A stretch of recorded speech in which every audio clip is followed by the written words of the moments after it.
5. Sarah, what kind of sandwich were you eating, by the way? I wasn't a sandwich. I had hand rolls. What's a hand roll? Sushi. You know, sushi hand roll. Oh, sushi rolls. Okay. Never heard I them called like hand rolls cocoa before. roll, but they made me sad this time because they added cucumber to the spicy tuna for some weird ass reason, and I'm like, why did you do this? It was perfect. You were so good about when I get your hand rolls, you don't put any extra bullshit that is not listed. It's like if I get a chicken teriyaki hand roll, it will be chicken teriyaki, rice, and the seaweed. That's it. I know. Why are you adding? Had to pick out stuff. It pissed me off. Oh, that sucks. So is it like a sushi roll? Like it's in the nori and then it's like rice and then the stuff inside? Oh, It's real good. Get 5 of those, you got a dinner. It's good stuff. Yummy. I got a beef bulgogi, a chicken teriyaki, 2 spicy tunas, and a ahi tuna. Speaking of delicious things, welcome to the Prince Division, everybody. Hello. How's It's been a everyone doing? It's been a hot second. It's been a hot month. Oh my gosh. But we're here. We're here now. We need to get some music for when we're doing the pre-roll. Very, very quiet. We need like a jazzy Sky Blue Shinx Unexpectables version. I might consult somebody to see if we can get maybe some nice idle music for when we're doing the pre, mid, and end roll. I think I might do that because I have the perfect music for this, and I can just look it up. Hold on. Louis Vasquez, I summon you. Also, someone's repeating back in someone's microphone. I don't know who that is, but I hear nothing. Ah! Probably wasn't me also, because you said it when I wasn't speaking. Ah! Oh, it's coming through you. No, it is you, Sarah. But I don't know what the heck about it. Your icon is lighting up when others are loud. Yeah. Well. Ugh. Strangeness. Well, Well, if I look up just jazz, what I would get. Well, before we get too deep into it, Arcolf, where can they find you? Sure, this works. Hold on. It's called Airport Lounge. Ah, yes. Get that All royalty right. free shit in there. All right, how's that? Let's see. Ah! No, we're good. Good job. Got the nice fancy sound canceling ones instead of the ones I bought at the airport because I needed a pair. Ooh. There we I go. knew they'd come back in handy. Do you guys like this jazzy music? I can't hear it. I have I hear stream nothing. muted. Oh, sorry, yeah. I stream the mute. I mute the stream because it echoes back at me. Yeah. Well, it's in the Prince Division game, so if you're in the game, you should hear it. Stream the mute. Oh. Oh, I mean, I am, but I hear nothing. You might have to refresh. Oh, there it is. Ooh, it's jazzy. That's pretty good. Yeah, that's pretty all right. It adds another dimension to these lovely jelly bellies. I feel like I'm at a nice. Fit well for a detective agency theme too. Yeah, it kind of does. Yeah. Well, Arcolf, where can they find you?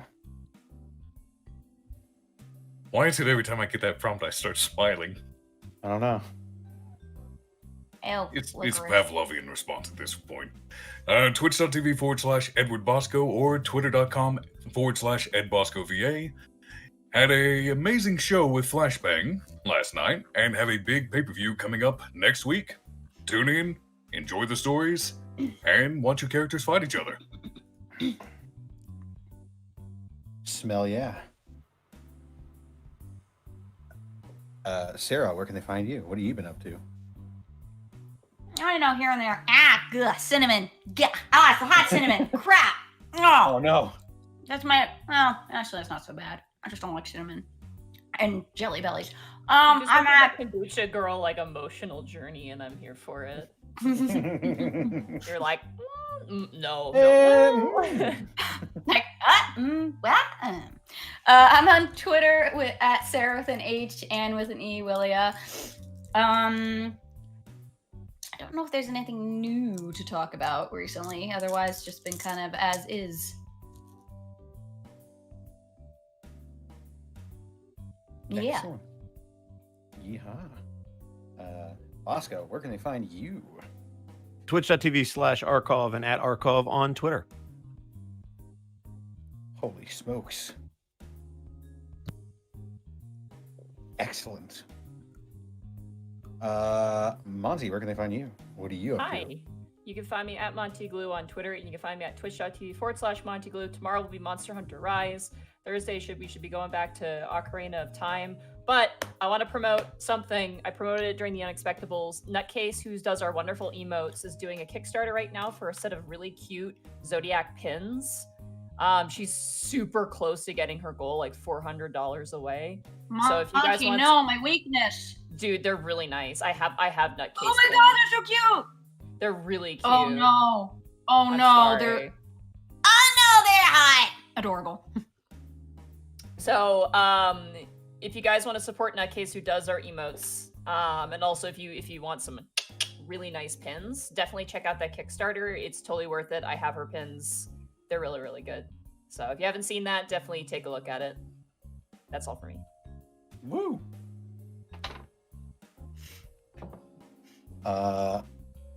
Believe that's everybody except for me, and you can find me on Twitter, Twitch, and YouTube.com/Distortion Devil. I stream Tuesdays, Fridays, Saturdays, and oh my god, I saw that bit drop. Stream Tuesdays, Fridays, Saturdays, and Sundays. Tuesday is tabletop wargaming day with my buddy Luke. We played some, it was Raven Guard versus the Orcs last time we played, and that was a lot of fun. Friday's Friday Funhouse, where I just play whatever I want with my friends. We played Risk of Rain last night, and it was a lot of fun, except I kept dying. Saturdays, we're playing through the Yakuza series. We just wrapped up the Majima chapter. It was very, very short. So next week, we'll be moving on to Yakuza 3 Remastered. Slowly but surely, making our way through those games. Sunday, I'm also going to be playing Monster Hunter Rise with you. Yeah. Yeah. We're gonna punch some animals. It's gonna be great. In Japan.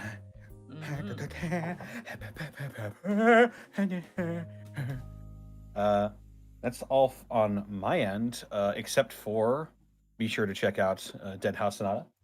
6-player action RPG where you can play as the dead to fight the living.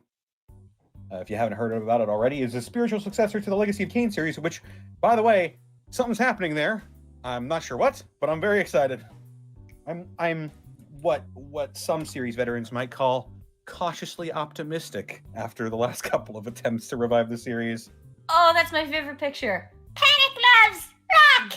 Panic loves Helena. Panic loves revolution.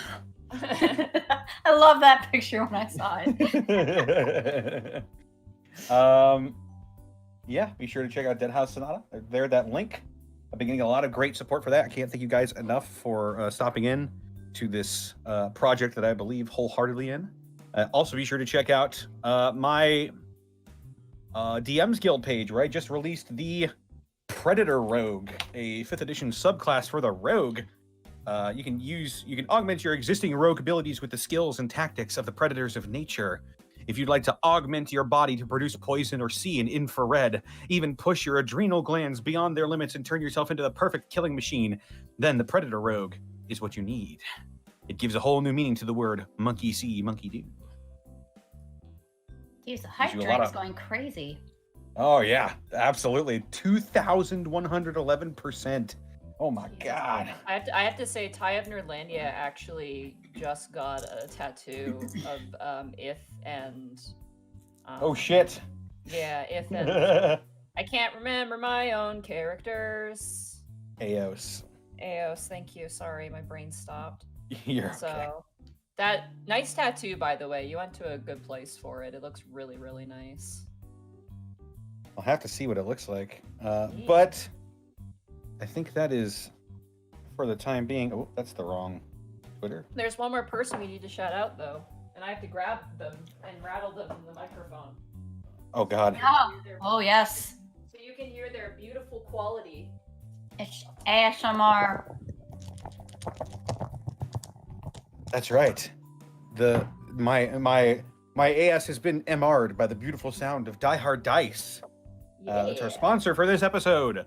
Die Hard Dice has been partnered with us for a good long while now. A little bit under half a year, maybe. Mm-hmm. Pretty recent development.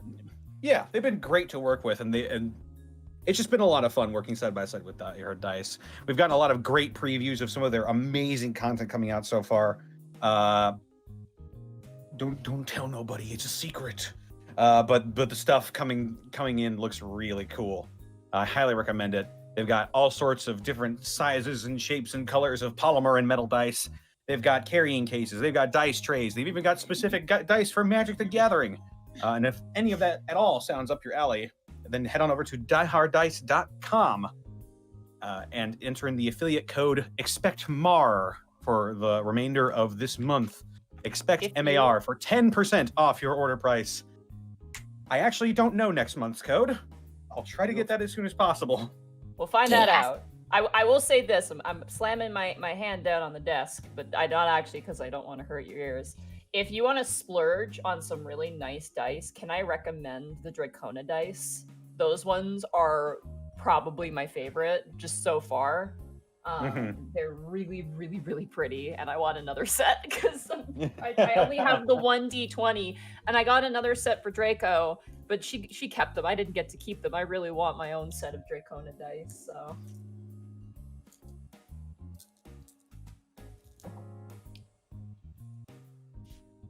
Excellent.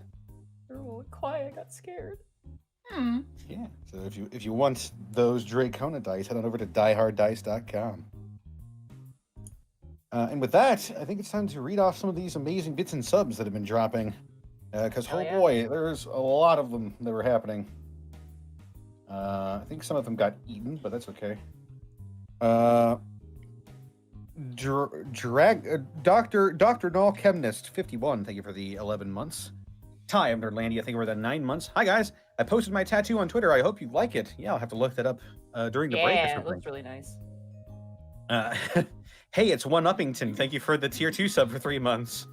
Just popping in to say good day and then get back to my time zone. See you later in the VOD. Thank you so much, Hey, it's One Uppington. D Pixie, thank you for the year of subbing. Hellfang Wolf, thank you for the 300 bits. Hey, good to see you guys are doing good. I hope Arcolf is in good health and spirit. He's laughing at thunder and lightning. I think he's at his prime right now. Very, very Thunder go frightening. boom. Thunder go boom. Zenlita, thank you for the 500 bits. Our favorite detectives are back, and also Bryant's here. Oh, hey, come on. Hey! That's mean. Thank you for the 500 bits, though. Too Many Fandom 777, thank you for the 10 months of subbing. Other Wow Man, thank you for the 200 bits. The One Freeman 4218, thank you for the 11 months in a row. Heck yeah, 11 months. Blue Kios, thank you for the 1,000 bits. The soft jazz makes me think of the old noir films. Ah, yes. One of my favorites. I love those old detective dramas. 20 BMG, thank you for the 510 bits. Bits for good Wednesday rolls. No, we need those for right now. Nope, too bad. Wednesday. Fuck! Ty of Nerlandia. Oh my god. Thank you for the 50,000 bits. Good lord. We're just getting a series of huge bit drops. I have no idea what the heck is happening, but thank you so much for your kindness and generosity. Ty of Nerdlandia, my work won't quit giving me overtime, so here's some bits for you. In all seriousness, I've been in limbo these past few months, but you guys always help me out of my slumps, and I know I'm not the only one, so thank you from the bottom of my heart. Well, thank you, Ty of Nerdlandia, and I hope that anything that's wrong or negative in your life gets swiftly turned around in your favor, dude. And thank you so much for your support with the 50,000 bits, dude. You were gonna say something? I was gonna say, if anything's bad in your life, I'm gonna punch it in the face. Yeah, But then I realized it actually, sounded really, really violent, and I'm like, maybe I shouldn't say Violence! that. No. I'm currently in midair, drop kicking my way to your problems. Monty. Uh-huh. Violent is the question. The answer is yes. Ah. I see. Fantastic, Callum. Thank you for the 100 bits. Turns out the vampire who killed Cody Mason was Strahd. What a twist! Oh no. Andrew the Sand Shrew. Thank you for the 11 months. True.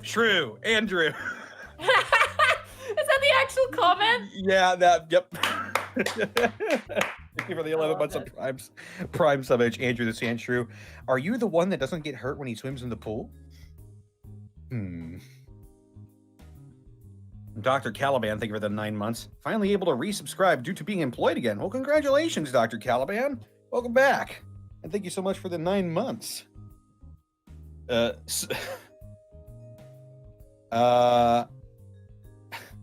you for the prime sub, some guy. 517.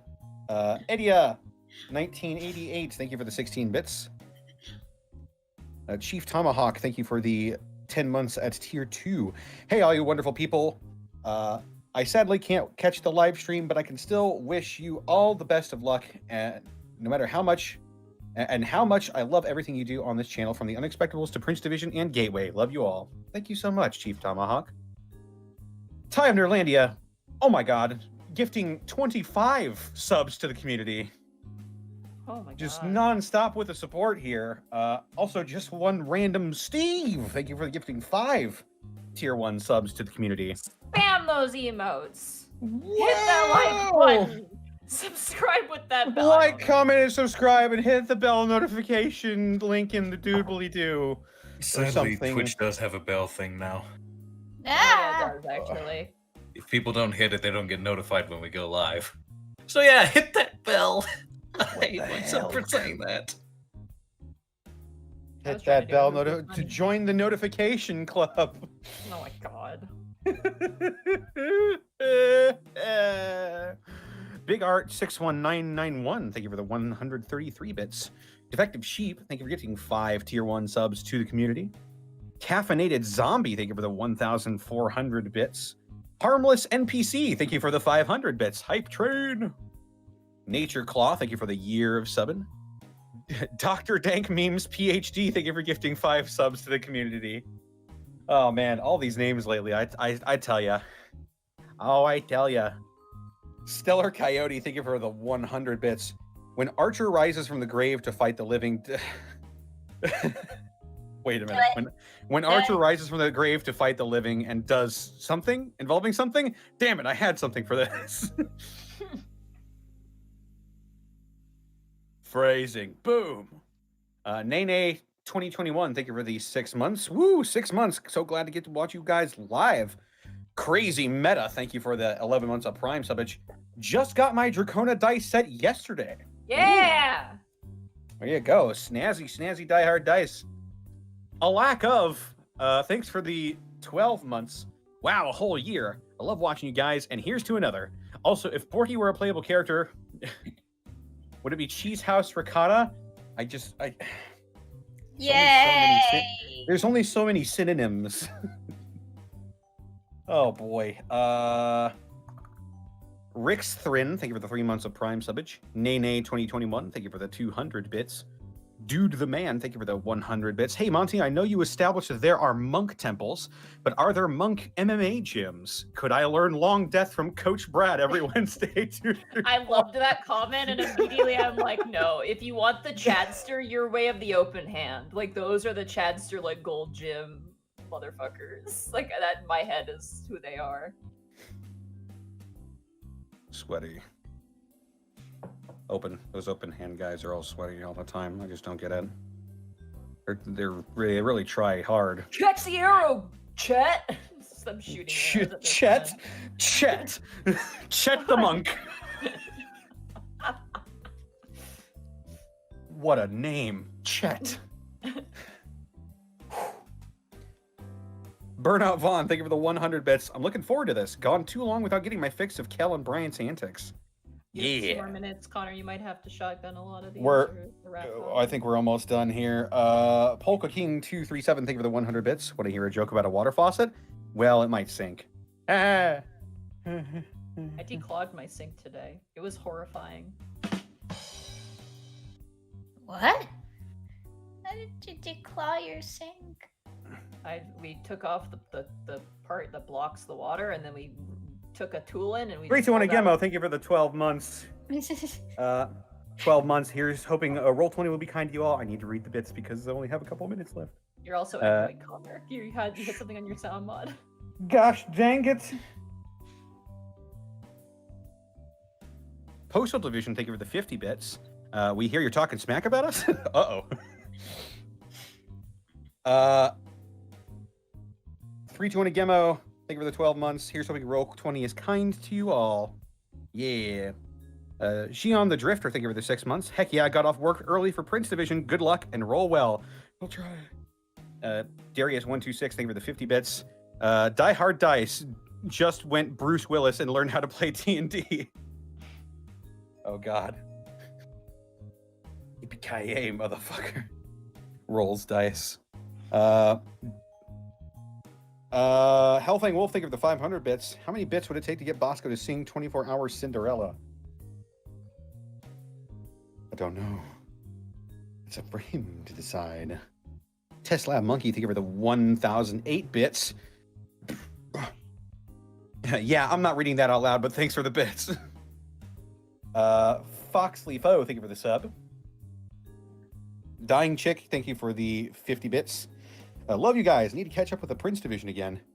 Dragon God 20, thank you for the 5,566 bits. Love you guys. Love you too, Dragon God. Razor Brownie, thank you for the 9 months of Prime subbage. Foxley Foe, thank you for the 95 bits. Lord Notario, thank you for the 10 months of Prime subbage. Gentleman Indigo, thank you for the 12 months. Sub Meow Sheen Gun, thank you for the 9 months. I'm so glad the PD is back. Everyone likes to dunk on Bryant, but he's kind of my fave. Yeah.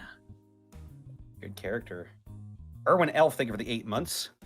Blue Soul 279, thank you for the 40 bits. If you're fans of Digimon, which one is your favorite? Oh god, we'd be here for a while if we answered that one. Flustered Bun, thank you for the 300 bits. Currently trying to make my way home so I can watch this comfortably on my couch. Excited for tonight. My favorite detectives, including you, Bryant. Dying Chick, thank you for the 5 subs gifted to the community. Game Master Anth, thank you for the 11 months. Sayaha Fatagoer, thank you for the 11 bits. I'll give you one more extra minute, but Okay. Start. Gauze21, thank you for the 100 bits. Tesla Monkey, thank you for the 100 bits.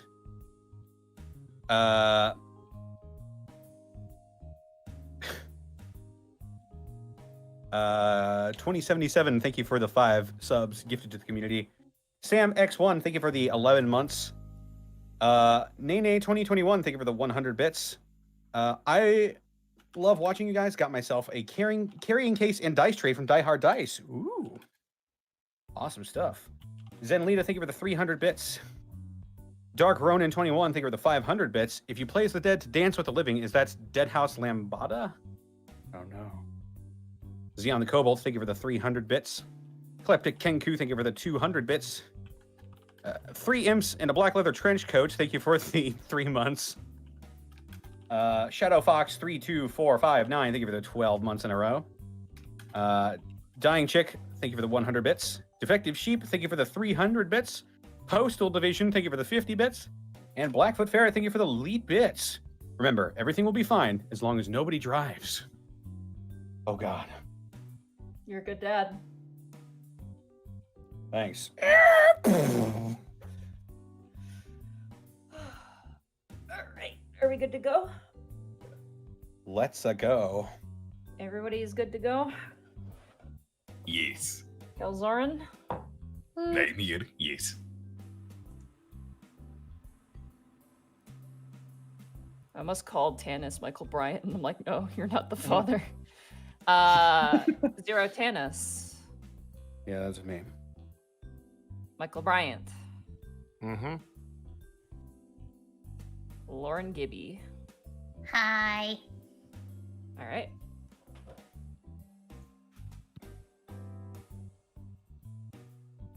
wish it would transition. I don't know why OBS just snaps it back to the other frame, but You can set a transition. usually it's automated, but that's okay. All right.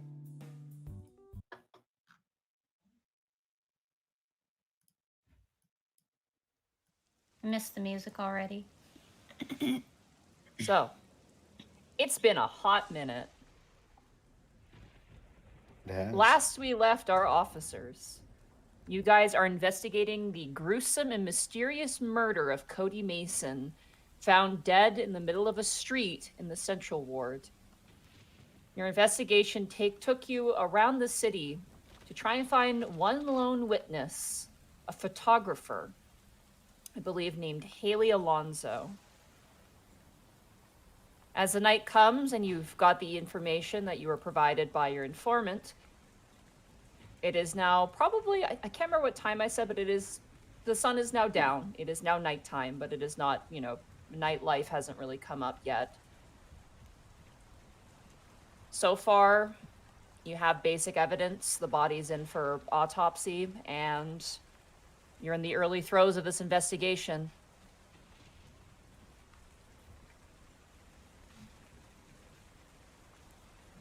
What would you guys like to do? You're all in the car. A nice new car as well. You guys got new vehicles that aren't garbage anymore. Yeah. I believe last time we said we were heading for Heathcliff, the vampire representative, to speak with him about the involvement of vampires. Okay. So, you guys have his location. It was given to you by the Necromancy Division, who strangely enough seem to be on speaking terms with this individual. Assuming, because he's such a good dad, Viro Tanis, would you like to make the survival check to attempt to find this location? Boy, would I. Thank you. I should Guidance get from like, Cal? yeah. Drive carefully. It's raining. Should probably invest with like land vehicles or something in the future, but Tanis goes Yep. to driving school. Damn it. He's the guy who's gonna like volunteer to teach. how's a 7? You guys get... Saturday. Do you ever get lost in like It residential sucks. spaces where like all the houses kind of look the same and you're trying to find the address and it's like 127 and you go past like that's 128. God damn it, we skipped it. Where is it? What throws you off is that you're looking for the abode of a vampire. So you're looking out for some gothic style building of some sort. But when you come across a gated house that is bright yellow with like this gaudy white trim, you're a little surprised. The hedges are cut into kind of weird shapes, stars and animals and whatnot. It's kind of gaudy. You expect to see like a lawn flamingo, but there is none. As you guys come up, you realize that the gate is closed. Is there one of those intercom things at the gate or anything? Roll a perception check for me. It should be right there. Guidance for Gibby. Oh God. It's been an age. Perception. It is raining and there is shrubbery, so Notably, I have a passive perception of 16. yeah, well, whatever. Please? Roll guidance. Please? So it's what is it? A 1d4? 1d. Uh-huh.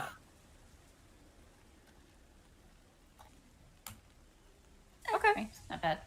Nice. Yeah. 3. Yes. You needed above a 10, which was good. You had the guidance from Khel. As you look out and you kind of like peer your eyes, you do see that there's a small box attached to the side of the gate that looks like it would be some sort of like doorbell and intercom. So can anyone reach it from the car? Does somebody got to get out? You have to get out, unfortunately. I'll Look at get everyone out. else. You get out of the driver's seat of the car and you step out into the rain. It is now pouring. It is a very, very oppressive rain at this point, especially as you've gotten lost and time has gone by. You walk up and you kind of pull back some of the leaves in front of this doorbell and go ahead. And there's one button, so it's pretty simple. Can't really mess it up. I'll press it. Ding dong. Okay. As you press down on it, it makes this really pathetic, like, buzzing noise. And you do hear back a voice going, hello? Hi, my name is Officer Viro Tanis with the Rampoon City Police Division, or Prince Division. Oh, I take it you are Uriah Fenton's friends. Something of the sort, yes. We were wondering if we could ask you a couple of questions. Yes, certainly. I'll get some things ready for you. And you hear another buzzing, and you hear a click as the gate opens up. Okay, I'll gesture to the gate. Oh, you're driving. You were Is the this driver, a- so... You have to come back. So it's a vehicle gate, not a walking gate. Yeah, it's a Yeah, that's vehicle what gate. what I was under the assumption of. Yeah, I'll get back in and I'll wring out my hair first before getting back in. Yeah, the moment, like, your jacket is soaking wet, your hair is soaking wet, it's like the moment you step out, like, you're getting wet. I'll is the hand him. best I'll weather. hand Viro my jacket and be like, "Here, go ahead."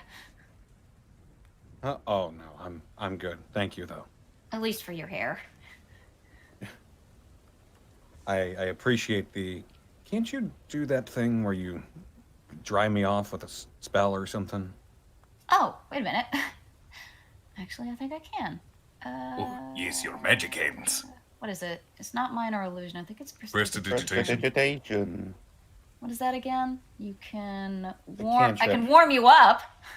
You can dry me off. Sure. Yeah. Snap my fingers and do that. All right. You watch as every little droplet of water kind of sprays back and, like, it goes on the car seat, but it's no longer in your hair. And your hair kind of puffs up a little bit. You have to take your hands to it and kind of bring it down Yeah, again. I'll met it back down. I'm sorry. Mm. Sometimes I forget I can do that. It's all right. I'm nice and dry, thanks to you. I'll Maybe turn the key and I'll get driving. All right. As you slowly make your way up the not terribly long driveway, there's a great deal of grounds here, similar to Mama Rikiki's home.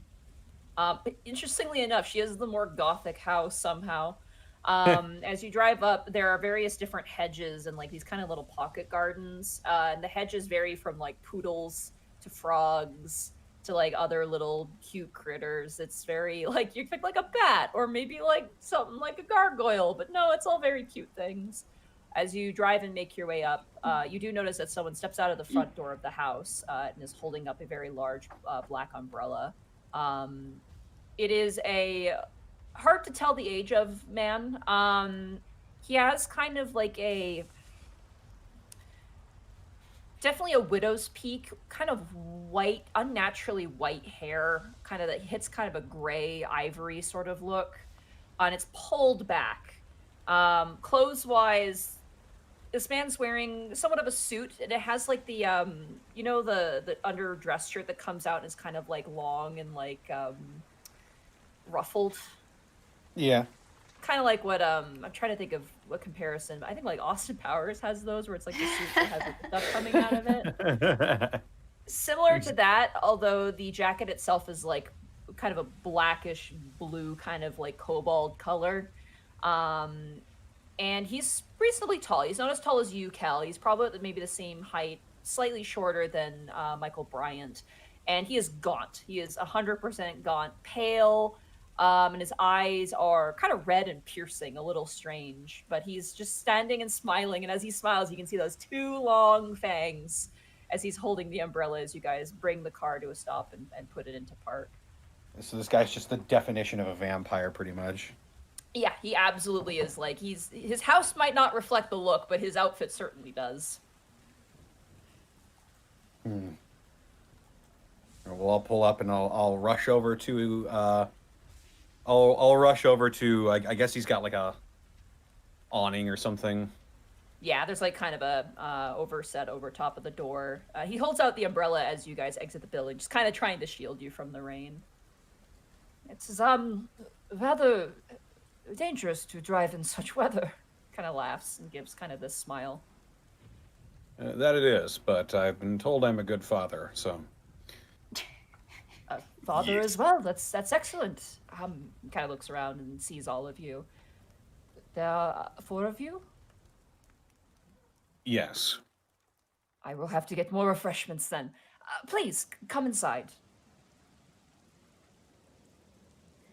Thank you very much for the invitation, sir. Certainly, I always love to meet new people, and we're always welcome to new guests. Especially friends of friends. Right, yes. Unfortunately, we are here on business. That is what Mr. Fenton has told me. I do hope I can provide some assistance and information in that regard, but please, I insist, come inside. Okay, I'll walk in. Okay. As you do, Noting the silent irony of a vampire inviting me into his home. right? As you enter inside, this is like, it's very strange. This man is wearing a ridiculous, well, not ridiculous outfit, but a very contrasting outfit to the interior. It's kind of like a white sort of tiled floor right at the front, kind of a mud step. You see that there are quite a few shoes on a rack to the side, as well as a plethora of umbrellas. Given this fact that he's a vampire, it probably is for day use. I'm just going to try and find some nice ambience here. Okay. What's this? Yeah, that works. There's kind of a staircase that kind of goes up, kind of at an angle. It's got like a slight tilt to it. It's somewhat of a spiral staircase.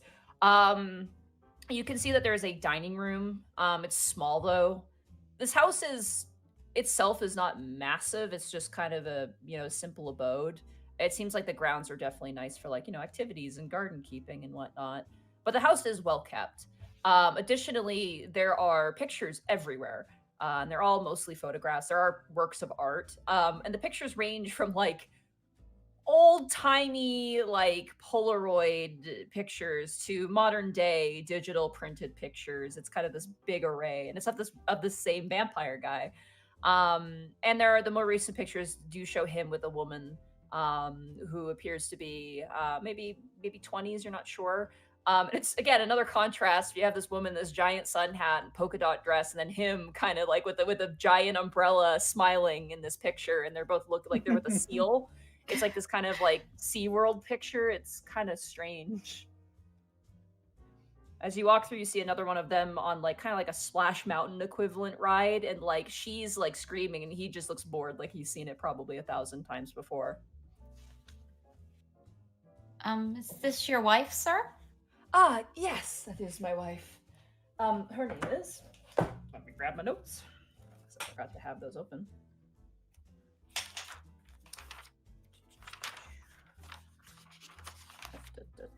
Sorry, I need to tab these things out a little bit more frequently. Where are you? Oh yeah. Her name is. Also, chat's wondering if you could turn the music up a little bit. I will blast this music. There you go. How's that for chat? Is it loud, chat? Let me know if it's loud.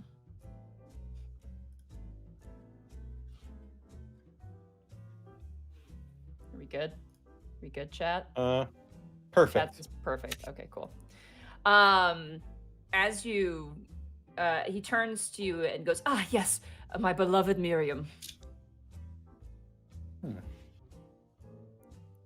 Oh, will she be joining us, or? Yes, she's actually getting drinks and refreshments. He kind of leans forward to you and goes, "I don't exactly eat, so I just figured it's best if maybe she covers that." Kind of smiles again. Every time this man smiles, it's always a bit too much, and it's always like you see the teeth every time. It's a little like, Thank you very much, sir. Yes, of course. And understanding, not most everybody's met a vampire, and there's a whole stigma behind us, but I'm your friend here. You're my guests. He kind of just shakes his hand. It's not like the movies. He kind of looks towards Bryant. It's, I'm just a father and a normal person. I just don't eat. and the sun will kill me. That is fair enough, sir. You're just another citizen of this great city, just like the rest of us. Yes, exactly. Thank you. Someone who gets it. Please come into the parlor. We love to talk with you. And as you guys step in and follow, you are led into this parlor. It has this massive, ancient, like grandfather clock inside. And the inside of it actually is kind of stonework. It's like kind of like a mixture of brick and stonework on the inside, and they kept the natural wall. It looks really, really nice. This one's a bit more of a vampire-y sort of aesthetic. There is like a lion skin rug that looks like it's like should be in a museum on the ground, and like the table furniture is definitely a little bit more kind of hand-carved gothic kind of look, but it somehow mixes with the rest of the decor. If you didn't know any better, you would swear grandma lives here, but it's just this guy.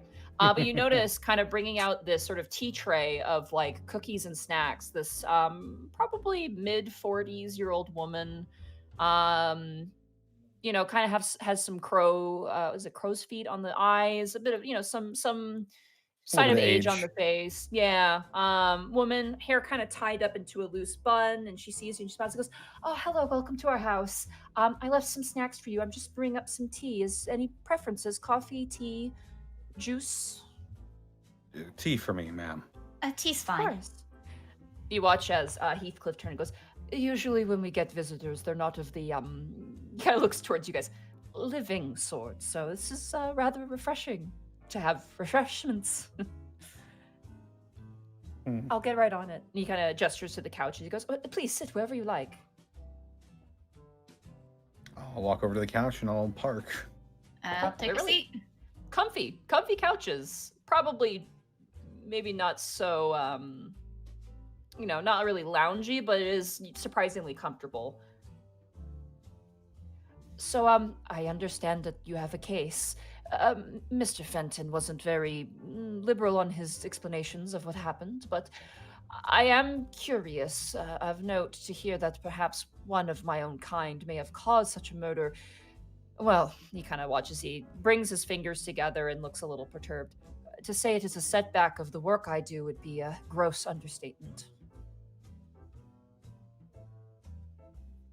Let's hope this isn't too much of a setback. "Oh, certainly. Oh, that reminds me." And you watch as he gets up and walks over to like a drawer, and he just pulls it open. He 1, 2, 3, and looks over. 4, closes it, walks over, and he hands you each a pamphlet. And it's like, vampires are your friends. How to interact with vampires on a daily basis. Bloodsucker meets friend. Like, it's kind of like this weird, like, pamphlet about vampires and, like, you know, welcoming them to your community, and they're not that bad. It's totally fine. And he hands them to each of you just kind of sheepishly, going, "I'm part of the vampire rehabilitation network here, specifically integrating new vampires into society and also removing the stigma that we are just undead, blood-sucking, evil creatures. Stigma goes back many, many thousands upon thousands of years, and media being what it is, movies like to depict us in rather egregious circumstances on both ends of the spectrum." Certainly. And are you of particularly high standing for this vampire rehabilitation network? I'm the president of this particular branch, and I myself, of my status, am a pure-blooded vampire. I've been around for probably about 500 or so years, but, you know. Are most pure-blooded vampires in this community as well? No, but, you know, we're growing every day, and most in the city tend to respect these ideals, albeit their support is a bit lacking. But, I mean, certainly I haven't run into any vampires who want to cause any ceaseless destruction. We're a rather solitary people, usually. Not much for one to be bothered, especially with, you know, the fact that we don't really need to feast on the living anymore. There are options available to us, and, well.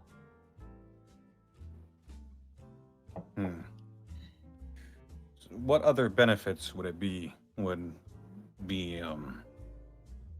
gained from being the dead and feasting on the living?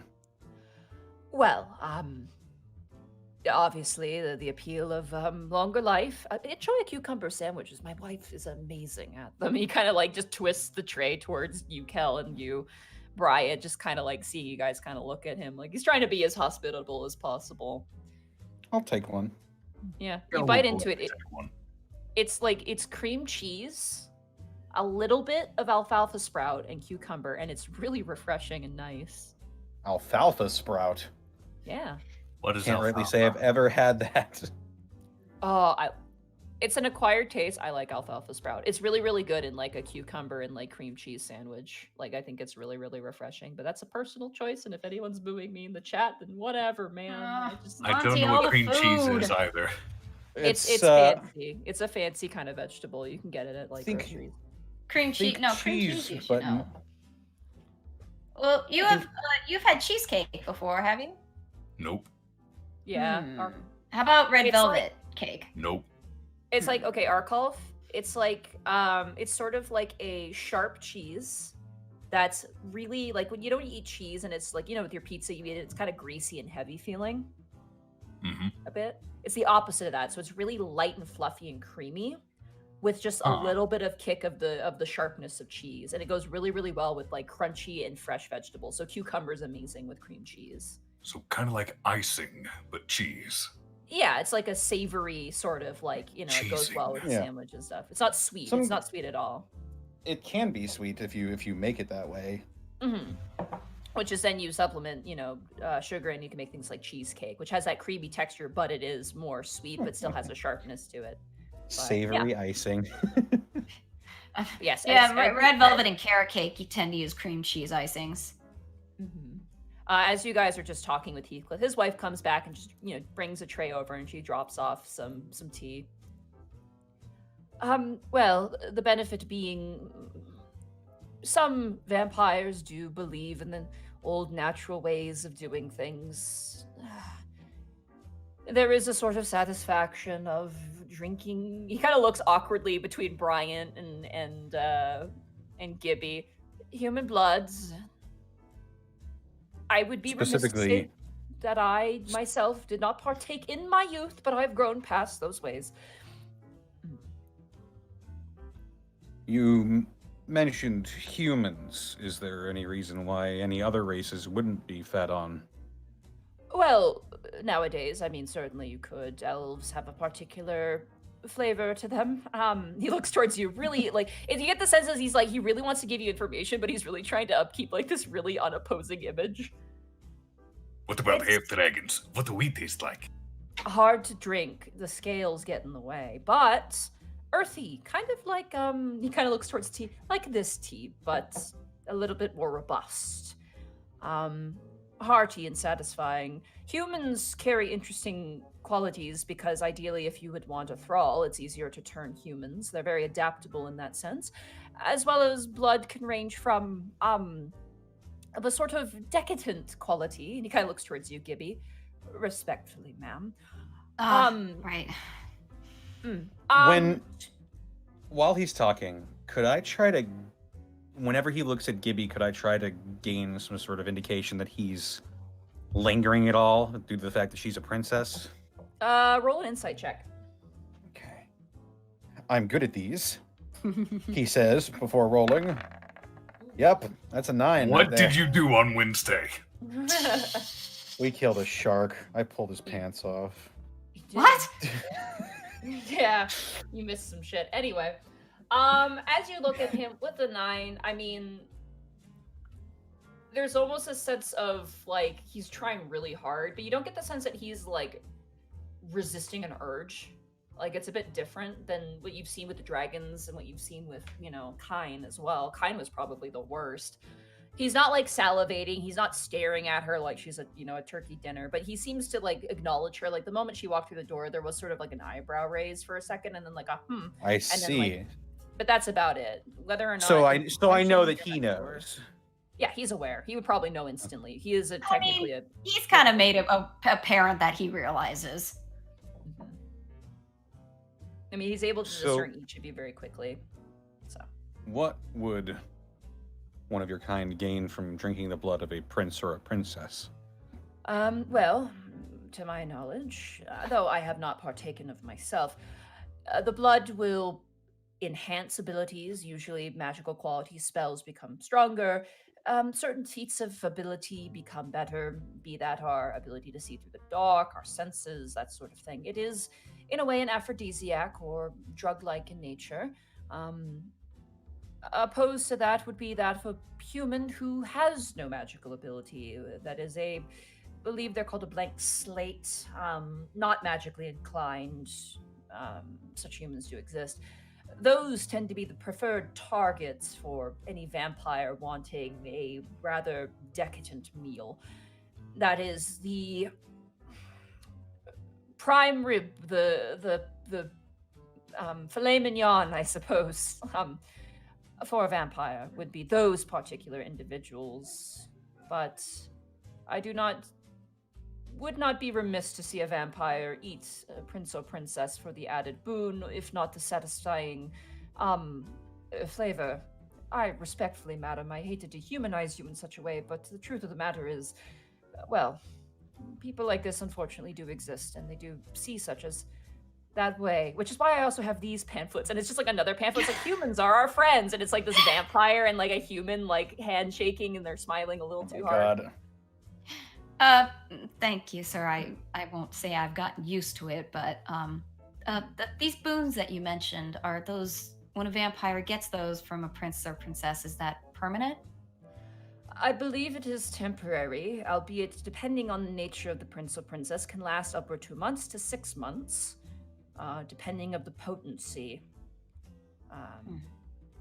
There is, I believe the medical term is vampiric suspension, which is a particular strain that can be helpful in keeping that effect long term. Now, the real one, like I mentioned, is those humans who have no magical capabilities. They essentially, that is a permanent enhancement, similar to a steroid for a human of that nature, but it does not go away. So the presence of magic in the blood is almost a diluting factor. Yes, precisely. It's With the prince and princess blood being the exception because it's just so potent. Exactly. The lack of magic does not interfere with our own, whereas the presence of magic can have effect, but not exactly the one we can predict, if that makes sense. I suppose it is a bit like just, forgive the terminology, but charging a battery versus striking with lightning. Lightning will boost for a while, but fades back to normal. Certainly, yes. I think you're on the right path. That being said, your victim, the nature of his attack is concerning, as I tend to work most of the Central Ward with my organization and my, well, I'll say friends. Vampire hierarchy is a rather complicated beast, and at this point, you guys are sitting. I'm gonna say Bryant, and I'm gonna say Tanis because you're a father. Go ahead and roll a perception check for me. Okay. Sorry for. I think I know where this is going. Her 16. That's one. Oh! Damn. Okay. You guys hear a slamming of the door from upstairs. And immediately you see, like, whatever conversation was happening, Heathcliff kind of stops and turns towards the entry hall. Tanis, you kind of look back to the conversation. Bryant, you kind of keep your eyes up, and you notice coming down the stairs, like, probably like a 16-year-old like kid. Kind of has a beanie on, skateboard under the arm, hoodie on, and like kind of makes his way down, and like he kind of stops for a second as he sees the rest of you sitting on the couch. And Heathcliff goes, "Oh, Robbie, it is raining rather terribly outside." And before he gets another word out, the kid just goes through the front door and slams the door behind him. And you watch as Heathcliff kind of like winces his eyes shut and goes, kids, right? Teenager? Yes. He kind of looks back, and you can see currently just kind of peeking out towards where the kid left, the Miriam kind of looks and then kind of gives him a look and goes back to like kind of cleaning out the kettle that she worked on and whatnot. And there's this kind of awkward silence between the two. Robbie's at a interesting age. I see. My littlest my little one is getting there as well. Oh, you have a child. Daughter. I've heard that it's very difficult for elves to have children. You're a very lucky man. Wait, is this the first time hearing this? You know about this. Elf like child like fertility rates are really low for elves. Well, guess we just got lucky.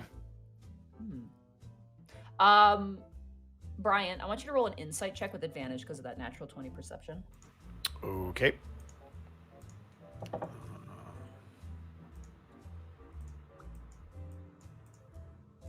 19. Ooh. Oh wow, I'm rolling like garbage for the commoner with like 0 stats. The moment that teenager saw Heathcliff, like you could just feel the scathing hatred as that kid left.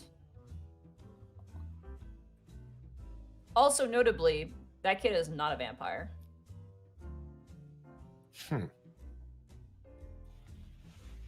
Okay. Anyway, I'm happy for you. That's very good. It's just, these humans are so lucky, right? With their child rearing, they can have a baby every year if they wanted to. Suppose so. Anyway, about the conversation at hand, is there's any questions you have about vampires or anything I can help you with? I would love to help and see whoever this. Do you know readily of any individuals who would be more prone to assaulting a human? Most pure-blooded vampires have a certain will, and it's much easier to control.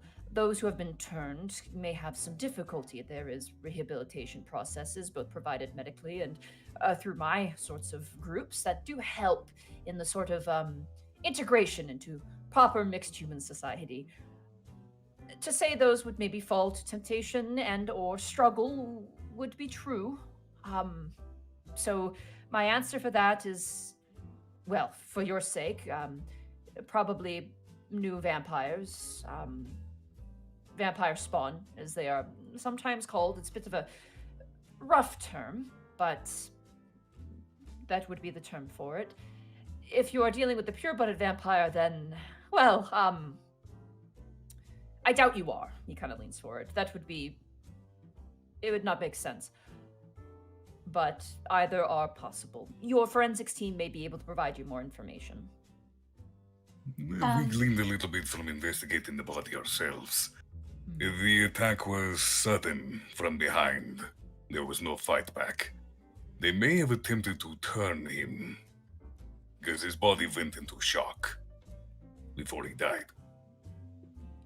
That is interesting. I'm gonna roll an intelligence check for this guy. In my knowledge regarding this individual, as I have been made aware that it is a prince, most of the time, unless I am mistaken, generally princes and princesses do not survive the turning process. I've never heard of such a case where they do. That is what we've been told, yes.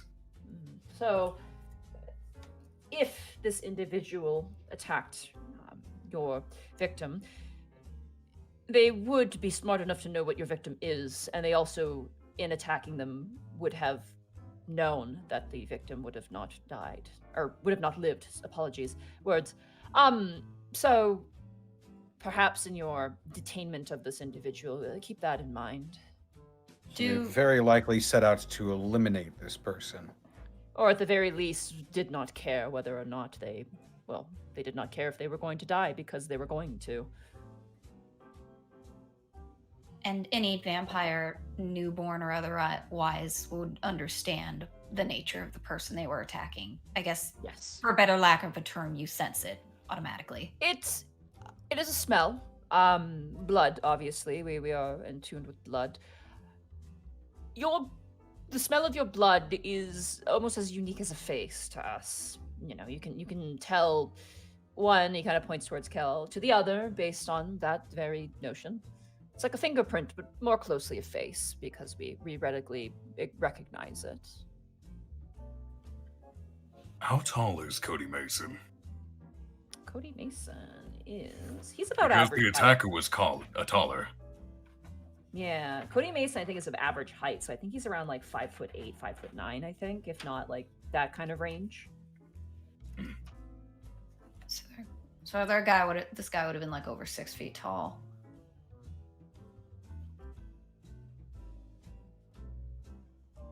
I don't suppose height would help narrow down any potentials, would it? Probably not. I'm very sorry. I don't keep a filing cabinet with people's information. That's not how I run my business. It's more of just, knowing the community and knowing who's in it and what they're up to. But again, there's outliers, people from other districts coming in, and even more people coming in from out of the city. I try my best. I certainly do, which is why I wish to help as much as I can. If I might ask, Mm. we do have a witness we are going to be speaking with. Eyewitness to the attack. Any information we glean from them, may we run it by you to see if it matches up with anyone you know. Yes, let me, he pulls out the cell phone. He's like, I am learning this, but if you would like to call me, Ryer Fenton calls me every now and again. I would not be upset if you were to call me. During the night is preferred, but if you wish to call me during the day, I'm willing to oblige. Certainly. Khel will take down his number and give him his. Okay. So you guys have Heathcliff Wainwright is his last name. Phone number. Excellent. You seem to have quite the relationship with Officer Fenton. Yes. How did that come about? Well, we, I would not say we were cut from the same cloth, but we were bought from the same fabric store. He kind of gives this big smile again, like it's just like he told like the greatest kind of metaphor. Ah, I see. His Him condition. and I, well, condition is his state of being. He himself is a pure-blooded werewolf, and I am a pure-blooded vampire. People like to group us within the same sort of square. We are much different by nature, but we have certain similarities. His work also pertains to undead, which unfortunately I do fall into, so by working with him, I am able to help in the image of my, my friends and my community, and in turn, Ryer Fenton reaps the benefit of a very good connection. If anyone that I would know is stepping out of line in a circumstance like this, I would not hesitate to reach out to Ryer Fenton with assistance, if that makes sense. Is there anyone notorious enough that if they wanted this kind of power boost, they'd be looking for it? There is a vampire in the Lich Ward, but he remains there, and he has friends in much more providing positions. Much too much to come into my own territory and launch such a frankly sloppy attack.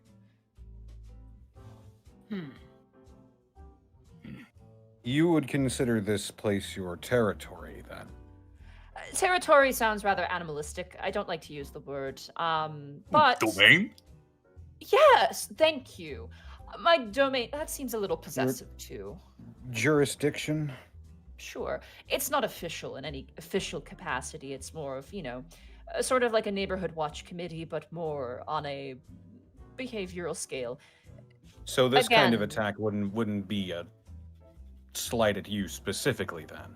No, but if it's a slight against the city, it comes back on me, and I would rather not have my efforts go scathed, and I would much rather work with the likes of you to ensure that those who would use the powers we've been bestowed with, if they would abuse them, don't do so. Just so we can have all the information, if anything like this is the case, do you have any notable enemies? There are those within the folds of vampirism that think my attempts are childish and pathetic, but I'm a pure-blooded vampire. Most people who are that vocal minority tend to be those who cannot stop me. So, as you do. Most, if not all, with a few exceptions, pure-blooded vampires do have a liking for humans. You're a very fun bunch and have a lot of interesting things and unique perspectives. Same with elves and dwarves and dragonborn and gnomes and halflings. We're solitary, though. We don't often want to be completely in the fold, but life is worth enjoying at least a little bit. And with no other creatures but vampires around, I think it would get overbearingly dull. And he kind of turns back. You see him kind of look at his wife, and his wife is just kind of folding up a kitchen towel and putting it in. She kind of leaves the space and walks away. She's kind of, you get the sense that these are not uncommon meetings, and she's probably just going about the motions. I would imagine eternity has a way of wearing on you. It does, yes. Hobbies come and go, attitudes come and go. There's no such thing as a permanent state of self, especially when you live as long as I do. I'm sure your dragon community would have a similar sort of mentality, perhaps, as well. I'm very certain my mother and her people do. Mine are a little more short-lived, even compared to humans. They tend to like to pick fights, I will say that much. Well, I suppose unless any of my colleagues have more questions. By all means. Oh no, I'm just like, are we... Yeah, he just gestures to all of you if you have any more questions that you want to ask. It is not really pertaining to anything, but my curiosity is burning. You say that out loud? Yes. What would that be? And he kind of turns and smiles again. It is dumb, but it is innocent. You said that each of us have a distinctive smell, like a face, to our blood. I was curious, how would you describe that for us? Oh, he kind of rubs his hands together. Well, you, robust, as I said before, it's, how do I describe it? It's very difficult to describe. It is what makes it a good thinking exercise. It's somewhat, he kind of points towards it, it's somewhat like that storm outside. It's a bit deep, strong, has a sharp sense of flavor to it, not in the sense of, I'm going to bite your neck, and kind of waves his hand like, no. It's sort of like, oh, I could use coffee. Is coffee okay as a comparison for you? Yes. Okay. I would say you're a very deep roasted coffee with probably thickened cream added. A bit of, what are the kids called? A frappuccino, as they call it. He turns to you, Tanis. Yours is a bit thinner. It's lighter in scent. Fast flowing as well, adrenaline filled, a bit like an energy shot, like I guess an energy drink, I would say. Fizzle and pop.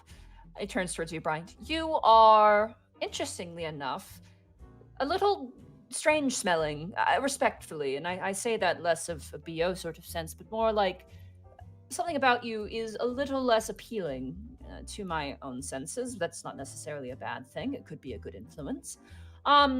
Celestial, perhaps, in nature, but something familiar, not familiar in you. Like something I've had before, but didn't eat again because it hurt me. You're make me a little nervous, but we're friends, so no nerves to be had. And he kind of smiles towards you again showing those teeth every time. He turns towards you, Gibby. You exceed past the normal sort of smell. I believe you understand why. You are as if I took a cup at my local fast food joint and hit every single button. Oh, And then I added a bit more carbonation for fun, I would say. that is certainly different. He kind of leans forward. My wife is like a rose tea in an autumn window. He kind of leans back and smiles. But that's not why I married her. He kind of gives you guys a wink. I have one more question, Yes, absolutely. and this might be an uncomfortable topic, but we are dealing with a murderer here, and none of us have dealt with a vampire before, at least not that I'm aware of. If we and the subject come to blows, is there anything you could tell us about the strengths, weaknesses, capabilities of your average vampire? Absolutely. Let me just find. This is the DM talking. The character sheet. Let me find my book. Let me consult the monster manual. But I don't think we're monsters. I believe we said last time that Khel had some experience with vampires. Due to a high roll he had. Well, I believe the obvious is that sunlight is not very kind to us. Never has been. Also, even spawn have a regenerative property to them. They will regain their strength as time goes on. That being said, if it's in the sunlight, that won't happen. Also, running water is bad, but you're not going to find much of that in the city unless you fight in a sewer or something. The good news is that they cannot enter establishments without being invited first. That's definitely been consistent. A stake through the heart, as cliche as some believe, is true. Holy water can help as well, but it's very difficult to find nowadays. They are resistant to most damage unless you have magical weapons.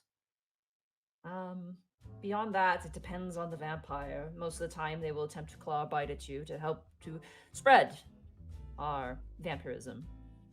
So, he kind of turns towards you. Could be very careful, miss. Would even a scratch be very bad for me? Scratch, no. Bite, yes. So. Is there any antidote or way to suck the vampire venom out? Like a snake bite? Give me a second. You watch as he stands up. He goes, talk amongst yourselves. I will be right back. It shouldn't be too long. You watch as he goes up that same set of stairs that the kid came down. You guys are left alone with your tea and your sandwiches. And there's also cookies there as well. Ooh. Yeah, and there's like a little bowl of like chips, like some sort of like, salted potato chip. I mean, if it is the same as lycanthropy, then remove curse is simple enough to do. God, I feel like should I be dabbing garlic around my throat or a bunch of crosses before we go up against this thing? I mean, I could always cast a little bit of protection magic on you. You hear a sound of footsteps as he gently makes his way back down the stairs, holding a small something, you're not sure. It's like a box. He comes down and goes, garlic doesn't work. That's a human rumor. He kind of walks over. Good to know. And the cross thing? Totally 500 years ago. He comes over and he sits back down on the couch and he hands you what looks like the shot they have for, when you have an allergic reaction and it's like a shot you put in someone? Oh, an EpiPen. Yeah, it's like an EpiPen, except it's like metal. And he slides it to you, and it's got like a cap on it. And he goes, "If you are bitten, within 1 minute, you will want to inject this into yourself, and it will remove the vampirism. They're very expensive, but you're friends. And again, any friend of Ryrefenton is a friend of mine, especially when you are helping me in such a way. So here, take it. But do read the side effects. They can be a bit debilitating for a few days." Hmm. Is it transmitted in the same way lycanthropy is? Does it fall under the same umbrella, despite being Yes. effectively different? Bites tends to be the saliva, specifically the fangs. The saliva itself doesn't carry the affliction, but the fangs do. So if the fangs get into the skin and your body does not resist it, then yes, you are afflicted. And So stab would that in your something like thigh. a remove curse spell work? it would, assuming the curse takes hold. For your friend here, if it does, it would kill her instantly. Better to avoid. I believe lycanthropy, though, doesn't affect prince or princesses in the same way. It is specifically vampirism that does. Don't know why. It's interesting and a bit of a mystery in itself. I should look into that. Probably hidden within the very nature of princes and princesses themselves. You might be true. So is there? Wait. I know. With werewolves, you can keep them off with certain wards. Do vampires have any sort of ward that would keep them away, or at least Sunlight. make them reluctant to bite? Sunlight. I believe there are specific spells, like your friend mentioned, that can also protect you as well. So I have two such spells. One is specifically for protection, and the other is something you're wearing. I can make it radiate sunlight. So, always an option.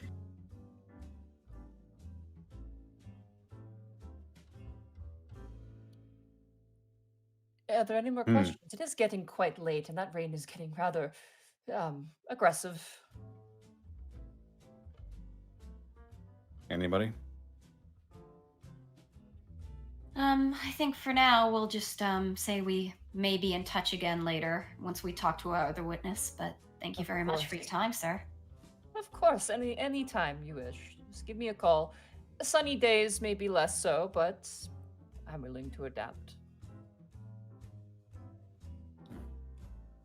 Thank you Yeah. very much for being so accommodating.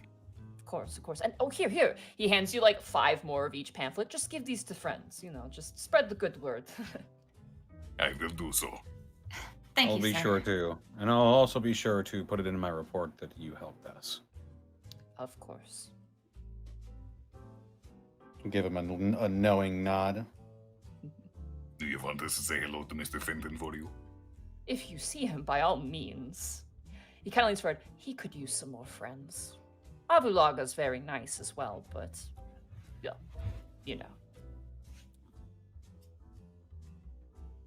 Yes. I understand. Have a good night, sir, and ma'am. Oh, goodbye. You watch as she waves. Thank you, Okay, ma'am. She goes, of course. I hope you like the food. The tea was delicious. Thank you. She nods. All right, you guys take your leave. We leave. He walks you to your car with an umbrella over all of you, like two-handed, like he's just like keeping you guys nice and dry. He's being very accommodating. As you guys get back into the car, you guys drive off as he waves, and you watch as his wife kind of meets him at the door and like kind of kisses him on the cheek, and he comes back inside, and you guys head back into the storm. What time is it? Very late. It's like 11 p.m. because you got lost. Should probably get home and get to bed. Yeah. I'm thinking we should call it a night, though I'm a little nervous about our witness. That was precisely my worry. Considering she is very much in danger. Well, I mean, again, we weren't planning to go tonight anyway. Not after dark. So let's get up in the morning when it's nice and bright and go take care of that. Shall we meet about 9? Sounds fine by me.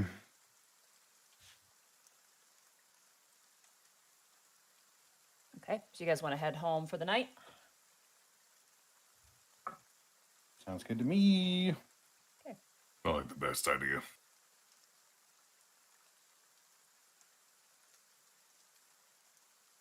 Gibby, you get a text message Oh, check that. from Durzib. Do you have an umbrella? Question mark. I look around the car. Are there any umbrellas? No.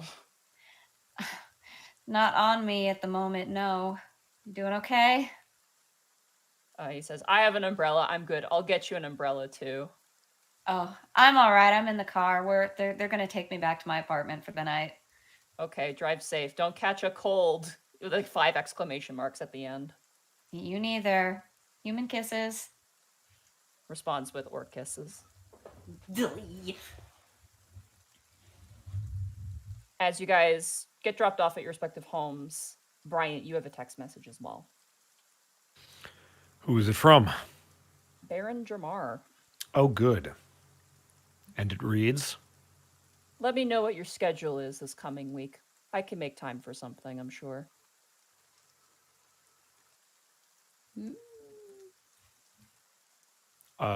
Brian will text back, I'll keep you posted. Okay. All right, you guys go to bed for the night. Bryant, when you get home, there is some writing on that whiteboard. Okay, and it reads, Is this for me? Question mark.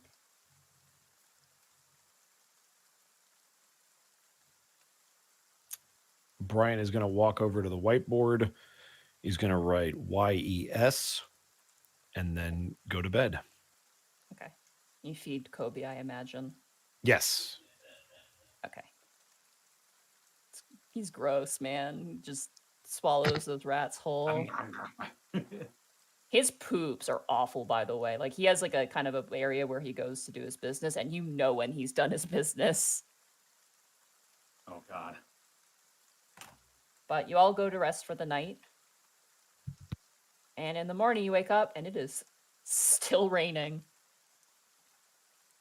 As you flick on your respective radios, you hear the announcer going, seems like a rainy few days for us folks in Rampoon City. Should have called us Rainpoon City. Ha ha ha. And, you know, it goes on and on and on.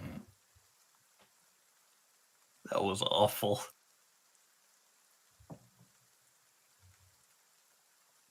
But you do get a text message from Captain Roche, who says, autopsy completed if you wish to talk to the forensics department.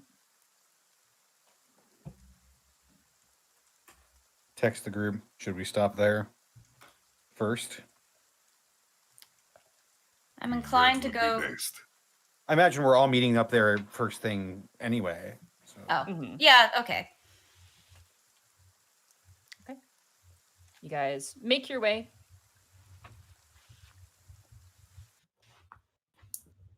And as you guys do,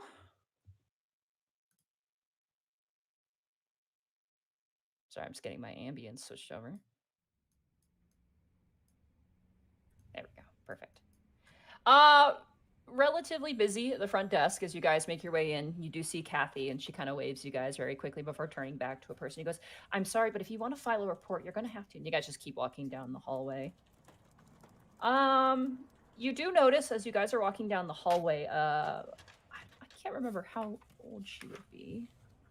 But sorry, one second. Just checking here.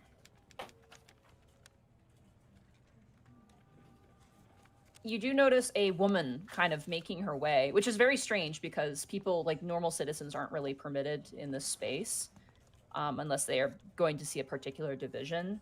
But you do see a young woman, maybe, I want to say maybe like late 20s, early 30s, really, really nice dress, kind of like long because obviously it's raining. Umbrella kind of swaying at her side, and you can see her kind of folding up a bag and like, you know, putting it like in a pocket. And she walks kind of past you, and she goes, "Oh, hello," and just kind of makes her way past you. Hello. Are you Morning. Are you finding your way all right, ma'am? Oh yes, I just dropped off lunch for my husband. Oh, I see. You must be new, I guess. Sort of. Newish, yes. My We are name the is- Prince Division. Oh, the new one. Yes, my husband told me all about you. Who's your husband, ma'am? He's the police chief.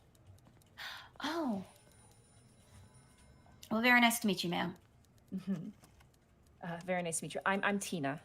I'm very sorry about the nonsense at the door. That's sort of my fault, but hopefully it goes away eventually. She seems to be referring to the people protesting outside. You see them like every now and again. How would that be your fault? Well, I just people are assume a lot, but it is very nice to meet you. Tybin has told me a lot about, well, everything here. Nothing confidential, of course, but you know, stories. You seem to be doing good for Captain Roche, so. We try our best, ma'am. What'd you say your name was again? Tina. Tina. Her name would be Tina Riddle, because it's Police Chief Riddle is his last name. Oh, so his name is Roche Little. Okay. Roche Riddle. No, it's Tybin. Not the Tybin. Yeah.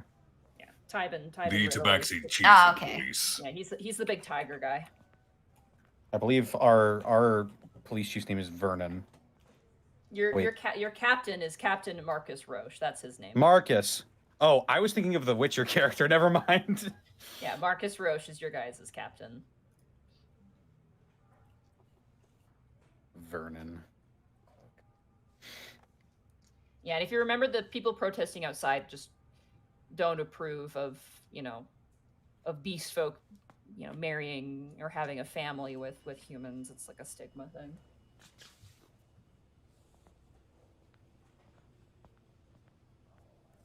I should probably get going. A very nice meeting you, though. And stay warm out there. Sounds like the rain's not gonna stop for a long time. Oh, you as well. I'll Hi. try She to, kinda man. walks. She's very pretty. Like, she looks like, you don't know what she does, but like, she definitely does something where she can earn a lot of really nice clothes like that. That's for sure. She seems very nice, albeit a little sheepish, but you know.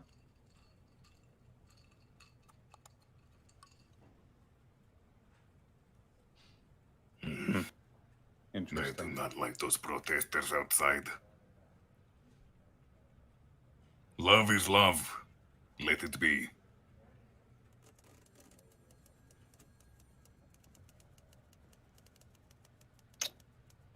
I agree. But we should probably get to the forensics department. I imagine we're talking as we're walking. You guys want to go straight there? Sure. Yeah, we'll go straight there and then we'll talk to Roach afterwards. Okay, you guys make your way to the forensics department. As you walk in, you see that all three of the workers are there, and they seem to be having quite an interesting amount of work that they're doing. As you walk in, you see Rebecca, who is obviously the head of the forensics division, currently analyzing not your victim, but another individual, notably with a giant slash mark through his chest. It looks like he was almost cut in half by a giant slash mark.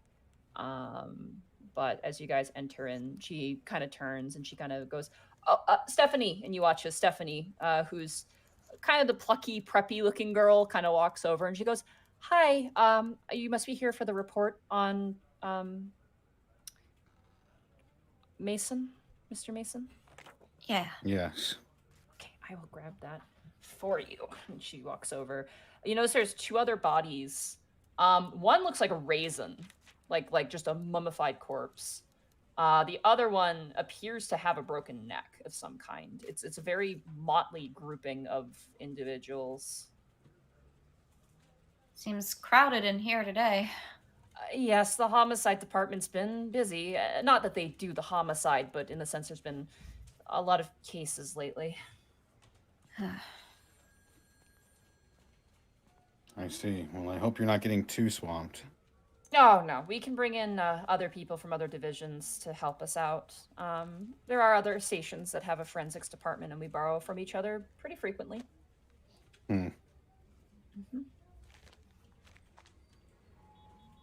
watch as eventually Stephanie comes back and hands you guys maybe 7 or 8 page document and hands it to you. Goes, There's all the details. I could just go over it if you'd like. Yeah, if you don't mind. If you don't mind. So, there's a few oddities. Clearly, the cause of death was from the a vampiric nature, a vampirism toxin, specifically in the fangs. What's strange about it, there is some strange outliers to this. Usually, when there's a vampire attack, we usually get. It kind of flips through and shows you some pictures. Usually, we'd see other bite wounds. Not in the sense there'd be multiple bites, but in the sense we'd see other teeth. She kind of points to her own teeth, like the front teeth and the molars. Not always, but sometimes. There was also a distinctive lack of saliva. That could have been the rain, though. So we've marked it as potentially, and she kind of flips the pages and notes it. Rain might have washed away some evidence there that would be helpful in identifying our murderer. But for now, the other thing is the force of which the fangs entered the body is very, very aggressive. A great deal of force happened. The skin around was actually bruised. And she kind of notes out a thing. And that suggests a force of a very frightening magnitude. Is that maybe... Is the body here? Yes, the body is here if you want to see it. Could I look at the neck and see what the relative size of those bruises is? Okay. They could look to the tables and they go, if you give us just 20 minutes, we can take them out for you. But we just need to finish these ones first. If you're okay with that. That's fine by me. I was just curious about something. Okay, take a seat. You wouldn't happen to know if... Is the vampire venom localized in the fangs themselves? Yes, that's how the toxins are spread and the changes occurred. But Huh. Damn I'd it, very so much like to see the body. absolutely, just give us 20 minutes. Just take a seat and you watch as you guys sit down. You can talk amongst yourself, but they're gonna just body bag up another one of the bodies that Jennifer seems to be working on, and they'll bring out Cody Mason. If you A want him. strange thought occurred to me, Tanis, and I'm wondering if you had the same idea. That we're not dealing with a vampire here? If it's localized entirely to the fangs, there's no reason you couldn't just take the fangs from a vampire and then use them as a weapon. That's exactly what I was thinking. The fact there's no other teeth marks is, especially with that amount of force, doesn't make sense. There's no way to avoid that. Also, that amount of force doesn't make sense for this to be a starving vampire, because we've been informed there's a lot of other options if he was desperate. So what is this, personal somehow? Like, angry? Hard to say. All I know is that if there's enough force around a bite to cause bruising, then it probably wouldn't bruise to begin with. If this was indeed someone biting someone down that hard, they would have taken some more flesh with them. And the other teeth would have shown. This could be someone attempting to frame a vampire. What does Bryant think of this? Sorry to call on you, Bosco, but I'm just curious. He's bad with science, so sure, it's plausible. Okay. After about 20 minutes, they have Cody Mason's body on the table. It's definitely, between the rain and the time, has definitely seen probably better days. But they're willing to show it to you. Glasses are gone, his clothes are gone as well. They've been filed for evidence, but he is there. And she tilts the neck slightly and she says, okay, you can come close. Put some masks on, though. There's a bit of a smell. I'll put on a mask and I'll throw on some gloves as well. Okay. You guys approach the body. Go ahead for me and everybody roll a group investigation check. Yeah, there's gonna be an investigation. Guidance to Tanis. Oh boy, me? Mm-hmm. Okay, 7 here I go. Bryant. Huh! Yeah! 7 for Tanis. Oh, 8 God. Come on, roll 20. for me. Okay, Monty, I know Here, you. please. I know you said I wasn't allowed to anymore. No. 10. It hurts. You guys look and you're like, huh? Like, you guys are like, first of all, you've never really examined a dead body before like this. You're all a little queasy. Could I roll a Start. medicine check instead? Due Yeah, to I'd Kel's say medical actually, background. you have a medical background? Yeah, you can roll a medicine check instead, I'll say. Save us. 15. Okay. That's better. While the rest of your comrades are reeling at the site, you do notice on where the bite mark was from last night, there is the 2 injection sites from where the fangs hit. But you notice that there is a bruise, and I'm sorry, I'm using centimeters because I'm a Canadian, probably about 7 centimeters across. I don't have my measuring thing that actually I do have that has inches. I don't know how much that is in inches. That is almost 3 inches across. Yeah, so it's basically 2.5 inches across, and 2.5 inches long. It's like a big circle, about the That same is size as a massive. mouth, but it is a giant bruise. And there's Could no I- other teeth marks. You do not see teeth marks. No. Could I ball up my fist and just sort of place it against the bruise to see what the relative size is? As you put your fist near it, it is not the same size as a fist. It's way smaller than that. Stephanie kind of leans up and goes, maybe this is just me an assumption. I'm not really a investigator myself. This is just a guess. I don't want to muddle anything, but if it was premeditated, maybe they would want to hide their teeth. It is a way to identify criminals very easily, actually. But So there could be enough vampires- force. Good. No, you go ahead. Like, so a vampire can hide their teeth essentially when they're biting? Well, it's like putting on like not a retainer, but like a mouth guard or something. They could have it flattened maybe just to hide that. Could they still make that kind of bruising? Like that amount of force if they did? That is the weird part, even if they did do that. This is a lot of bruising. The angle of entry was from behind and from above. That's what makes this weird. And clearly the victim was taken off guard, so... No fight whatsoever. No defensive wounds. I have an odd question. Yes. Were there any splinters found on the body? No splinters were found on the body, no. Okay. That probably rules that out. I have another odd question. Is the venom tied to the vampire itself, or is it localized entirely in the fangs? If you remove the fangs, could the fangs still infest someone? To my knowledge on vampire, well, we had to learn about it in school. She kind of rolls her eyes thinking about school. Vampire fangs do grow back eventually. It's part of their restorative properties that they have. But if you do remove the fangs, then yes, technically they could not spread their affliction. Oh no, I'm wondering if the fangs themselves, if removed from the vampire, could still be used as a weapon to infect others with. Don't know. I don't think so.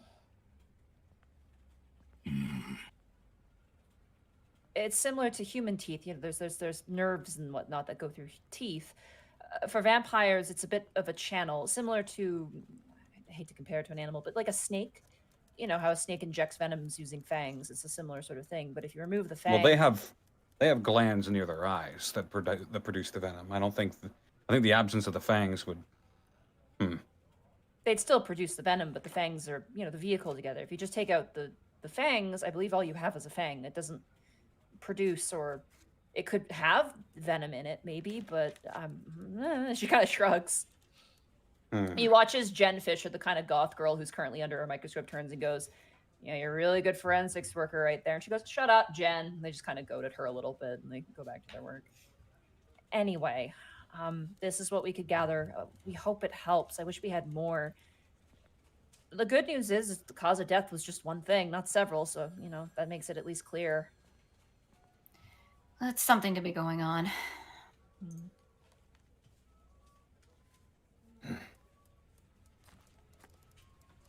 Was it instant? Well, he probably, based on, again, school, it depends. Person to person, particularly for Mr. Cody Mason, given his already pre-existing princess affliction. It probably led to, well, based on the autopsy, he probably went unconscious due to hemorrhaging in the brain, because it does spread through the body. Motor skills slowly subsiding, and then death. Painful probably for a little bit, but then after that, no awareness, and then, So he did not suffer long, at least. not long, at least, but he did suffer for a little bit. The shot probably kept it from being too long in the first place. Mm-hmm. We will know more when we speak to our eyewitness. Good luck. I hope you find who did this. I'm gonna try one last thing. Okay.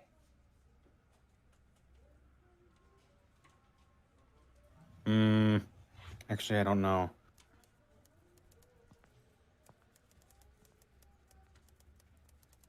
We can see the puncture wounds on his neck from this point, right? Yes, you absolutely can. What's the size of these puncture wounds? The fangs themselves looks to be at least, centimeters, 3 centimeters, at least in length.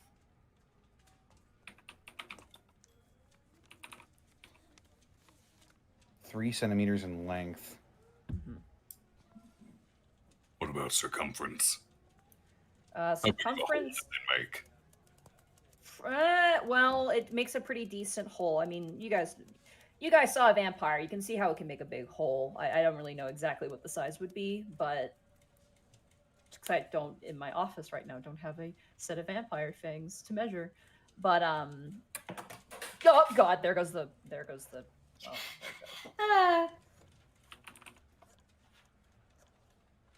I'd probably say at the deepest point, maybe like a centimeter in thickness, but that could also be just from time as well, looking at this body. Maybe slightly smaller than that.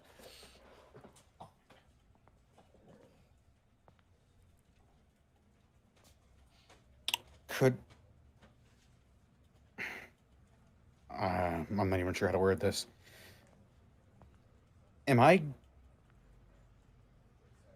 So there's no other marks or any other teeth. It's just the 2 holes. Just the 2 holes, yeah, the big bruise.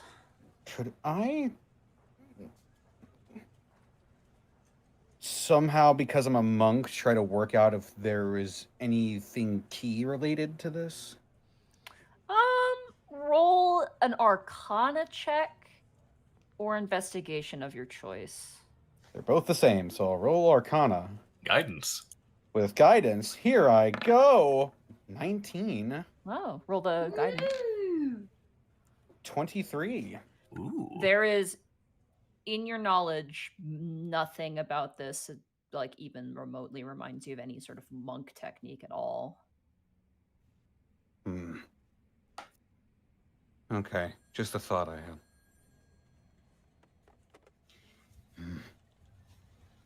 Well, I guess our next step is let's go talk to this witness. Right. Let us check in with the captain first. He'll look up and he'll nod in thanks to the forensics team. Thank you. Yeah, anytime. Stephanie smiles. And she zips up the body bag.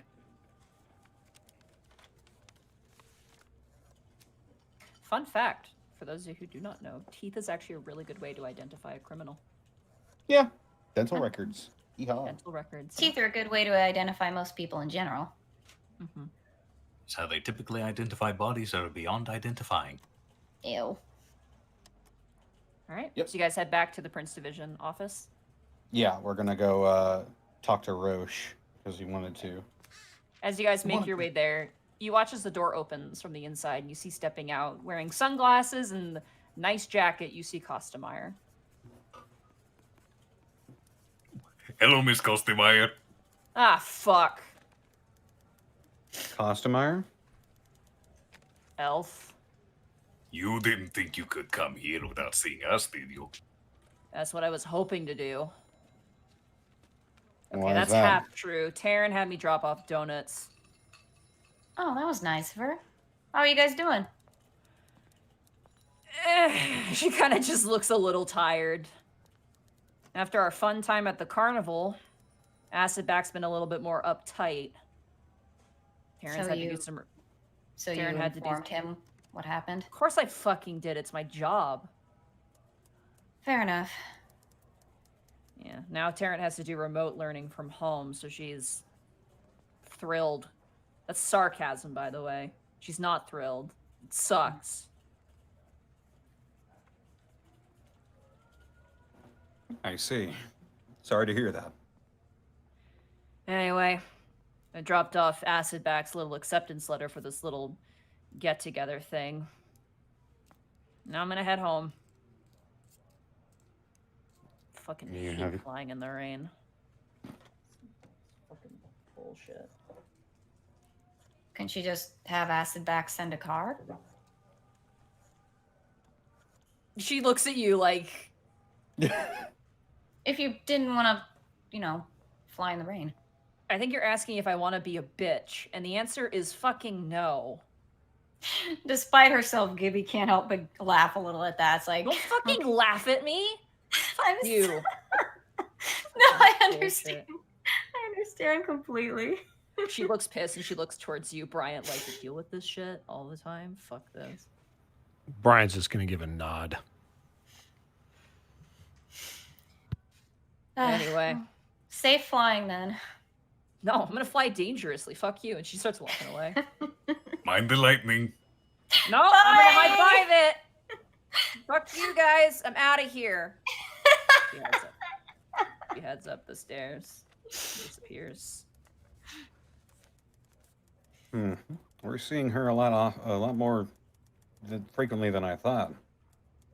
It's kind of nice in a way. Is it? Yes. Shoots Tanis a look. It is. She ate all my food. Yeah, but Didn't she'll Acidback pay you back reimburse for you. that? Yeah. Once. Well, it only happened once, yes. Yeah. Who's to say it's not going to happen again? Well, he'll probably reimburse you again then. Precisely.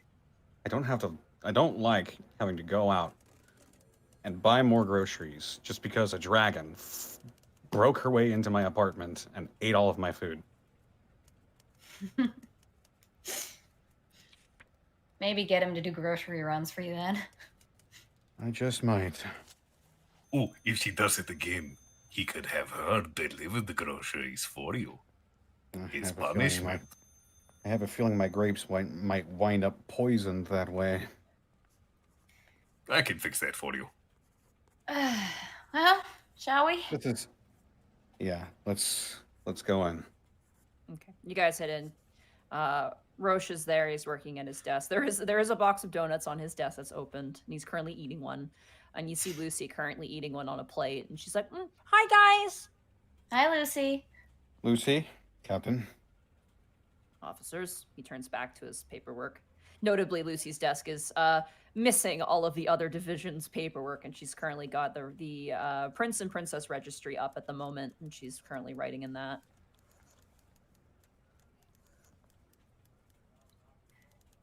That was Jennifer at Forensics. They were swamped, but fine. For the sake of ease, I assume you relay everything you've discovered so far to Lucy. And Yeah. Mhm. Yeah. they will put it in the file. All right, well, good luck finding this witness. If you're going to the crane yard, be extra careful, though. All right, sir. It's what we call a no man's land, but Which district was that in again? it's in the Central Ward. Mm. It's called the Crane Yard. Captain Roche actually explains it. It's called the Crane Yard because they were starting to build skyscrapers there. And just shit kind of got weird. And it's kind of like a condemned space. No one goes in and no one goes out. Weird. It's very strange. A lot of rumors of monsters and like people running around, apparitions, things like that. It's kind of a weird place. Sounds fucky. Mm-hmm. So you're saying it is haunted? I don't think haunted's the word I would use. Something lives there, or things live there, but I don't know the details. Based on what I know for our officers is we don't send anybody there, but if you're willing to go there for this, then that's on you. We This have is our to. job. And we're following a lead. The Need to life see is if that lead potentially is in safe. danger. Very well. Well, don't let me keep you. And here, he kind of closes the donut box and he just pushes it towards you. You can have the rest of these. I need to watch my waistline. He goes back to writing. I'll grab one, put it in my mouth when we walk out to the car. They're good donuts. Nothing special, not like the cupcakes. This is probably a, Taryn telling Cosmar, go pick them up something nice, and Cosmar being, fucking donuts should work, right? They're cogs. Krispy Kreme. We could Yeah. use these as bargaining chips. Taryn got you confectionery cupcakes, and Cosmar is gonna get you the shittiest donuts possible. That's how you know she cares. Yeah. All right. So, you guys are setting out to the crane yard? Yes. Okay. Tanis, go ahead and roll a survival check to try and find this location. Elbay! You are a good dad. This one will Hooray. be difficult because this does not have an address on a GPS. Does someone want to help him? Give him advantage on top of the guidance? I don't think I have an ability to give anyone advantage. You can just help him. Sure, help I'll help action. him. How do I do that? You just say, I help him. And I it's someone help that you can him. actually help him with, and I say yes, and I'm going to say yes. You can basically act as his eyes and ears. I'm helping. Survival with advantage and guidance, Tanis. Oh boy, here I go. Wah! How's a Nice. soft 20 plus 1 do you? It's for a 20. Not perfect, but it definitely helps. You guys drive for a while. As you guys leave the precinct, sorry, too much tea. As you guys leave the precinct and make your way to the central ward, you do not take a train, you're taking the car, I'm assuming. It does take you a bit longer. The rain is consistent and everything is very wet. Eventually, you find your way to a very terrifying looking chain link fence that seems to wrap around a massive compound. And I mean massive. We're talking like maybe 8 to 16 city blocks section.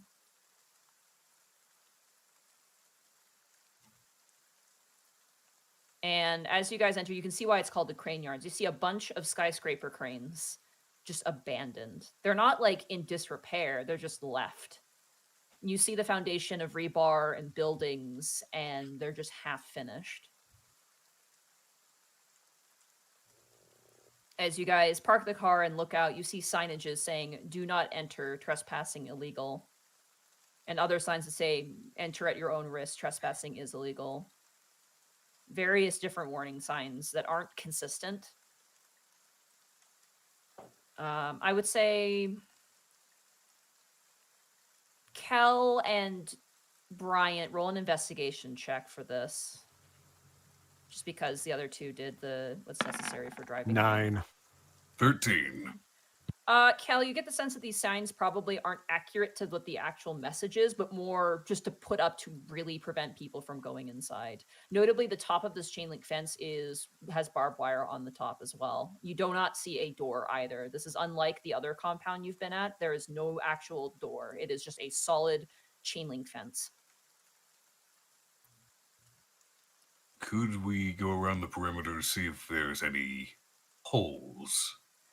In the car, weak no, but if you spots. wanted to get out and walk, yes, absolutely you could. Gil would like to get out and walk. You guys step Um, out Probe into the the rain. perimeter for weaknesses. I'm gonna go ahead and mage armor up.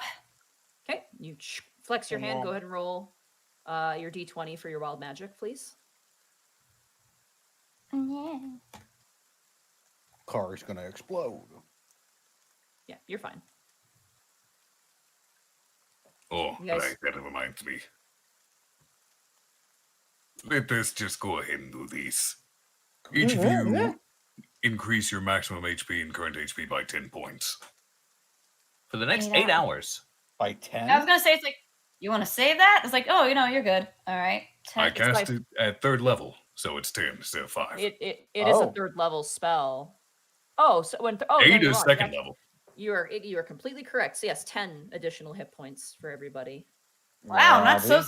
not exactly that squishy anymore. Well, I mean, I'm everyone still except squishy. Khel. So Bryant and Gibby and Tanis. Oh boy. I'd say just add 10 to your current HP and put it in your temporary hit points. Easier to track that way.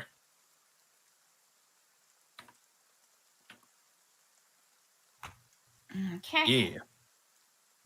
Okay. As you guys walk around the perimeter, I want everybody to make perception checks for me. Here I go. Oh no, my hand slipped on Tanis. It's an 8. Hey! 12 plus a d4. 17. 15. 15. 5.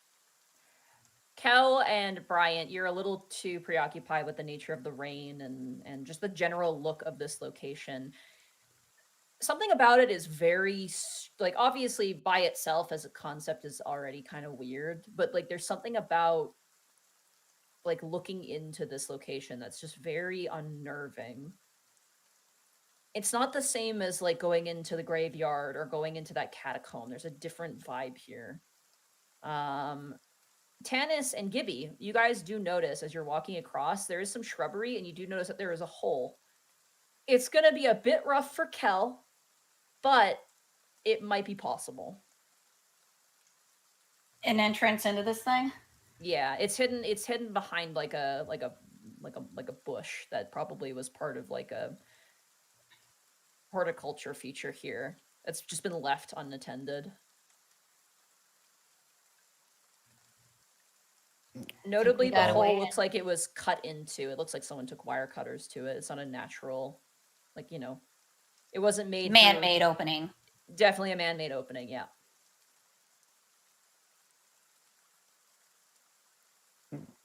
Go ahead and try to crawl my way underneath. Okay. Go ahead for me, and I'm going to say for this, what would this be? I'm going to say acrobatics for this because you're going through a tight space. Okay. Due to Khel's size, would he have disadvantage? 21. You know when Kirby does like the downslide with his foot going forward? As Gibby holds back the bush, you like slide legs first and make your way completely on the other side without any issue. Is he like really far away from us, or is it just literally just No. an opening and there's there? Yeah, I'll if there's an lean opening down. slides through and he's on the other side. I'll lean down and whisper, How dark is it in there? It's a chain link fence, so you can see him on the other side. Oh, okay. So I guess we're all just gonna Pretty well lit except for the overcast sky. above I game. say Yeah, I looking- know. I'm I say stupid. looking right at it. Is there an opening to this gate? Like, oh, I just asked him. Tanis, do you see an opening you can open up for us, or do we all need to come through? Do I? No, not at all. You get the sense that it's probably intentional. Yeah, Yeah. I think this is the way we're getting in. All right, I'll give it a go. All right, acrobatics. Lee.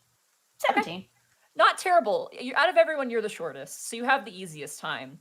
Your hair does get snagged on like some of the whoever cut this wire did not cut it cleanly and bend back the sharp bits. So you get scratched a little on the head, but it's nothing. You won't take damage. It just kind of is like and you just kind of make your way through and dust yourself off.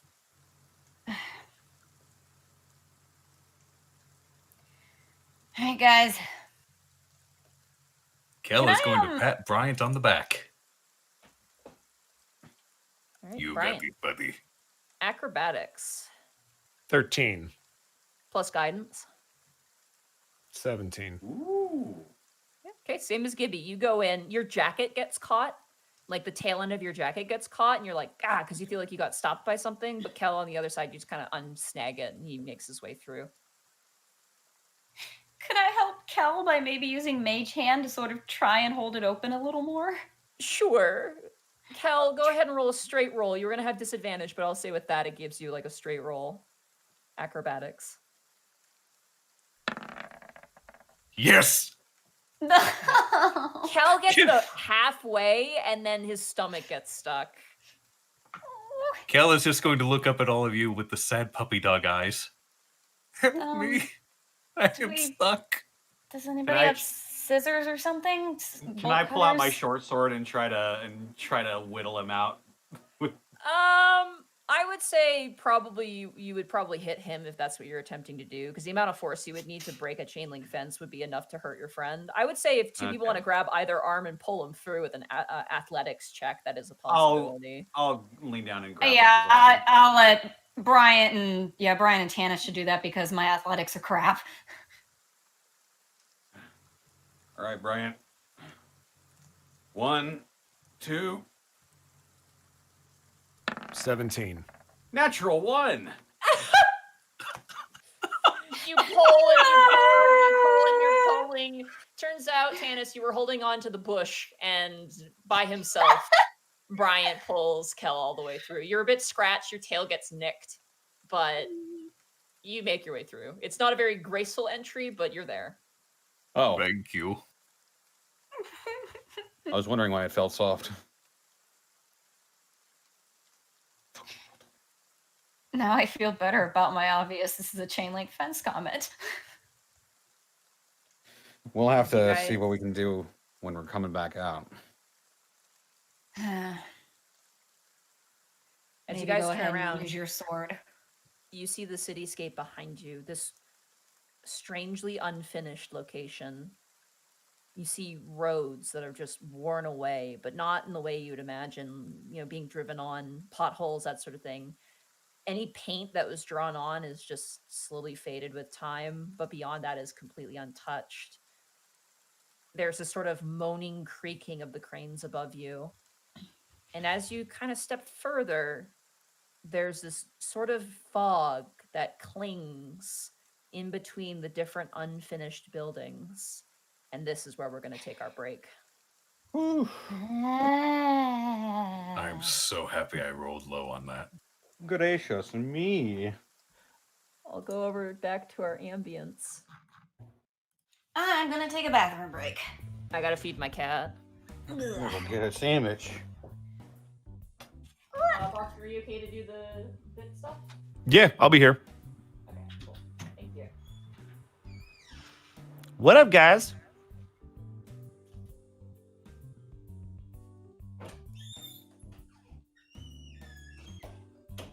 Arcolf, are you just sitting there? Yeah, I'm always here. I never leave. 100 bits from Burnout Vaughn. Hey, Bosco, how's it hanging? Low.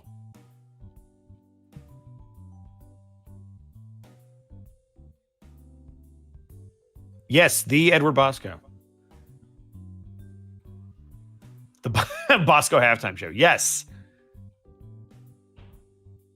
How fare you today, Bosco? Good. How about you? Not the same. Nice. Good talk. Yes.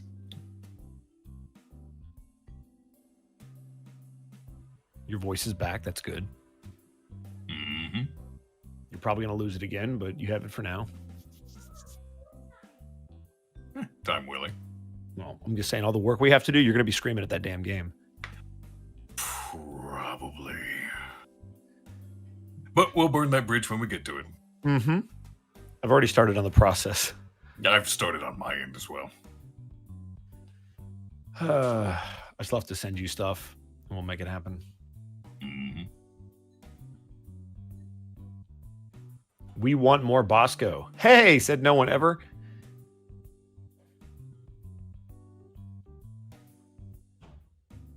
Do I need to work on something too? No, Zako, because it's for the other show. You have 2 weeks off. Hey, Bosco, so why do you have to... Oh, motherfucking scroll. Why do you have to double Jiggy? Because now I can't understand. Why aren't you Majima? I don't know what that means. I get You jiggy with it, apparently maybe. got someone named Jiggy. Getting jiggy with it, maybe. Will Smith? I don't know. The Fresh Prince himself. Haunch Paunch with a tier 1 sub. 2 mimics are sitting at a dungeon. One mimic says, "Man, I'm bored." The other mimic says, "Holy shit, a talking chest."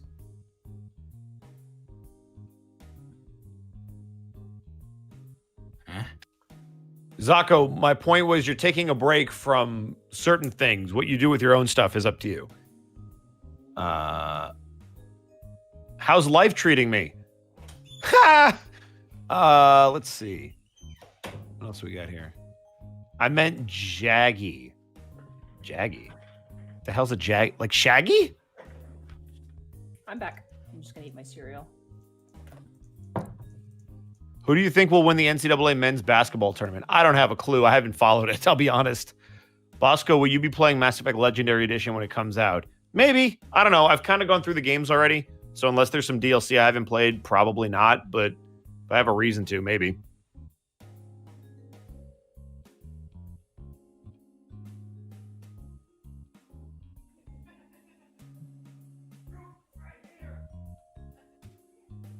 No, Hellfang was he was talking about Fist of the North Star. Ah. Got it. Oh yeah, no, now he just posted about it. I was just being a little shit. Oh, 2,000 bits from Omen. So is this the Kelly and Pooh and Bryant 2 halftime show? What? Kelly the Pooh. I assume that's like Winnie the Pooh. But I guess Kel? I feel a rumbly in my tumbly. Are they saying Bryant's Piglet? Is that? Because it is a Piglet too, or because I feel like he'd be more Eeyore. More rabbit, honestly. No, Rabbit's a good person. Not our rabbit, the Winnie the Pooh rabbit. He's a good person.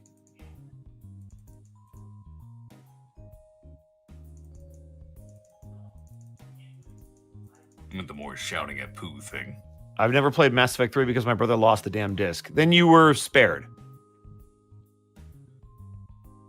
Yeah, you weren't missing much. Well, you're missing 2/3 of a good game. If you ever play Mass Effect, do it with the happy ending mod. Yep. You know, the ending they should have done. Mm-hmm.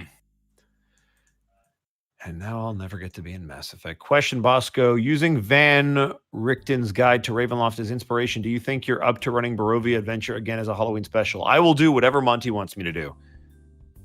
Dread Hunter with 200 bits. Hey, Connor. Poyo.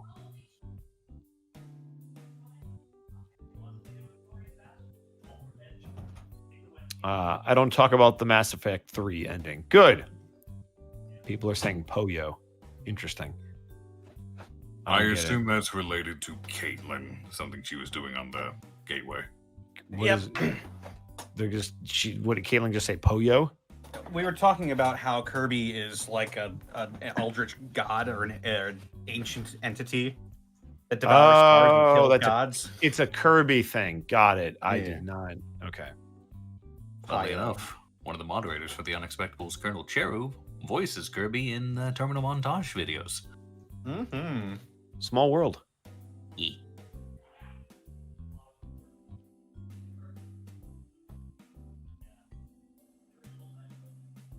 Hey, Bosco, since you are a big wrestling fan, how do you feel about the main event for WrestleMania being a triple threat between Bryan versus Reigns versus Edge? I think they're trying to save ratings that can't be saved because they thought Edge coming back would be enough, and then people haven't watched. So they're like, well, we'll put Bryan in there. It's not going to change anything. I think the match will be all right, but like I'm so tired of WWE. I'm not interested. Mm-hmm. Mm-hmm. Like they were like as soon as Christian left, I'm like, well, that's what I wanted. I wanted Christian and Edge to win some belts or go on a tag run, and you just let him go to AEW. So now I'm invested in that. I'd rather go see him fight Frankie Kazarian. Yeah. Like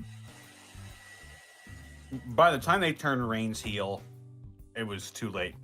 I liked Reigns' heel. I liked what they did with Jey Uso. I was annoyed by how quickly Jey Uso was just like, all right, I'm a puppet now.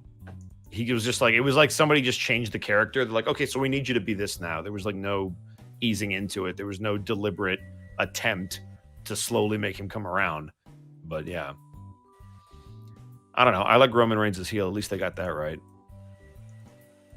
I guess I never thought that they could make me be bored of Edge, and I am. Mm-hmm.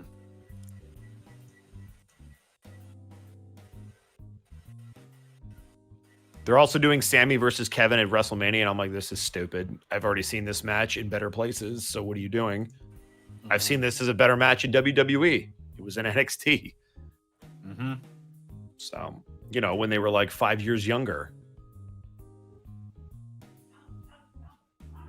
Yes, Citric, WWE lost its edge. Isn't it sort of WWE's thing to run things to the ground until there's not a dead horse left to beat? Well, there's always a dead horse to beat, though. That's kind of the problem. And yes, so Rhea Ripley is just another example of that. Like, they're going to give her a shot against Asuka, and it doesn't really matter who wins because neither lady is going to look good doing it. Asuka hasn't been good since NXT. Rhea was great in NXT, but then she didn't really do anything on the main roster for weeks. They just did vignettes. And now they pulled her out because I'm pretty sure Charlotte has the global bastard or something. Or she got hurt, one of the two. They just cut a guy named Andrade that I really liked. And I'm like, if you can't utilize these guys, then... Well, they cut Andrade? Yeah, they cut him weeks ago. He asked for it, and I don't blame him. He should go back to AAA. I don't blame him either. Like, that guy had everything. Do we have Sarah back, or is she still missing? I can hear her in the background. She's still talking. Thank God Undertaker got out of there before everything got super bad. Bro, he had to. He's in his late 50s, and he's got a bad hip that he got replaced. Like, he needed to step away because he was legitimately breaking down before our very eyes. And he's one of my favorite wrestlers, but every time I saw him wrestle, like against Roman Reigns, you could just see how hard it was for him to even move. And I just felt bad. After Brock, it just went completely downhill. Yeah, and like Brock should have been it. Like if they really wanted to do something cool, Brock should have been it. The Roman Reigns thing should have been it.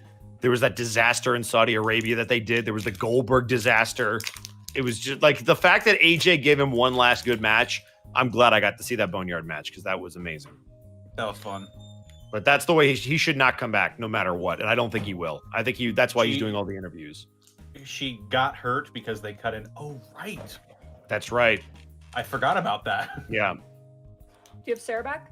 Mm-hmm. Okay, we good to keep going, guys? Yep. Yeah. All right. Yeah. Excuse me. Yes. All right. Perfect.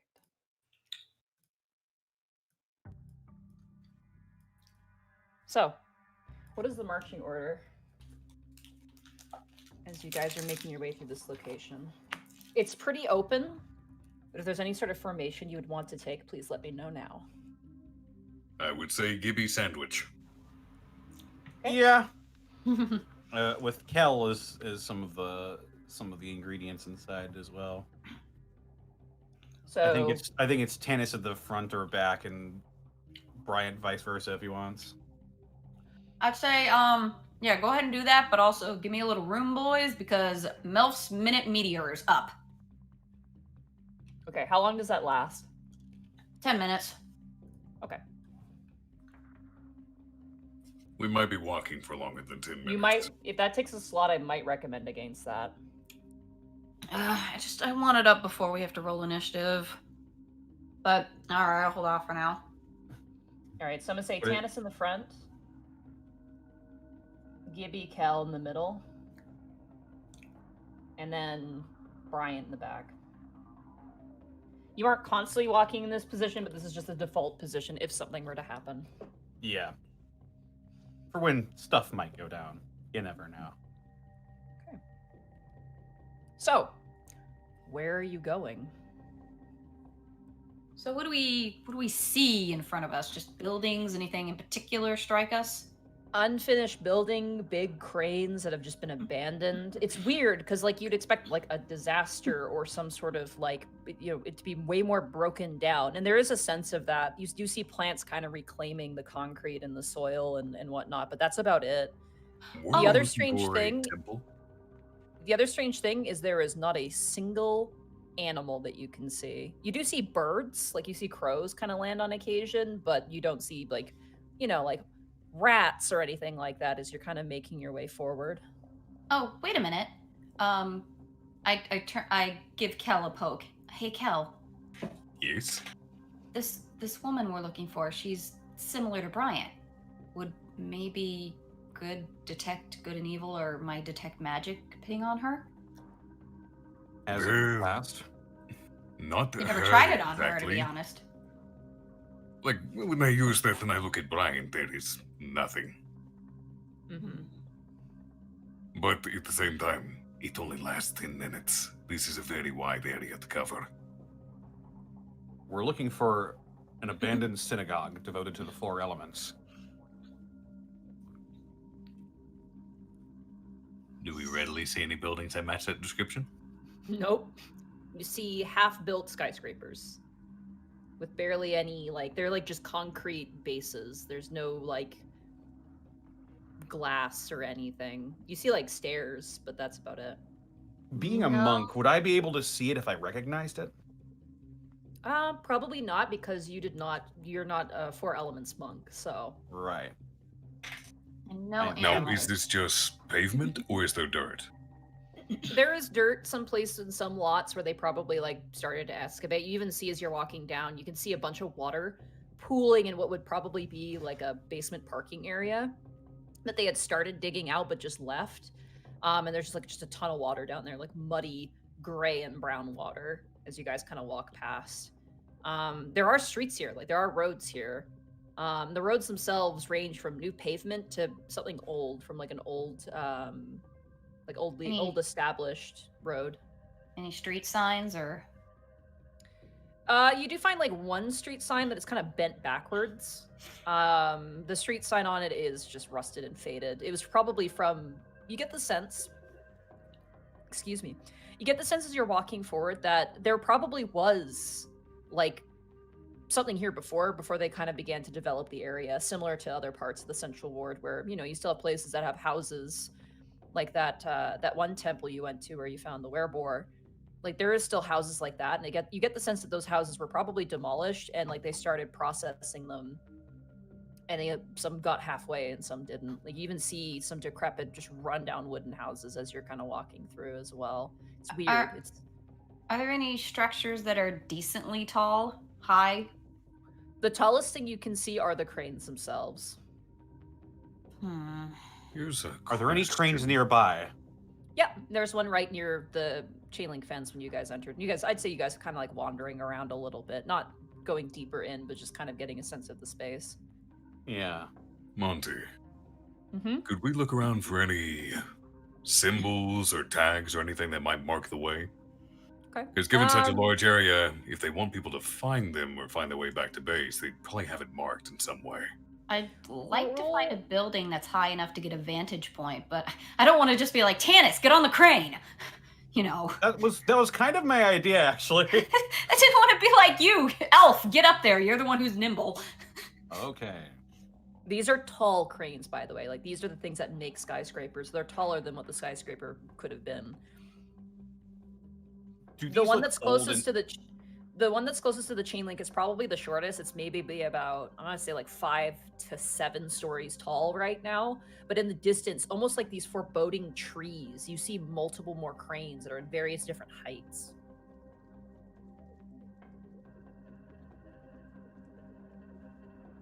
Sorry, you're gonna ask a question? Judging from the look of these cranes, do they look like old and rusted enough to where any sort of pressure would cause them to break? Roll an investigation check, I'd say. Okay. I'm not terribly worried about this, but any second now. There we go. Yeah. Oh, I was almost a 17. I mean, 7. it is, some parts of it are rusted, but They look solid. I mean, they're meant to carry a large amount of weight, really. Okay. But Where's the next closest crane to us? next closest crane is probably at least four blocks away. Like you Okay. count in total about 5. The shortest being the one you're next to. Okay. I'm going to start climbing the neck of the crane right next to us. Okay. You walk over. You put your hands to it. It's cold, and like your fingers are numb because it is still raining. And go ahead for me in acrobatics or athletics of your choice. Irregardless go of the for it. roll, it will take you a while because this is a very, very tall thing. 23. Nice. Snake Eater begins to play as you make your way up the stairs. The rest of you guys, is anybody gonna follow him? Is I mean, is May anybody I, else going with him, or are you guys gonna stay? may I look around for any tags or marks that might point the Yeah. way? That's right. Yeah. Go ahead and roll a perception check for me. 6. As you look around, not really. The fog does cover up a lot of like the height where you'd see such a thing. So maybe as you go further in, there might be, but for this location, nah, nothing. can I roll a straight investigation check? What are you looking for in particular? Ugh. Or are you just looking for Something. anything in particular? Just again, I don't know what we're looking for. It's like, should I get detect magic up? But it's like 10 minutes. Like, I don't know. Big area. I'll just wait for Tanis. Bryant, did you want to do anything? I'll wait for Tanis because I don't know where he went. Pay attention. He's climbing up a crane. No, but I mean, like, I don't know what he's looking for, so I'll just wait for him to Oh, report. okay. Tanis, as you climb up to the edge of the crane, it leads up to obviously the sitting area where whoever would be manning this thing would be. The glass is broken; it's been shattered. But notably, as you get inside, you do see that there are like pop cans in here, specifically like energy drink cans. And the couch like is wet. It's like a leather sort of seat. And it looks like the controls have been messed with and tampered with. Clearly, someone has occupied the space before you. But as you kind of stand up and you sit in this space, you look out. Go ahead and roll a perception check for me. There are energy drinks? Cans. Empty cans. Could I look at the expiration date on them? Do energy drinks expire? They sure can. Oh God. Well, sure. a lot of things have best buy dates, but expire is. Go ahead and roll an investigation check for me. There we go. Natural 1 again. Thank you. Excellent, great, excellent. I'm going to need you to stop rolling well on Wednesdays. I can't say anything about it anymore. No, you're not allowed to. Huh? As you go and you flip around the can, like you flip it around, you can't find an expiry date on this can. Yeah. You just kind of give up and you just throw it over your shoulder and let it fall all the way down to the bottom. The rest of you down below hear a ping, and you turn over and you see an energy drink can that just fell from above. That is littering. All right. It's back. Perception, right? Yeah, because you're looking out just at the general vicinity. Woo! 21. Nice. It's patchy. There are spots where the skyscrapers are partially built. There's one where you see that it actually has glass, but it's like completely in disrepair. But you do notice that there's a bit of a patch far off, kind of near the center, that seems to like just, it looks like there's nothing there, but you get the sense it's probably hidden behind all of these skyscrapers, and that might be your best bet if it's an old building. With a 21, you also notice a small form walking on the road and just go out of sight. Did my elf eye see anything besides that? No. You just see like a humanoid form, very tall, just walk, and like you just get it for a second. Very tall, not teenager size? No, definitely not teenager size. Oh boy. All right. With that marked out, I'll I'll just keep a note that where our best bet is, and I'll climb back down. You slide down the ladder and hit the ground. Looks like there's a patch of where some cranes are blocking my view up there, but I think that might be our best bet. I also noticed something there. Tall. Only for a second, though. Human? Humanoid. I don't think far- it's... How far away do you think he was by minutes? Could I tell that? Not really. Couldn't say. It was over nearby the cranes, though. Again, it was only for just a second, but I saw it. It's a better lead than we have so far. Right.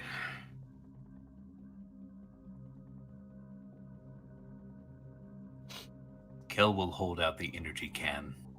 Tanis. Yeah? This place may be abandoned, but that is no reason to litter. Find the trash can. I'll pull out my short sword and I'll stick it into the can and find a trash can and Okay.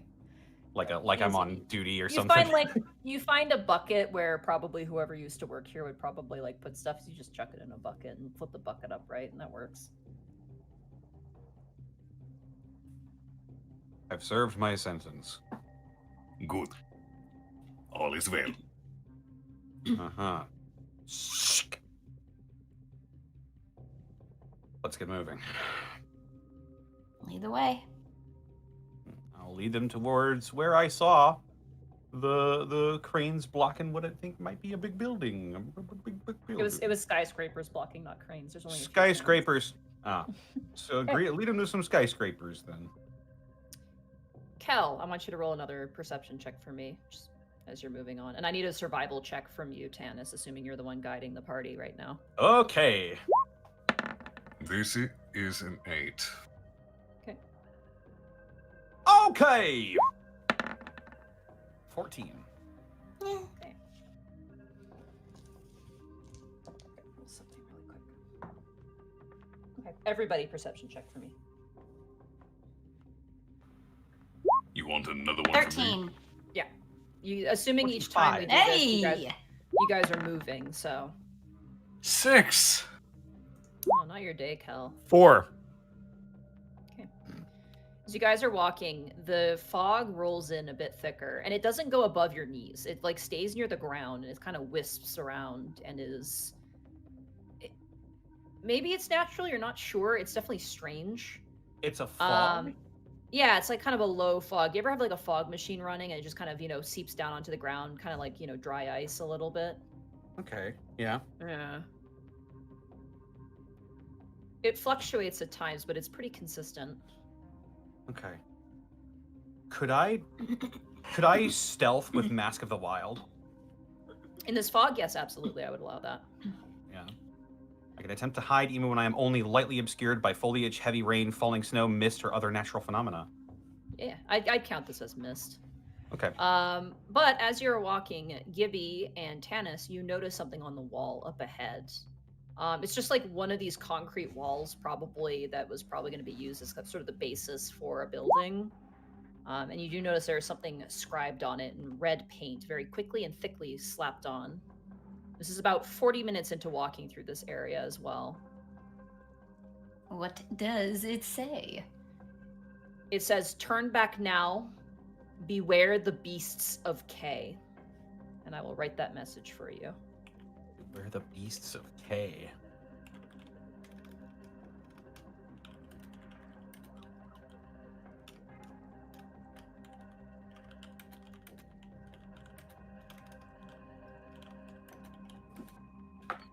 And it is accompanied with the symbol that I will show you now.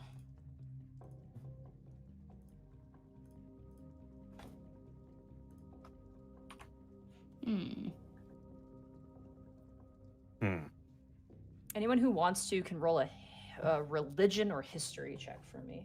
was going to ask Roll that. history. 11. 17. I will roll religion. 11. Religion has a higher chance of success. Bryant, did you want to attempt? I mean, he wouldn't know, but I can roll it for the sake of rolling it. Yeah, just take a rolling it if you want to. Okay. 3. Yeah, that kind of makes sense. Tanis, with your history check, the Beasts of K is a cursed affliction. It's a unique one. Only in the city does it happen. No one really knows what causes it, but it can cause people to mutate into unrecognizable things. That is all you know with that roll. With an 11 from Gibby with religion, you'd probably know about the same amount, but you would also know that the affliction is not one like lycanthropy or vampirism. It is said to be a curse of the gods, the nature of which you do not know. You've heard rumors about it, but you don't know the details. It's just something, it's kind of like a boogeyman story, but it has some merit to it. That's a weird urban legend. Might be more than just a legend at this rate. Our witness had to have been truly desperate in order to hide out here.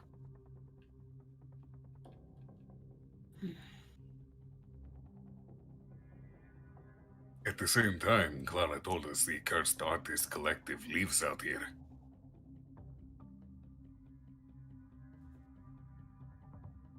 Maybe this That place Haley is was safe- with him.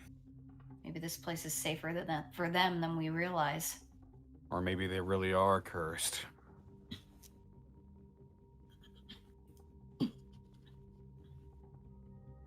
Let's keep moving. I'm gonna sort of crouch down into the mist and keep walking, and I'll like to stealth. Okay. So you guys want to move at a stealthy pace now as a group? Sure. We're not It gonna will be slow able to your do this movement, with but it him. will help you out. Sure, why I'm not? We got for it. time. But I'm not gonna roll well. I would just like to state above game, this is dumb. Bosco and I have disadvantage. This is like really dumb, but I'll do it. We may as well try. Well, Yep. I can stealth if we're worried about it. I'd say try group stealth just for shenanigans at this point. Okay. House. 11. Okay. 5. Guidance on Gibby. Oh, guidance for me. Sure, okay. I think you should have given that to Edward, honestly, because I have 2 to stealth. He It's too late, already he rolled. He already rolled before he could do it. 15. Okay, 15, that's good. 20. Oh, But with I disadvantage. gotta. Oh yeah, 18. good saving grace. Yep, there we go. There it is. 3. Okay. Tanis sort of crouches down into the mist, and his form slowly gets a little bit less color to it and a little bit more transparent as he just kind of naturally blends into it. Gibby, I imagine, like, kind of, like, goes down, kind of like Skyrim stealth style, you know, where they kind of crouch near the ground and kind of, like, move forward. You guys walk, you just hear choo, choo, choo. Like, Khel and Bryant are the most, like, obvious individuals. Well, we tried. Everybody perception checks for me. Here we go again.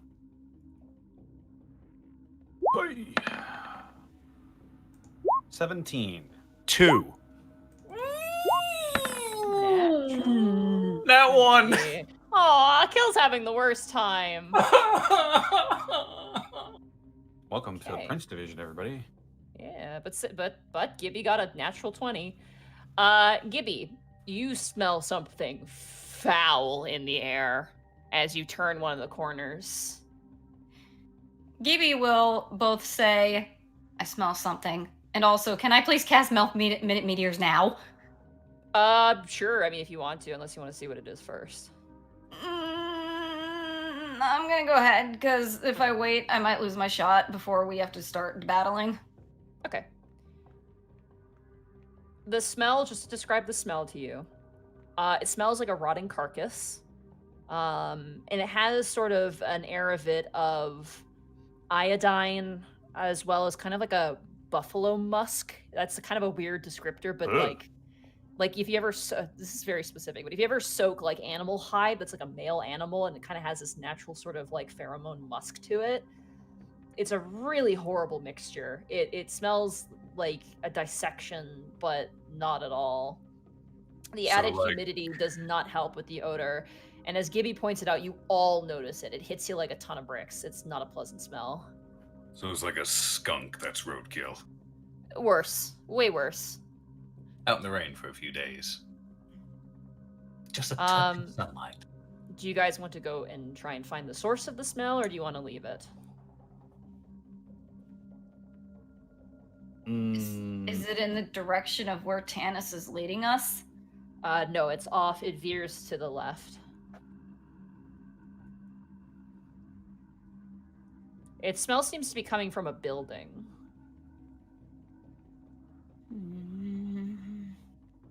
We probably shouldn't get sidetracked.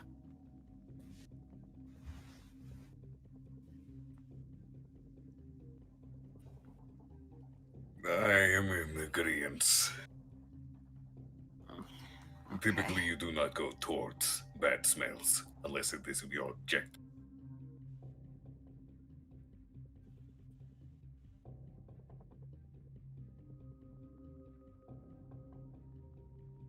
Well, if you guys don't wanna, I guess I'm good with leaving it.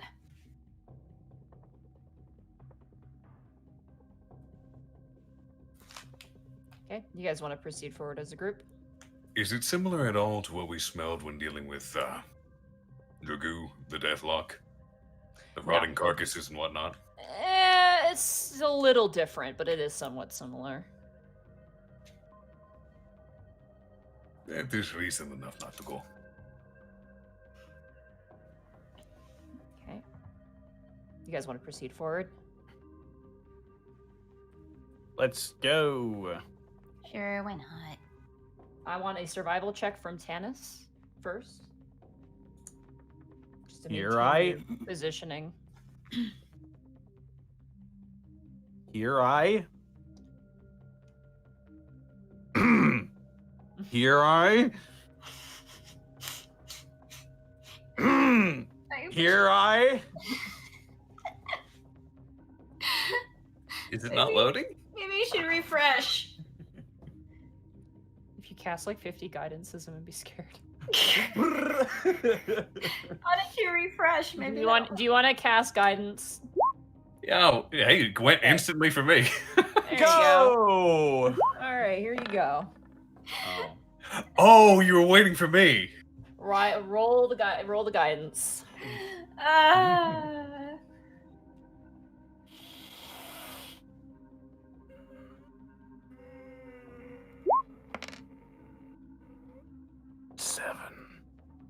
As you guys are heading forward in a direct path towards your destination, you hit a wall.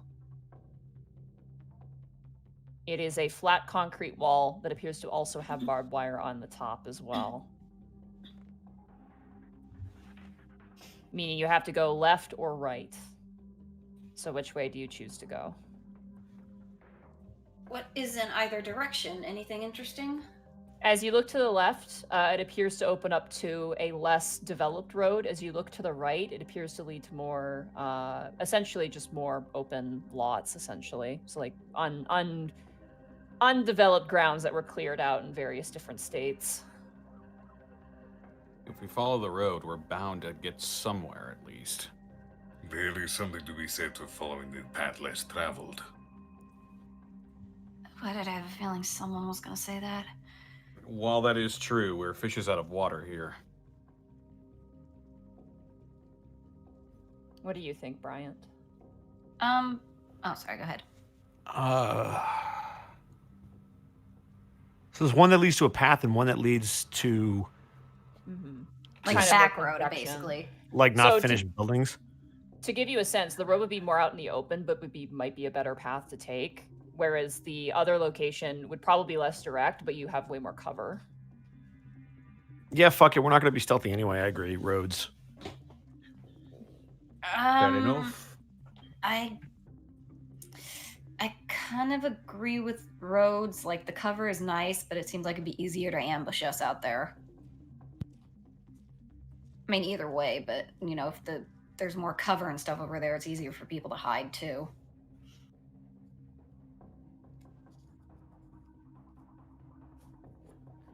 Okay. Fair enough.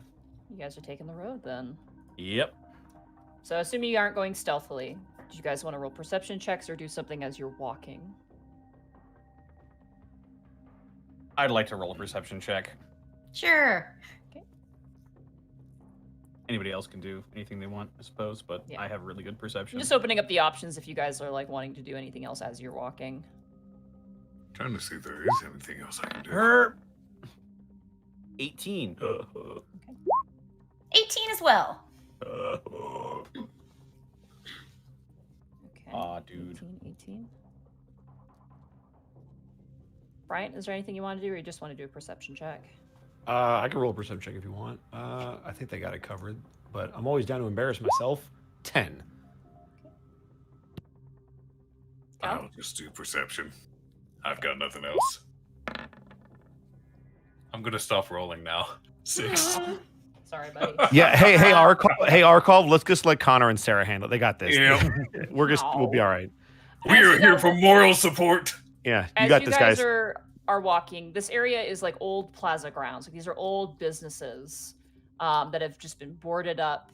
There's like a medicine shop. There's, you know, like an old real estate place, and they're all just like, they were probably old to begin with, but just being left here unattended to has just made them even worse. As you walk past the open windows, you can hear water just pouring into these different establishments as you guys are walking. It's forlorn, and added with the mist is very uncomfortable. But as you walk forward,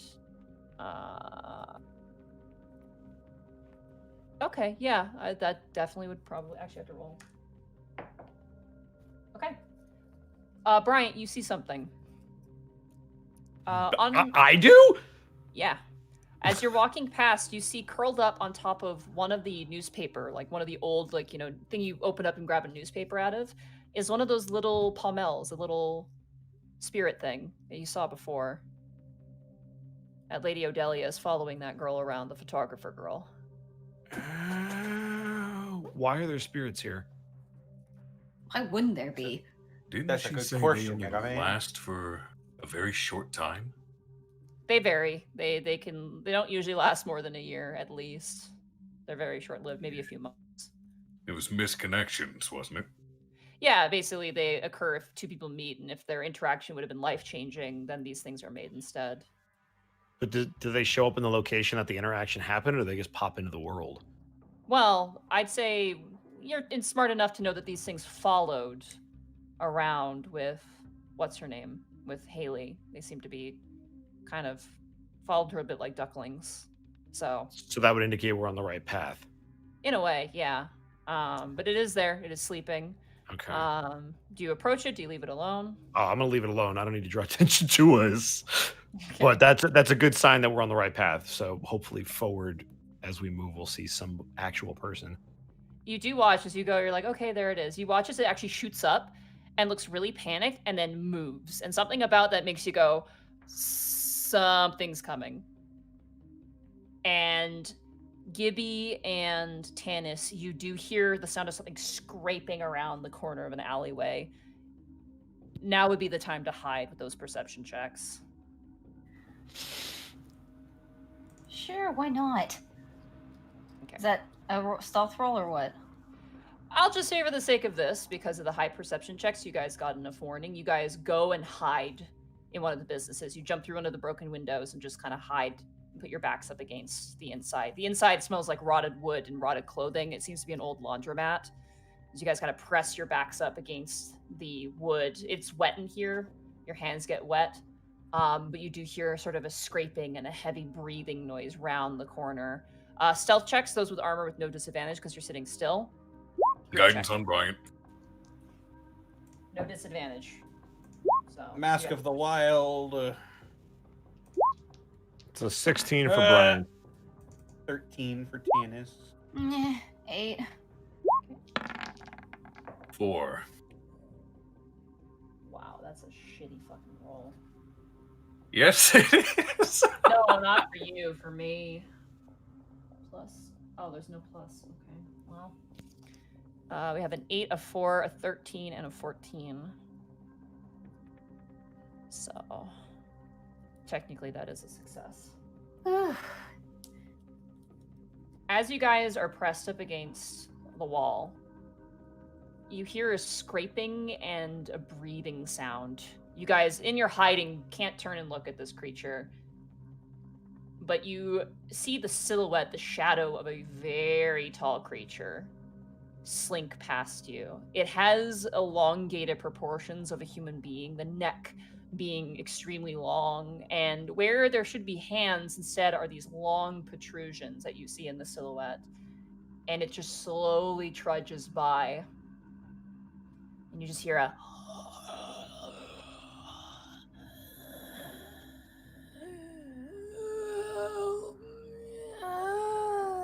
and it just slowly walks away.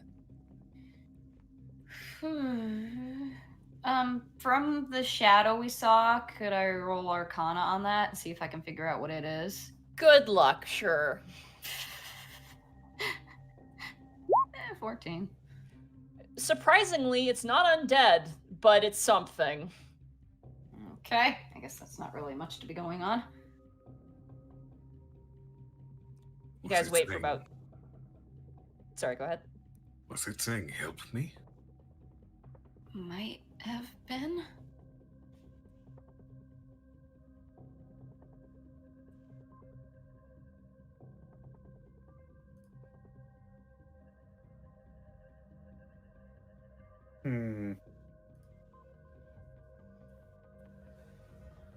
Did the shadow look like the thing that I saw on the top of the crane?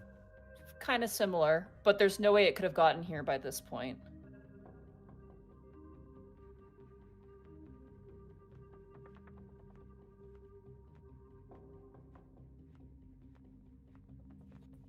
There are more of them. Great. You wait 10 minutes, silence. We should keep moving.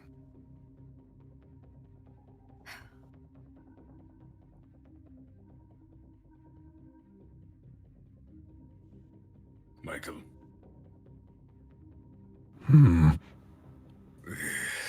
It is not the best idea, but for the sake of moving stealthily, should we remove our armor and just carry it with us? Now with that fucking thing out there, you can do what you want. Yeah, I agree.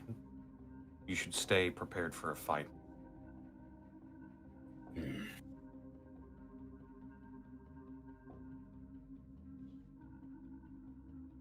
Above game, you said it was 10 minutes, Monty.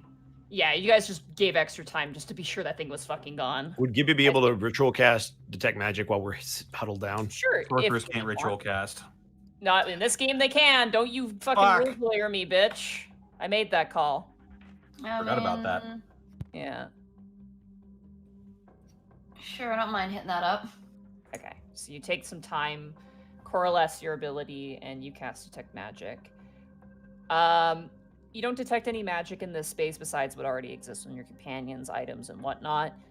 You do detect a little blip, and as you look out the window to look, it is that little ghost thing that's hanging out. You're like, you don't see anything, but you're like, oh, there's a weird thing there.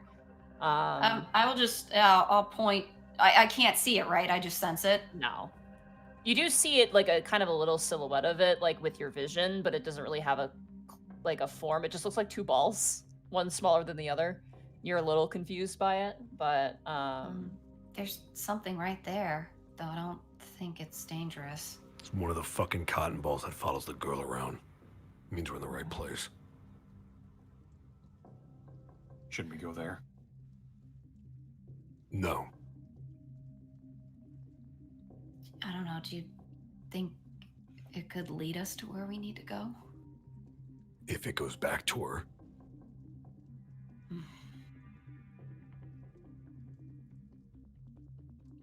could check. That might be our best bet. Great. I guess we're going to approach it. Okay. You go up towards it. It seems to be, now that that big thing is gone, it doesn't seem to have much of a care at all. Does it move? No. It like turns and sees you, but it doesn't seem to like acknowledge you that much. Yeah, it's just kind of standing there. Floating there. I don't know, whatever a floating cotton ball does. It doesn't float. It sits on the ground. Tumbleweed cotton ball. Is that what you say to Is- it? Sorry. Oh, is Bryant the only one who can actually see it? Yeah, it's technically a ghost, so he's the only one who can see it. Just sort of slowly reach out and brush my hand in its space. Okay. You watch as Tanis's hand just goes through it, and it kind of makes like this. It kind of makes this little chirpy noise, kind of like a little bit like the squeak of a lizard, like with kind of like the sort of peeping of a chicken chick. Like it just kind of like squints the eyes closed and just kind of sits there as the hand goes through it. So I can sort of see it, right? Yeah, you do see Tanis's hand go through it. And there's almost like this sort of wispy effect, and then it just kind of recoalesces. Can you understand me? Doesn't seem to respond to Gibby. Any of us? It does look up towards you, Brian. Take me to the girl now. It like almost like a really fast like slug, kind of like just goes up to your boot and just like kind of steps. It literally goes on top of your boot because it's dry and just sits there, curls the tail around. I'm going to kick it off my boot. Okay. Do you want to hurt it, or are you just like? No, trying I'm to just. shove It's like get off me kind of a thing, not like I'm going to squash you kind of thing. All right. You kind of toss it and lands on the ground and kind of rolls over and then sits back up, and then starts moving Where your boot again. is the girl you were following? Like tries to climb back on top of your boot again. I'm gonna take a look around to see if there's any places that have been disturbed or like walkways near this thing, Like where you're standing right now. like tracks, if I can. Okay, roll an investigation check prints. for me. Here I go. It's all cement, so that's a bit challenging, but maybe you'll find something. Guidance. Maybe with the power of friendship and roll. Yeah, so I'm going to say it. Fuck roll 20. Hey, you still got guidance. Hooray. In before the 1. Yay! 8! Okay. For a total of 8. Any man with 2 hands has a fighting chance. As you look down at the ground, you do not see footprints as this is cement. But notably, there are some scratch marks, but they look old. They look like they're coming out or going in. What do you mean? Like there's scratch marks on the ground, like on the concrete. What direction does it look like whatever made these was heading? It looks like down the road. Okay. So towards the direction you guys would be going if you're continuing this road, because the other direction would take you to the edge of the city where you could exit potentially. Something here. Claw marks.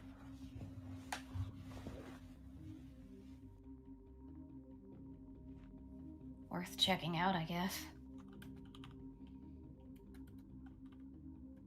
Nothing else, we can get a better scope of where we're heading. Could I do another look around for any sort of graffiti or tags that might point the way? Sure, absolutely. Roll a perception check. Ooh, that's good. Natural 20. There it is. 20. As you guys continue walking, assuming you are, Bryant, what are you doing with this thing on the ground? Just Scraping it off my boot and then ignoring it. Okay, you leave it behind, and it just kind of it goes back over to that newspaper stand and sits on top again. They don't seem the most intelligent. Clearly. As you guys continue and just kind of looking in and out of the business, Khel, you notice in one of the businesses, it looks like some sort of like rug cleaning store. Notably, the window's still intact. It has a bunch of like wood boards on it, but notably the door is open. And as you're passing by that door, you do notice that there's someone made a bed in there, and you do notice that there is some stuff in there. It looks like someone was living there.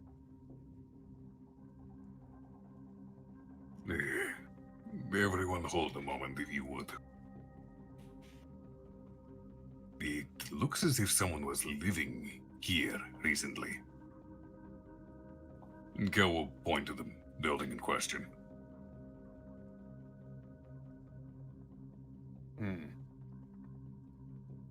We should check it out.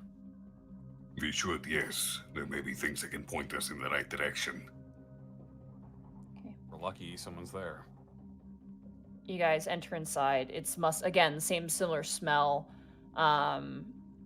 It looks like some of the goods that were in here are probably taken out. Rugs are expensive, but there are still some left behind, some cheaper ones that are just rotting. There's a smell of mildew and rot, and you even notice that there's some fungus growing on some of these rugs. As you make your way inside and towards the bed, you notice that, first of all, the first thing that catches your eyes is that this bed was made up against a wall, and on the wall is just this massive, probably 2-inch deep scratch mark that runs across the wall, the wood of the wall, in a giant arcing motion.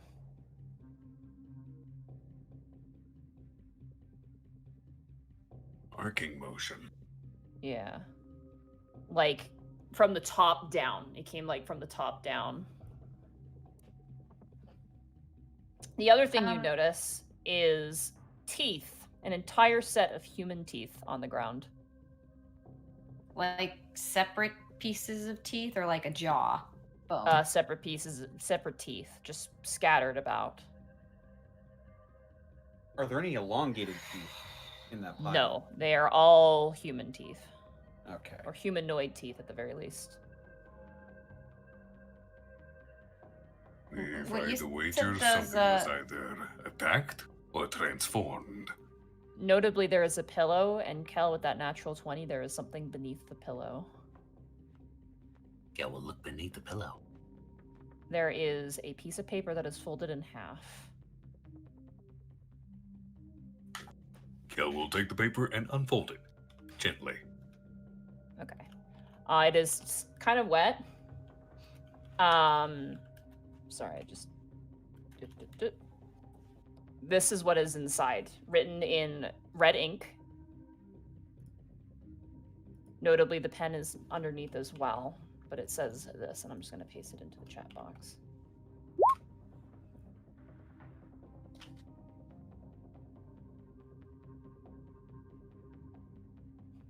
Oh.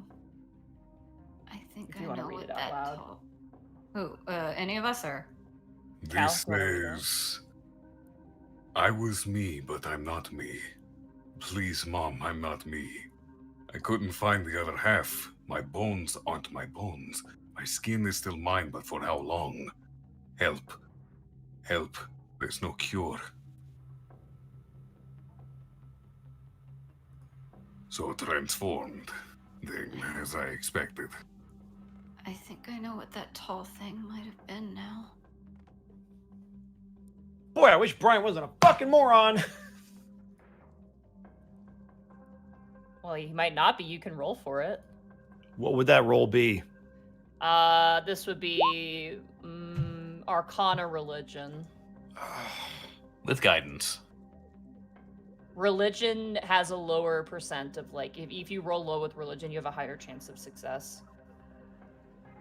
Can we all roll on that, or? So 1. Yeah, no dice, unfortunately. I'll just sit here above game and wait for somebody to be smart in game. Sarah, please. I mean, I'll roll on that. 8. 8. You already tried to figure this out, so I actually wouldn't have allowed you to roll, but... Oh, you know. sorry. You want to take No, a chance it's on fine. Dennis? I think Tanis is the only one who hasn't thought about this. It's my turn now. I roll. Religion check.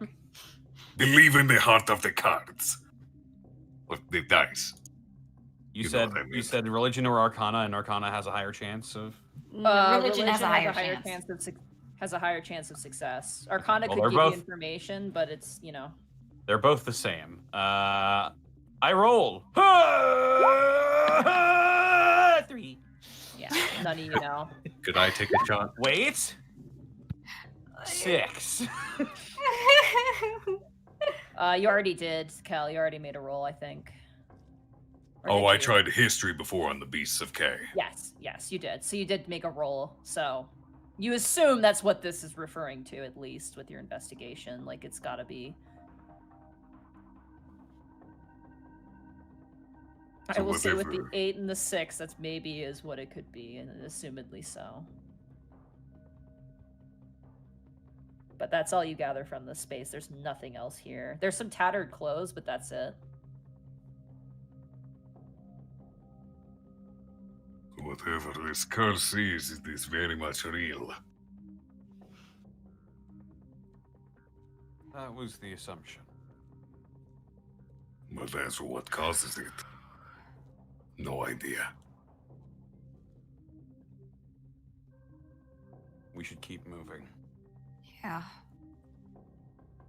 Khel will tuck the note away in his back. Okay. Survival check, Tanis. Here I go again with guidance. 22 Hey! plus 3 is 25. Nice. Seeing the cranes from this distance, you're able to use them as kind of a referral point, and you get a really good sense as the direction you need to go. But as you guys continue walking for another decent amount of time, it's beginning to get dark. The overcast sky rumbles again, and rain begins to descend upon you.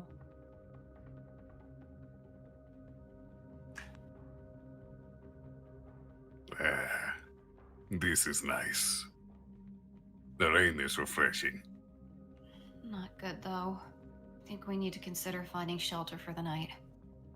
The mist disappears. Perception checks from everybody.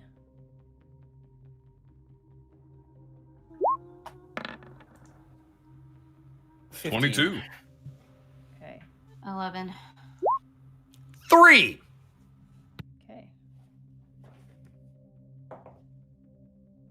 Ooh, not good.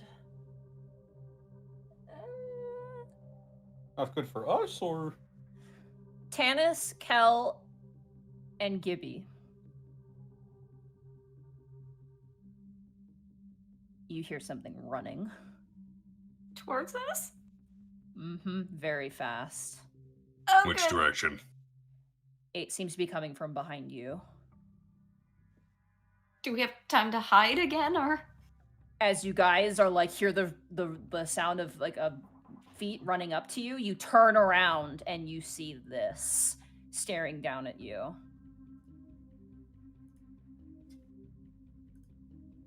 Art by that art jack.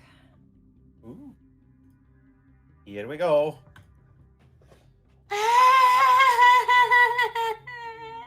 Oh no. I need everybody to roll initiative as this thing is charging Mach speed towards you. That's not good. That's For the opposite of descriptions- good. For the podcast viewers, you guys see, let me describe this creature really quick for you. Sorry, I'm describing my fight music here. It looks like it used to be a human. The feet and the face and the body suggest as such. Where bone probably once was, it just looks like the bone just kept growing. The fingers that were probably once had bone in them are just like these weird hanging little pockets of flesh that just kind of flail.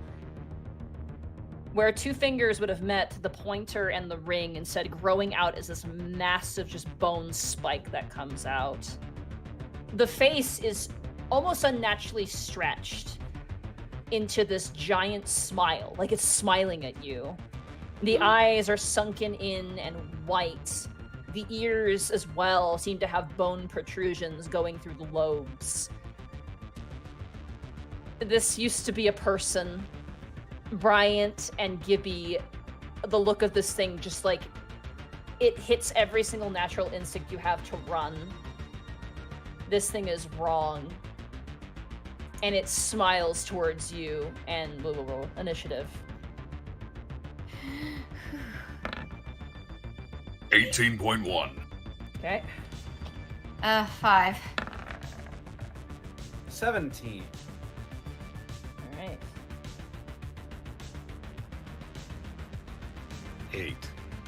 Khel. And then Tanis. Bryant. And then Gibby.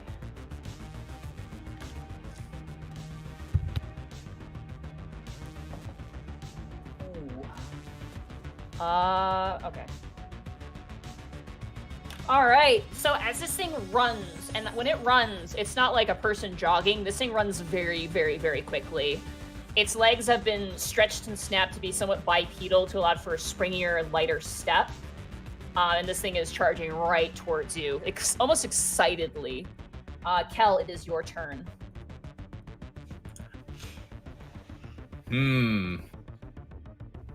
How far away is it? As it is right now, it is probably 10 feet away from your group. You guys turned around just as it made it within 10 feet, I would say, of Bryant, because Bryant was behind you guys. All right. Guiding bolt. All right, go ahead and roll to hit.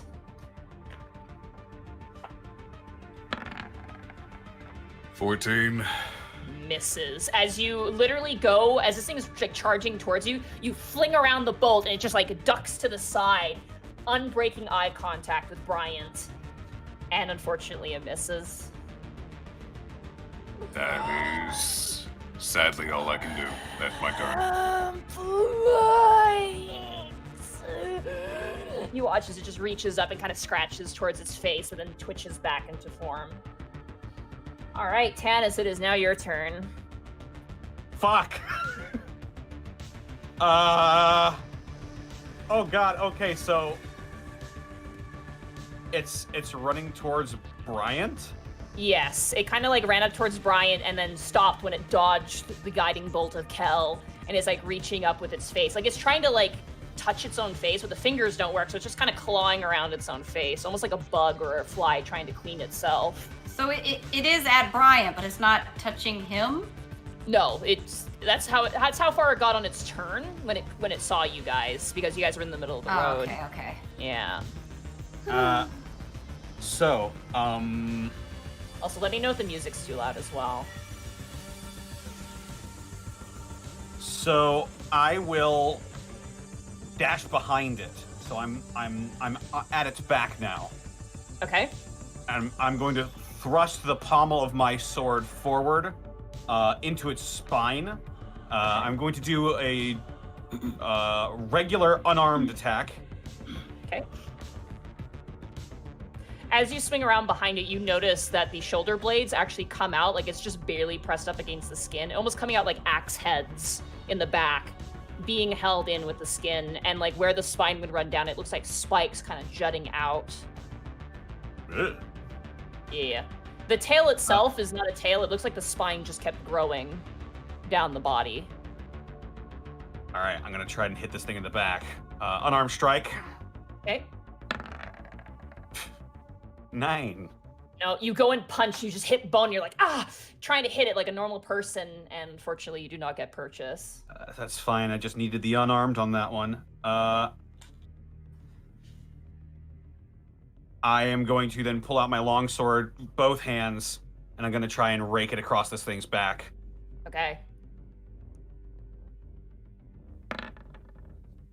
13 doesn't hit. 13 does not hit either. You go and you swing and you strike at the back, and it doesn't even cut through the flesh. The flesh is tough as well. All right. Bonus action, another unarmed strike on my end. Okay. Come on. 14. No. You swing again and you try and punch this thing. It is resilient. And you watch as its head kind of just twitches and snaps behind it to look towards you and goes, ginger hair.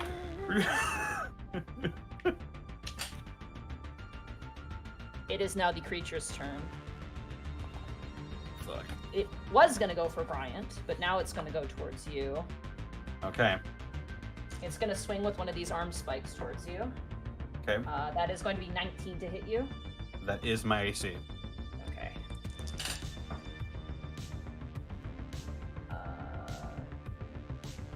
15 points of piercing damage as it just swings and Ow. uppercuts you with its hand right in the middle of your chest.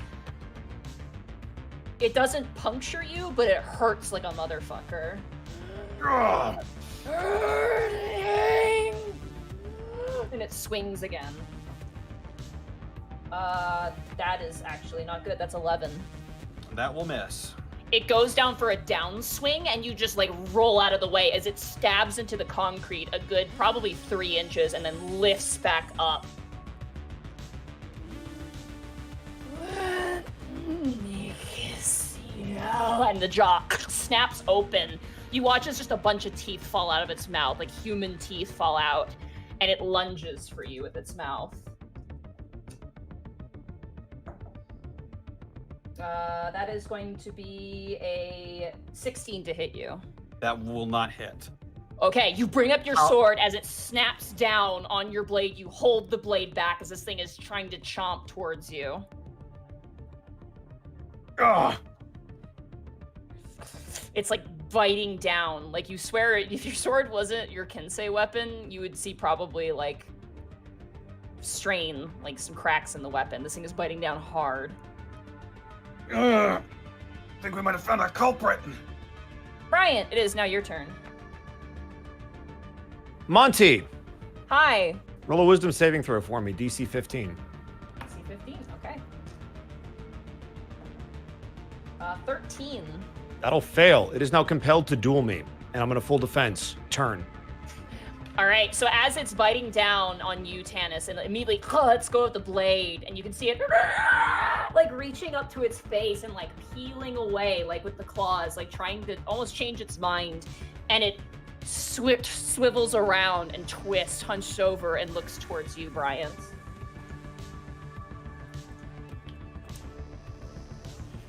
Is there anything else you'd like to do on your turn? No, that was my turn. I full defense, so turn. Oh, okay. Gibby, it is now your turn. Scorching Ray. Okay. I just hit it, right? 3 Yep. times. You get 3 times. You get 3 shots. It's clicked about and hit the Fine. thing. 19. That hits. Okay. 2. 25. 1 second, like just 1 second. I mean, what am I asking? Of course 25 hits. 19 hits. Hold on, give me a half a second here. What?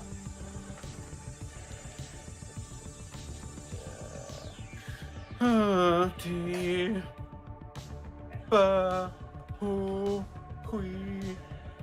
right. So it's 2. So 19 hits. Go ahead and click the scorching ray on the chat bar. Oh, to do I damage. hit another one at 25 just to Yep. let you know. Hit the third one just to see what happens. Yeah. Something you're both flying out at the same time. 3. What? 23. Ooh. Oh. All of Okay, them baby. hit. Here we go, baby. Number 1. 6. All Number right. 2. 4. Number 3. Hey, 4. nice. Brian, as you hold your full defense, you watch as streaking from behind you, 3 bolts of fire crash into this thing and it starts screaming. You watch as the flesh is like peppered with flames and fire, almost like gasoline alight, and it like scratches at itself to take out the flames. And you just hear it scream, "It hurts!" Like just like ripping and tearing at its flesh. That hurt it a lot. I'm going to try one more thing, if I may Okay. say something. Absolutely. I'm going to shout out, "You need help, right? We could maybe do that, but if you kill us, we can't help you." All right. That ends your turn. Sure. Khel, start of your turn order. Yeah, I'm not risking any more rolls. The three of you get bless. Woo! Bless up. I think you could bless yourself, or am I incorrect about that? Up to 3 creatures of your choice within range. So If I cast it at a higher level, but I'm not. Okay, fair enough. All right, so all y'all are blessed. we are hashtag blessed. So now I can roll d4s on all my attack and saving throws? Yeah. Yep. Sure thing. Yep. And that is my turn. Okay. That brings us to Tanis. It's now your turn. You are reeling from that blow in your stomach. Monty, I'm gonna point out, did I need to do a d20 Yes, sort of you did magic actually. thingy? You do need to do that. I'll do that real quick. And roll 1d20. 2. You're I'm good. still fine. Yeah, you're fine. All right. All right. Seeing as this thing is probably our killer, or if not something related to it, I'm just gonna pull that sword out of its sheath, and I'm going to try 2 swings with it, my long sword. Okay. Bosco, could you click your duel ability just so I have information as to what it does? Thank you. Okay. Okay.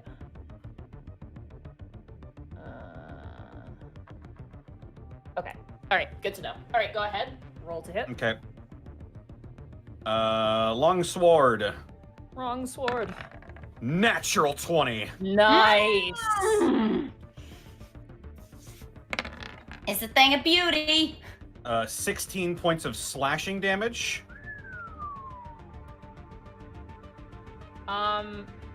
Is your sword considered magical? It is not yet. All right. As you slice into it, you do get purchase, but it seems resistant to the damage. You slice through it, and like this almost black tar-like molasses blood kind of drips out from the back. It's like carving into like a maple syrup tree. There's no it doesn't gush blood. It's just like the slow seepage that comes out of the back. But it does retaliate to the pain and rips its hands behind it to try and like suture the wound on its own as it shrieks out again. It'll try to, but its joints and chakra points will begin to glow green through its skin. Stunning strike. Okay. That is a Constitution saving throw.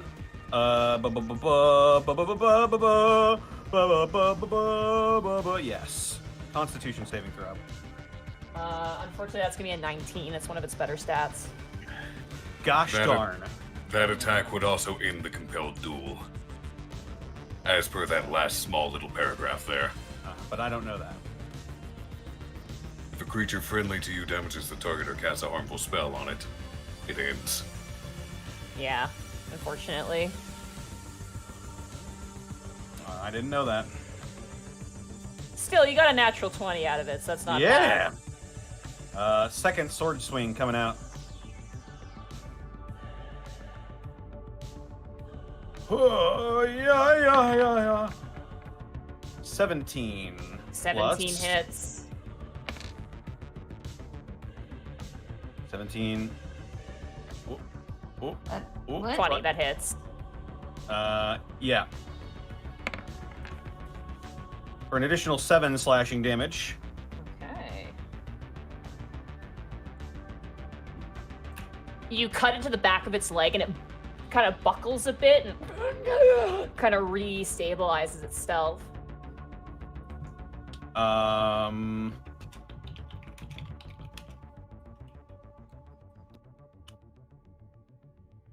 For my bonus action, I am going to patient defense. I'm going to spend a key point for patient defense.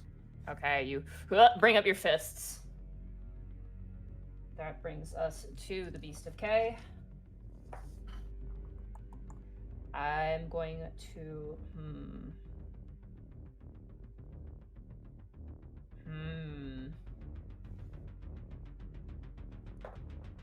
Okay. It's not going to go for Gibby.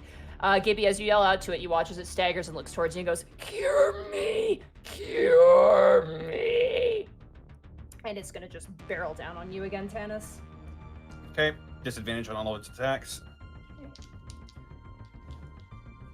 Good thing I have multiple diehard dice.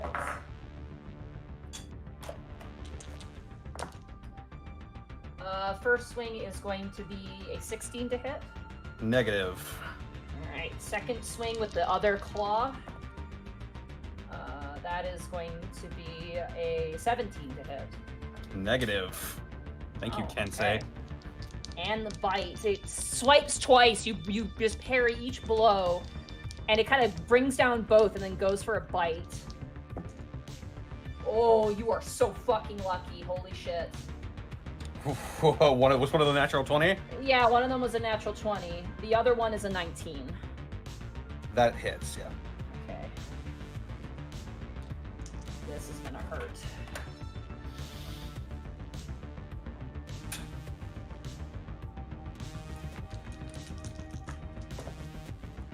Okay, it's not gonna hurt that much. I'll take it back. Oh, actually, it's gonna hurt a bit more. That's not a 6.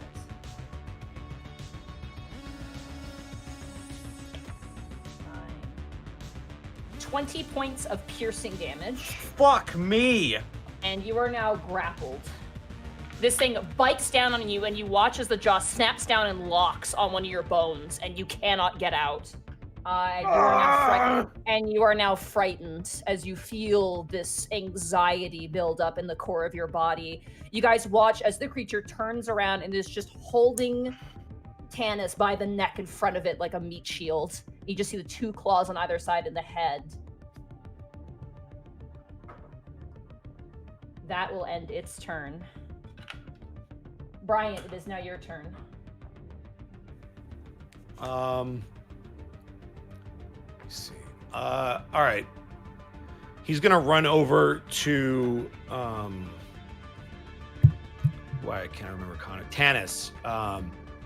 He's gonna try to rip open the jaw to get him free narratively, but in doing so, he's gonna make contact with Tanis, and you're gonna heal 15 points of health.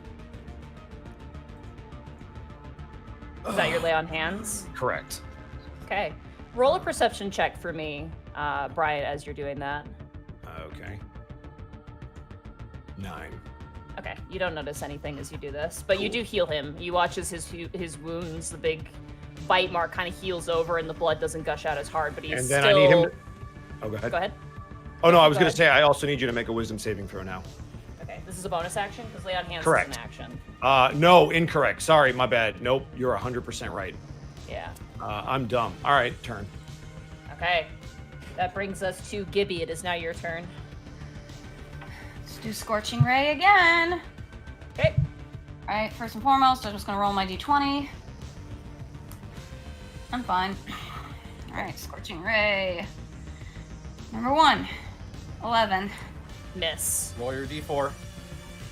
I mean, I guess that might be worth it. Let's see. 13. Miss. Number 2, 8. Yeah, even if I have 4, that's not gonna help. That's not Number helpful, 3, unfortunately. 22. That hits. Go ahead and roll damage. Do I get +4 damage or just attacks? No, it's just 2 hits. All right. 7. Tanis, you take 3 points of fire damage as this thing Aw! turns and uses you to block some of the damage. Good thing all 3 of those didn't hit.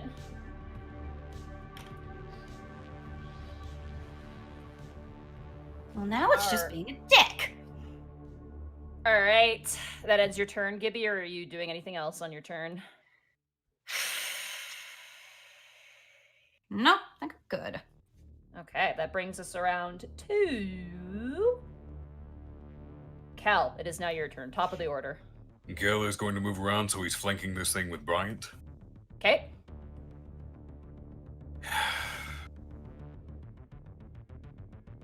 Khel would do it.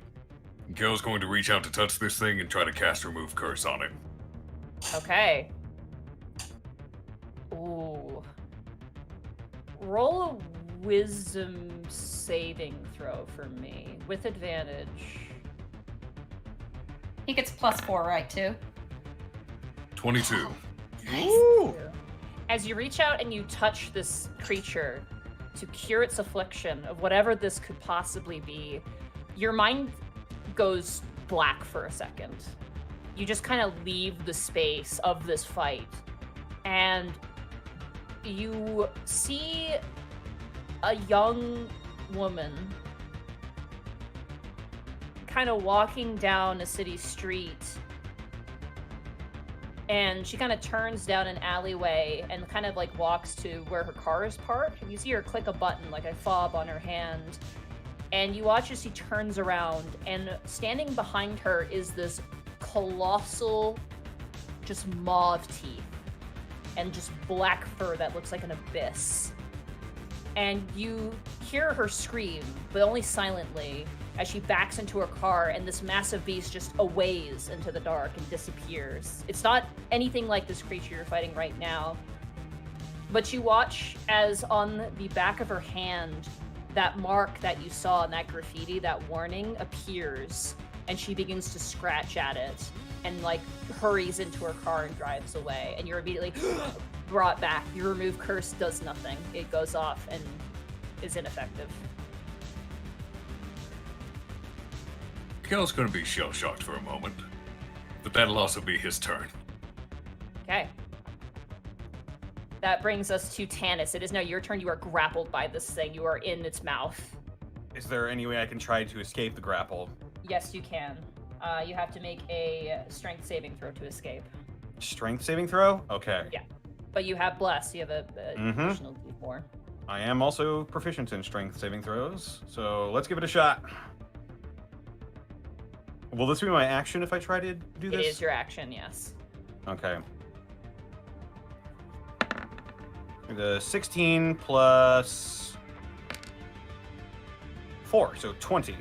Nice. As Bryant has come forward and is like helping rem this thing, you also reach up and like push, and eventually you unlatch the jaw and you stumble down onto the ground, then kind of do like a monk flip and just get back to your feet with your weapon in your hand. Your shoulder is oozing right now, and the creature kind of...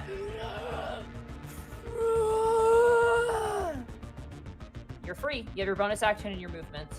Am I frightened still? No, you are no longer frightened. Okay. The moment you are free of its jaws, you feel fine. I don't think I can use my martial arts to strike as a bonus action.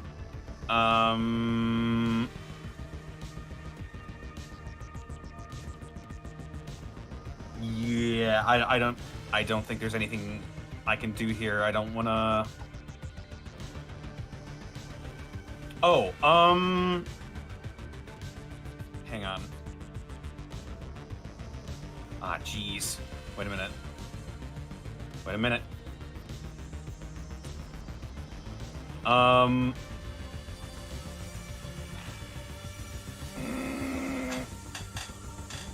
gonna spend a key point to disengage, to Step of the Wind, disengage.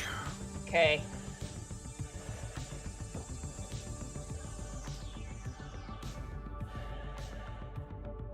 Sort of just backdash through the rain. Yeah, you kind of slide back before the creature can even swipe at you, and you just kind of like grab your shoulder.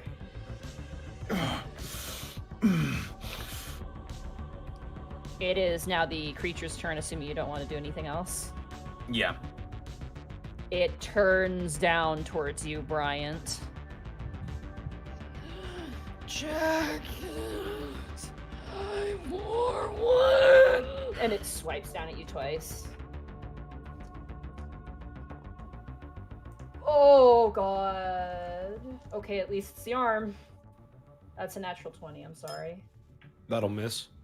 No, it's not going to. It's too high. The hit is too damn high. Sorry. Ooh, lordy Lou. Oh my fucking god. Sorry, 1 second. Oh my god. 11. Took 30 points of piercing damage as you're like still standing there, it just uppercuts you and it goes right through your side. Like a one-piece wound, right? Kind of like, I'm gonna say you as a person on your left side, right through there. Like it literally, you guys watch as this thing just forces the slash through and then lifts up Bryant. Like just holds him up and then swings him down and goes down with the other claw.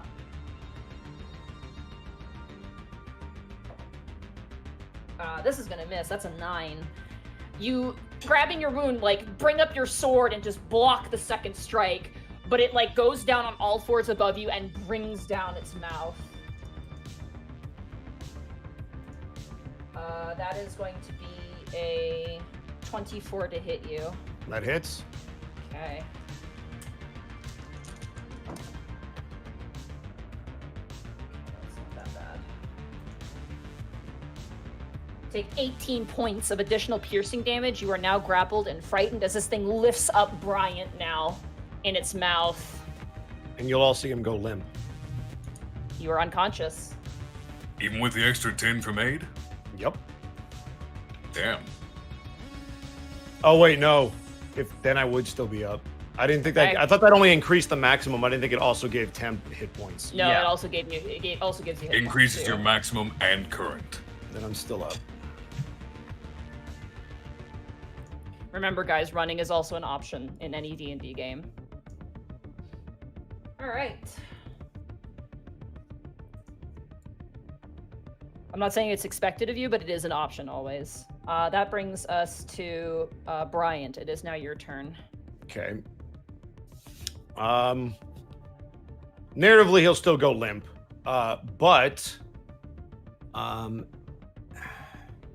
everyone around him is going to get 5 temporary hit points, and your maximum goes up by 5. That's going to be this. I'll put that for you. Oh, you cast aid as well? Yeah. Ooh. Roll another perception check for me. Okay. 9. Okay. Let's see. And then also, will you allow me to narratively touch Tanis before he leaves my reach? Because it all happens within seconds. No, because he did it before your turn, unfortunately. Okay, then that's turn. Yeah, sorry. All right, Gibby, it is now your turn. So he's got, this thing has Bryant the way it has Tanis? Yeah. All right, it's just mockery. Okay. You're not fucking blocking that with somebody, buddy. That's a wisdom saving throw, right? Yes, I will shout, let him down! Oh, that's a 2. That's a total failure. So that is roll 1, 2, 4. Not bad. Ooh, 4 points of psychic damage. And now he has disadvantage. By the way, I have to read this. Any non-psychic damage dealt is split between the beast of K and its grappled target. So psychic is the one thing that doesn't hurt your ally. Oh shit. And I'll say for this, its next attempt to get out of its mouth is going to be with advantage because this creature is like next attack has disadvantage and the next check will have advantage to get out of its jaws. As you do that, you watch as blood, like that same sort of molasses, like ichor drips to the ears, and it brings up the claws and like is scraping towards his face. Bryant, you're like kind of gasping as this thing is scratching towards you. How far am I from this thing? I would say because you were positioned in the middle, I'm gonna say you're about 25 feet away from this thing. 20, 25 feet. I'm gonna back up a bit more. Okay, I how far don't do you want need to to back up? How far can I go? 30 feet, so you can back up to like... Yeah, I'm gonna back up as far as I can. I don't need to be that close. You turn and you run, and as you run, this creature, even with Brian in his mouth, it's just like, kill me! Just like yelling at you almost. All right, top of the turn order, Khel, it is now your turn. This changes what I was going to do a little bit, but, Question. Mm-hmm. 'This This is purely mechanics-wise. Is this thing classified as a humanoid? is purely mechanics-wise. Is this thing classified as a humanoid? Is this thing classified as a humanoid? Yes. Is this thing classified as a humanoid? This thing, no. I would say just roll a Arcana check for me. Tim. It's not undead. You would get the sense that this is perhaps a monstrosity. Alrighty then. Then, let's do this real quick. Channel Divinity, Preserve Life. 5 times my Nice. cleric level, which is 5, so 25 hit points. I'm going to go ahead and restore Bryant up to at least half his maximum HP if I can. Okay. So Bryant, you heal up to half your max HP. So whatever your standard max HP is, plus 5, because you had aid earlier as well. It'd be 10. The 8 I cast earlier was But it's 30. half. So it's halved though, so Oh yeah, it's half his HP.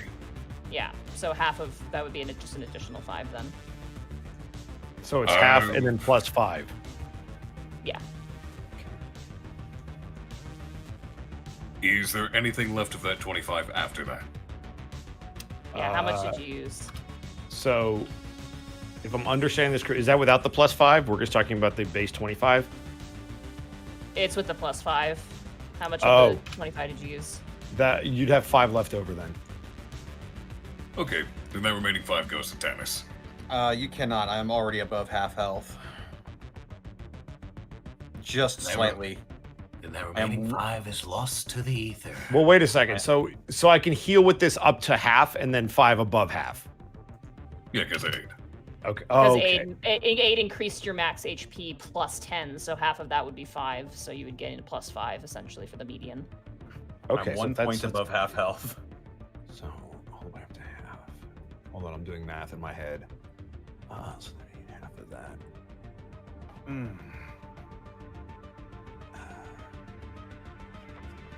Okay. This is fun. By the way, artwork by that art jack. He did a great job with this. All right. That's horrible. This is All one of the few abilities in this game which requires hard, solid numbers to work with. Yeah.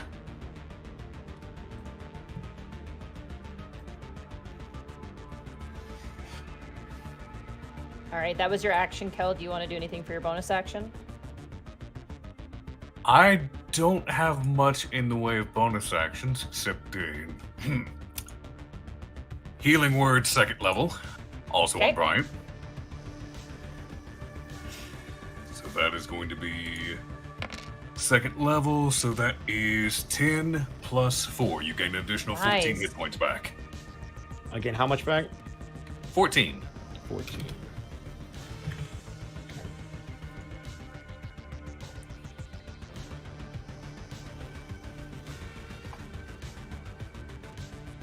And that is turn.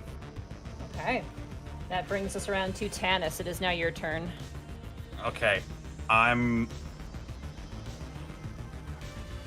gonna run up to Bryant, and I'm gonna the same thing he did with me. I'm gonna shove my sword in its teeth, and I'm gonna try to pry it open like a crowbar. I'm right. gonna aid him trying to get out of this. Okay. Bonus action, patient defense again. Okay. That ends your turn. Yep.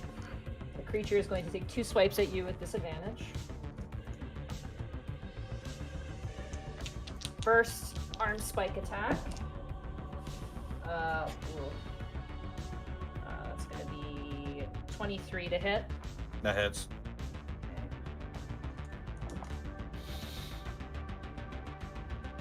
That's going to be 10 points of piercing damage to you. Ow. Second swing. That's going to be a 17 to hit. That is my AC because I didn't attack. Okay. That's a really sad roll. 6 points of piercing damage. Ow. And it cannot make its smiling bite attack because it has a creature grappled. So it just slashes twice at you. And that will end its turn. Brian, it is now your turn. As you make contact with Bryant, you are going to feel your hands get warm as you touch. Your fingers are going to twitch, and your fists are now considered a magical weapon with +1 to attack and damage. And I'm going to click the spell. Here we go. There you go. That's called magic weapon. That's a bonus action. Correct. Nice. And then full defense.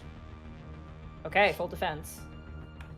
Now you realize that if people attack this creature, that some of the damage will go to you, correct? Yep, sure do. Okay. Just so you're aware. Yep. No, I appreciate you. All right, Gibby, it's now your turn. So wait, Brian is still grappled? Yeah, Brian doesn't seem to be resisting the grapple right now. Brian, what's your HP again? You wouldn't That's know. metagaming, he can't answer that. Right, you're right. All right. Yeah. Then I'm gonna try Vicious Mockery again. Okay.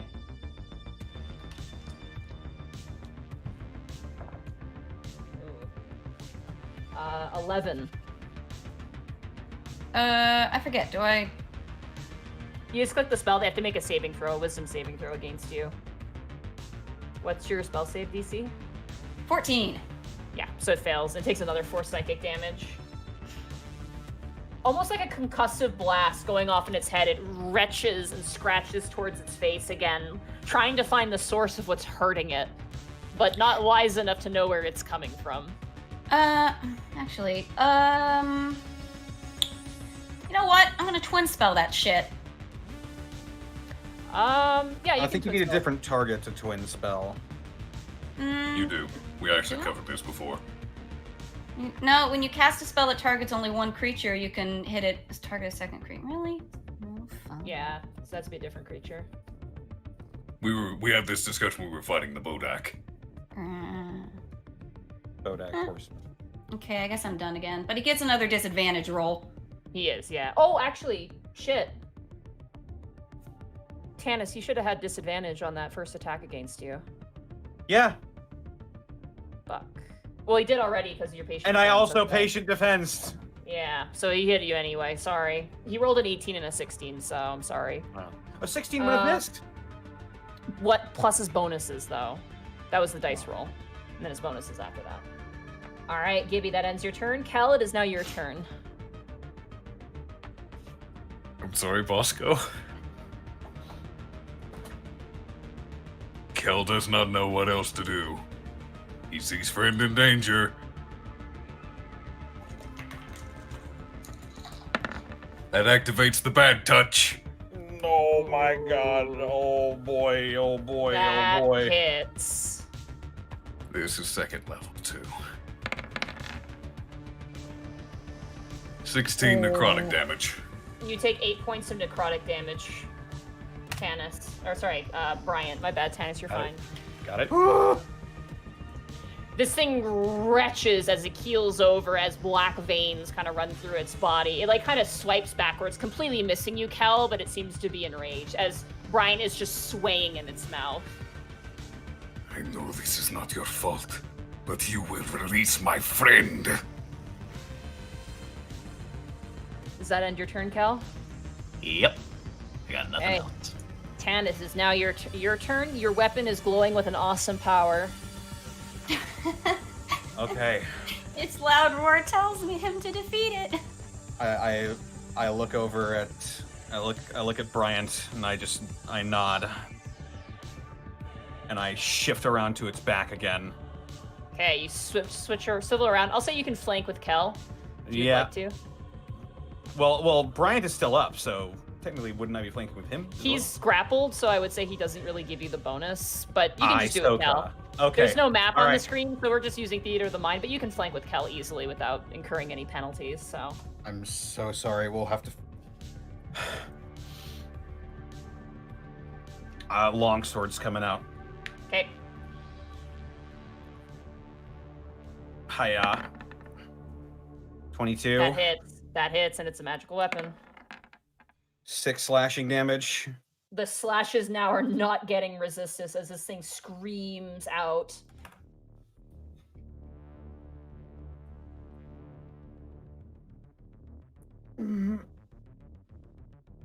Oh yeah, and Bryant, you take 3 points of damage as well. Got it. Another one. Natural 20! Nice. Go ahead and roll damage. 6 plus 9 is 15 Nice. slashing damage. All right, 15. That's gonna be Bryant, you take 7 points of slashing damage. Got it. As you slash into the back of this thing's Achilles tendon, it sways down. It's strange. You're not hitting Bryant, yet with every injury this thing pertains, it almost hits your nervous system too, Bryant.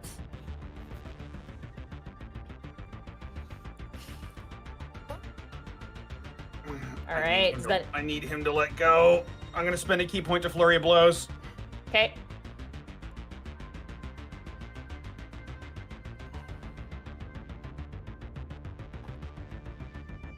Oh. Natural wood. Well, great. I'll roll severity. Okay, 5. You just miss. I And haven't had anything exciting happen in a while with my Unomas, severity dice, man. 19. That hits. 6 bludgeoning damage. Bryant, you take 3 points. Got it. All right. That's my turn. All right. It does not like... Ooh, who does it not like right now? How much damage did you do total? 16...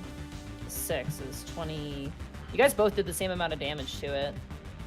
I'm gonna flip a coin. Alright, it's gonna go for you, Tanis, again. First attack at disadvantage. Okay. That's going to be 11 to hit you. Miss. Swings wide as it's still rearing back and trying to fix its head. Second attack, just one roll. 17 to hit. Miss. Nice. It swings wide again, and it cannot make a third attack because Bryant is grappled right now. Okay. That ends its turn. Bryant, it is now your turn. Okay. Oh, all of those damage rolls should have been +1, by the way. Correct. Oh, So just add 1 to however many attacks you made, so plus so that 2. was W plus 2. So, Bryant, you will also take 1 point of damage additionally. Got it. Okay. Just because every 10. point might count. Tanis, you will notice that for as much damage as he's taking, his wounds now again begin to heal themselves over. And that'll be the rest of my lay on hands. Okay. And then I have a question, Monty. Wait a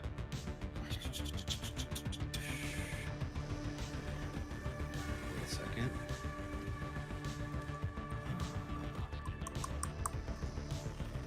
Yep, what's your question? Nope, sorry, I can't do it anyway because I'm looking at I'm making sure I check the actions. I'm just double checking. All right, that'll be Roll a turn. perception check for me real quick. Okay. 9. That's the third 9 that you've gotten on this check. Yep. Okay. All right, that Pretty ends your good for turn, playing Bryant. 7. Yes, that's my turn. All right, Gibby, it's now your turn. Really not interested in hurting Brian more, so vicious mockery again. 3. This thing is such shit wisdom. Alright, roll. Another 4. Oh, it's consistent. automatic? Nice. Again, this thing wrenches its head and almost sways, like almost spins, is not having a good time with these vicious mockery attacks. The psychic damage definitely taking its toll on this creature. All right, that brings us to, unless Gibby, you want to do anything else with your turn? No, I'm good. I mean, it helps that I'm not hurting Brian and also that I'm disadvantaging this thing. Yeah, it has disadvantage again. All right, top of the turn order, Khel, it is now your turn. Level 2. That hits. That's a 22. Fuck. Oh, fuck. 28 points of damage. So, A level 2 spell did that? That's a low Nice. roll. What? No, it's not. You got 2 10s. Yeah, I didn't get 3 10s. That's a low roll. Fucking definition of Bryant, low. Bryant, you take 14 points of necrotic damage as well. This thing is reeling. It is not looking good. Cure me. Cure me. I tried. I'm sorry. I don't want to do this. Now be Alright. Khel's turn. Tanis, it is now your turn. How's Bryant looking? Brian, how are you looking? Bosco? Bosco? Can you hear me? Yeah, Hey, didn't now. hear Oh, you. that was weird. Yeah, I said that's metagame. I can't tell him how I'm doing, right? No, you can tell him how you look. You don't have to. You Oh, can't tell him awful. the He looks exact awful. amount. He looks awful, but hit him. Awful? Yeah. Do it. Connor, do it. Just do it. All right, fine. I fucking hit him with the thing. My long sword. Okay. Fuck. +2. He can't bite you. Just do it. I know. I don't want to do it, but I'm gonna do it. Don't want a natural one. Oh boy. I mean, what's the worst that could happen? You hit me? 8. Oh. You miss. I'm just gonna say you miss. Anything under a 10 is kind of not that great. Okay, extra attack. That's a 11, but I am flanking. +2, so plus 13. 2, so 13. And then You also have D4. blitz. Yeah. 17. 17 hits.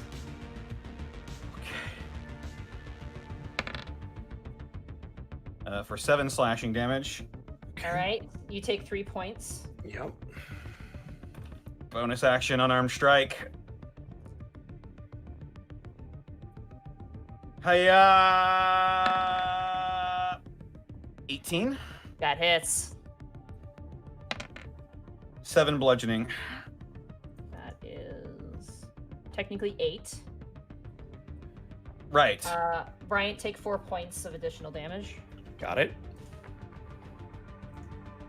This thing is not looking good. This thing looks terrible now. Fucking die! That's my Right. turn.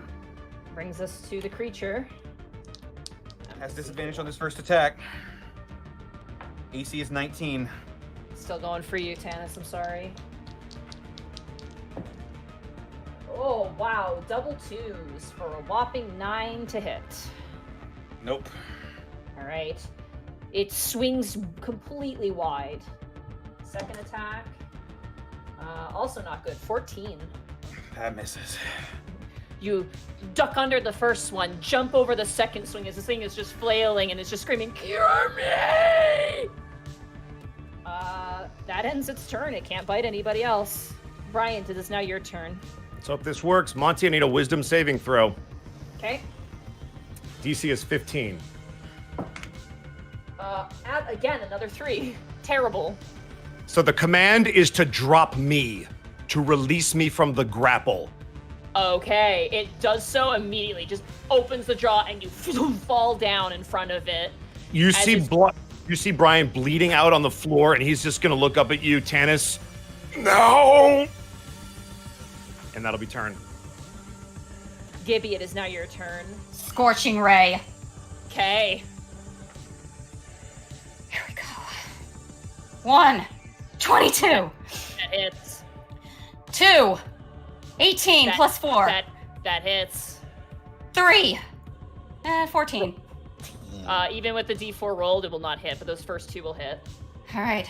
Number 1, 5. Number 2, 9. Well, 9 points of together. damage. Boom, you throw out these 2 scorching ray. One blasts it in the stomach, the other one blasts it in its head, and it keels back.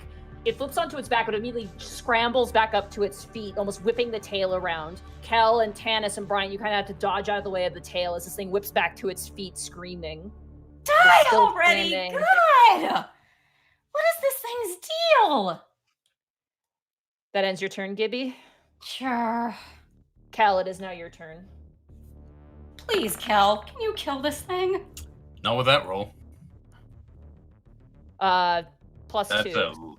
Oh, you're Plus not blessed, 4. though. No, Oh. that's not hitting with an 11. Or No, a that's not 13 gonna in hit. this case. As you go to reach, the thing just grabs, almost slaps down its claw on you. It's not a slashing weapon, it's a piercing weapon, so it just kind of smacks your hand out of the way and the spell just flies off and does not work. Hear me, please. Does that end your turn, Khel? Sadly, I don't have anything else I can do. Tanis, it is now your turn. I need to hit this thing. I'm going for more longsword strikes. I'm trying to flank with Khel. Okay. 22. That hits. 9 slashing, or 10 technically. How do you want to take this thing down? I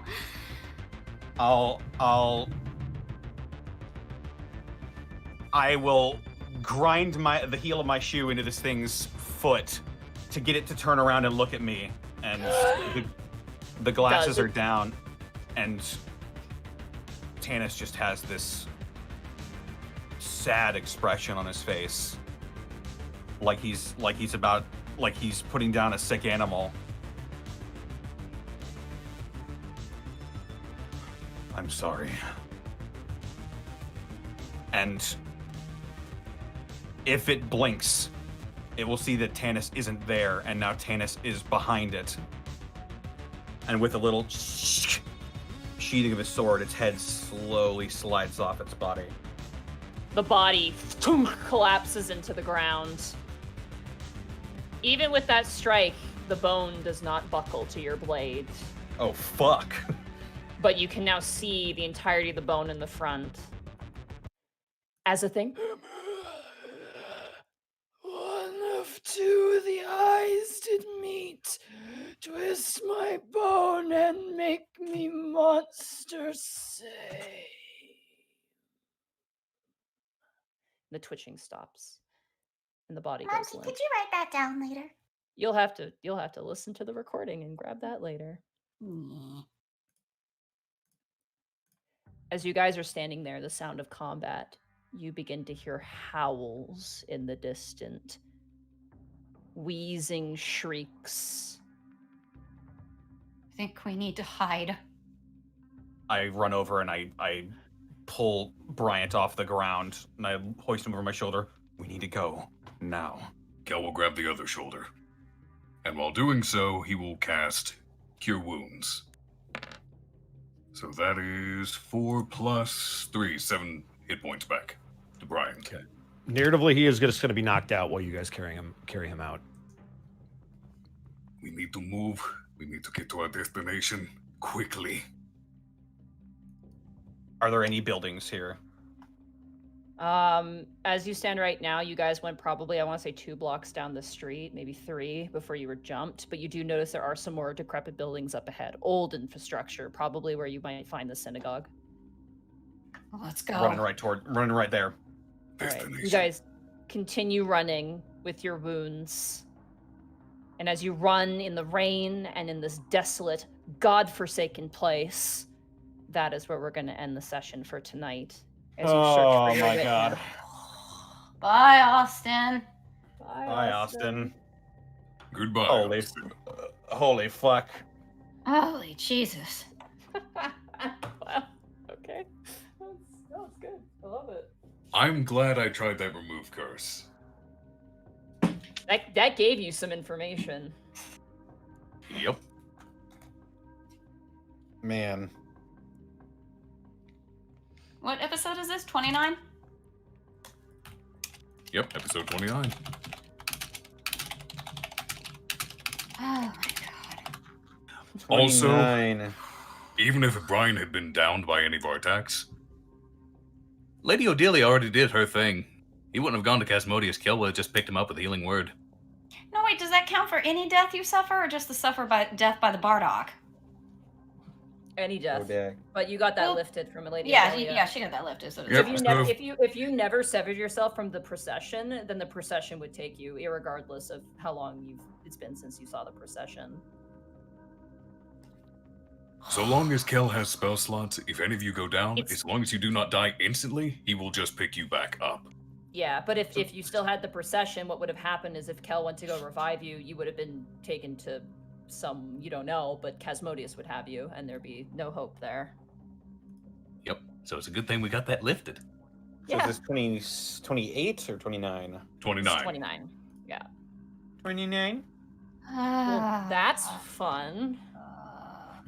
That was really fun for me. It's kind of sucked for you guys, but you No guys figured shit! it out. We couldn't tell me, exactly run Monty. with Bryant in its mouth, so killing it was the only option. I'm curious, Monty. I Before feel like I Tanis got took it a out, little bit of right to complain. Yeah. before Tanis took it out at the end, how many hit points had I taken it down to? I'm just curious.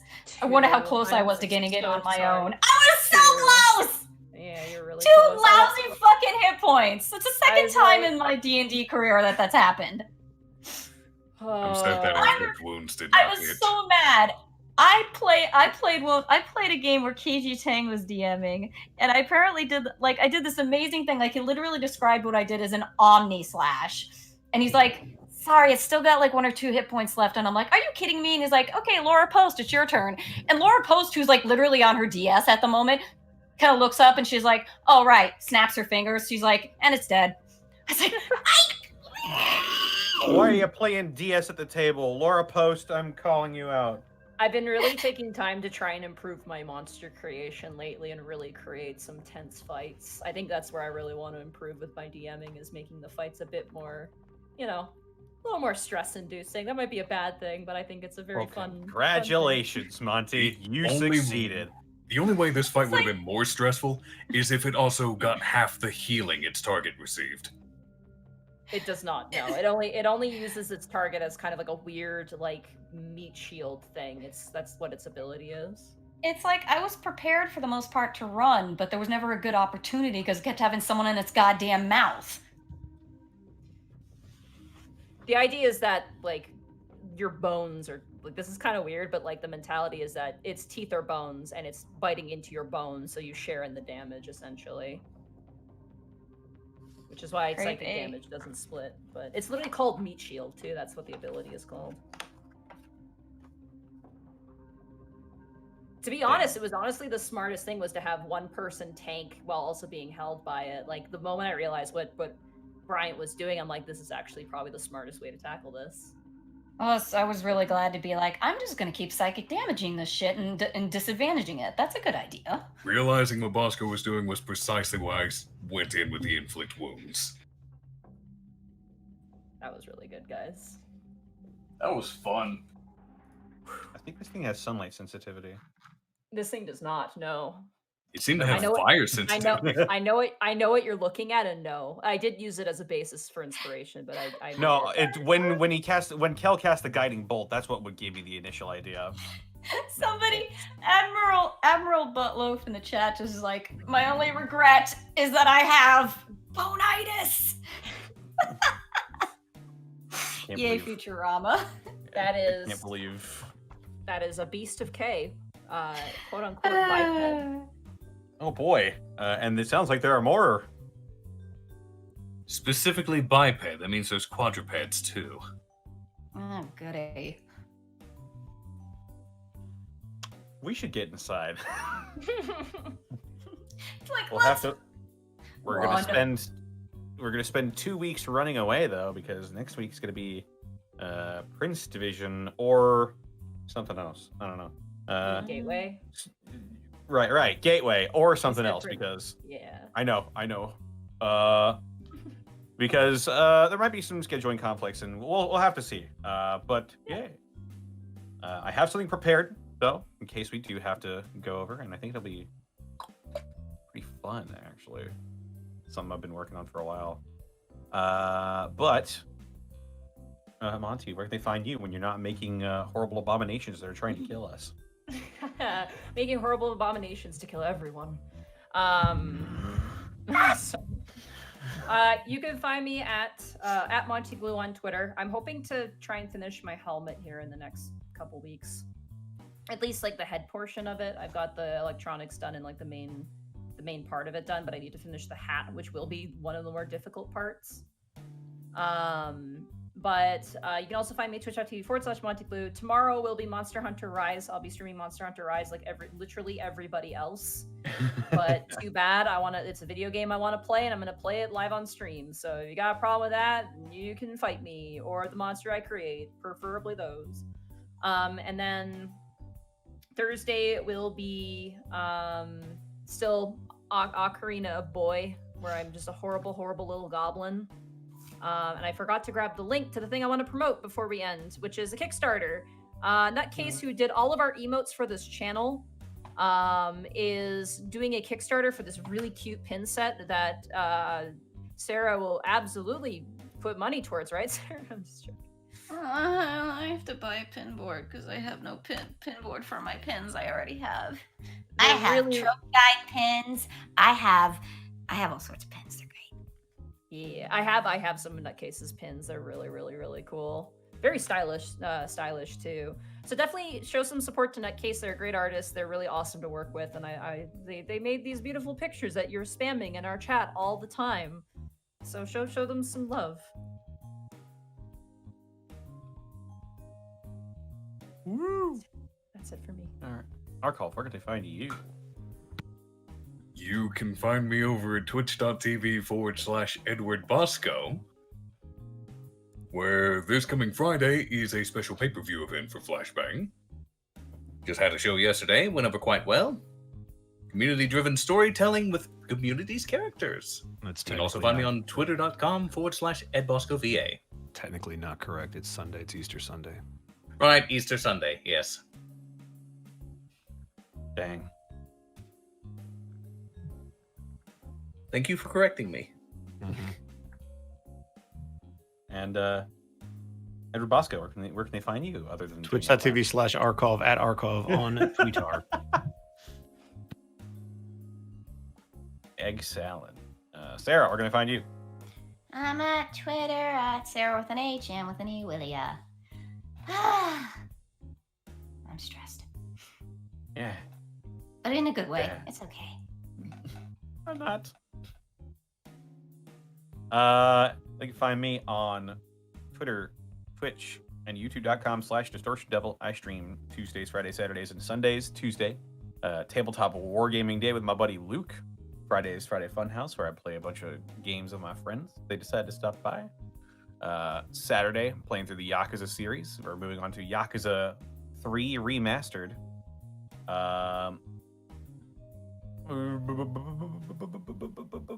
Sunday, I'm also playing Monster Hunter. So yeah, that's happening. Also, be sure to check out Dead House Sonata. This link right here. Funny vampire game. And Age of Sigmar when? We already played Age of Sigmar.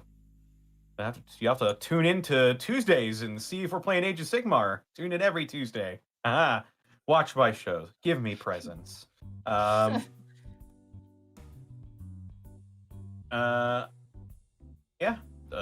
at Dead House Sonata. Also, look at my Predator Rogue subclass that I made on DM's Guild.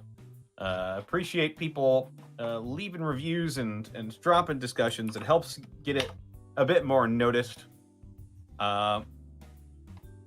If you decide to pick it up, I would appreciate you leaving a review.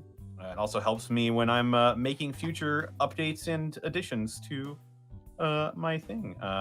Next subclass that's out will probably be the Passion Domain Cleric. And after that, I don't know. Maybe Cursed Fighter is up next. But yeah, I'd like to thank Die Hard Dice for sponsoring this episode of the Prince Division. Had a fun time. Wish we could roll all these amazing dice from Die Hard Dice, because then I could just blame myself. Die Hard Dice has a bunch of polymer and metal dice that come in all sorts of shapes, sizes, and colors for anybody, any possible taste in color scheme. They have what you're looking for. A bunch of beautiful dice coming down the pipeline. We've also got carrying cases and dice trays to keep your dice and your rolling surfaces safe for years to come. You can find that all at dieharddice.com.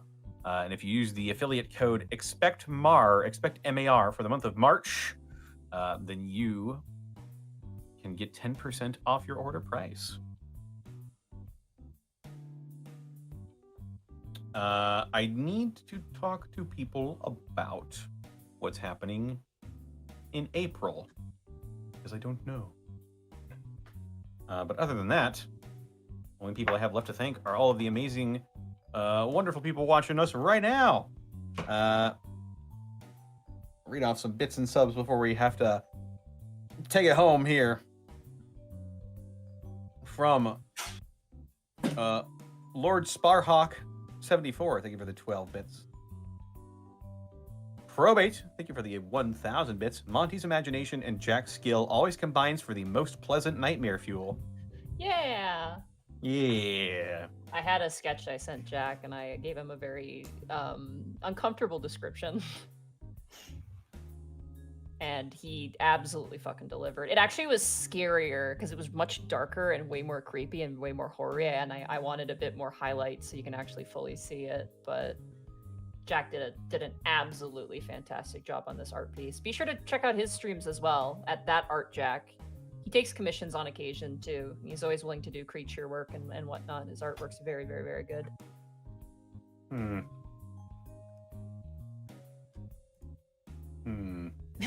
Thanks, we hate it. Yeah. Nearly died, but thanks for drawing it. Don't blame him. I'm the one who made the stats. Yeah, I'll blame Roll20 instead. No! Burnout Vaughn, thank you for the 100 bits, Burnout Vaughn. Holy fuck, Bosco's using his paladin abilities. We're in red alert. I wish you could have passed one of those perception checks really badly, but you didn't. But it's okay. We'll get more opportunities. Let me see if I can find what I sent Jack real quick. Just to give you an idea. While you're looking for that. The ink. Here we go. I found it, but go ahead. The Ink Den, thank you for the 500 bits. Puns for you. 1. If it was about commanding a navy of dark fairy tale characters, it would be Grimhouse Armada.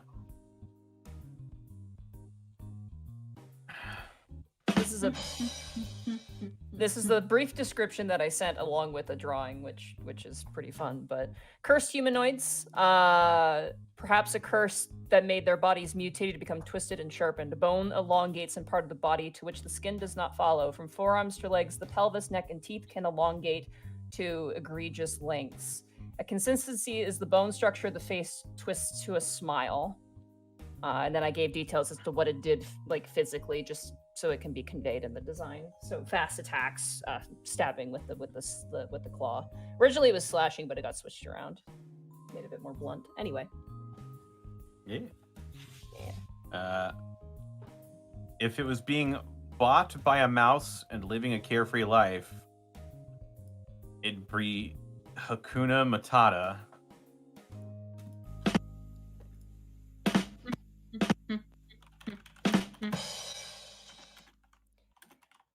I just posted the sketch I sent in general in the Prince Division thing in our channel.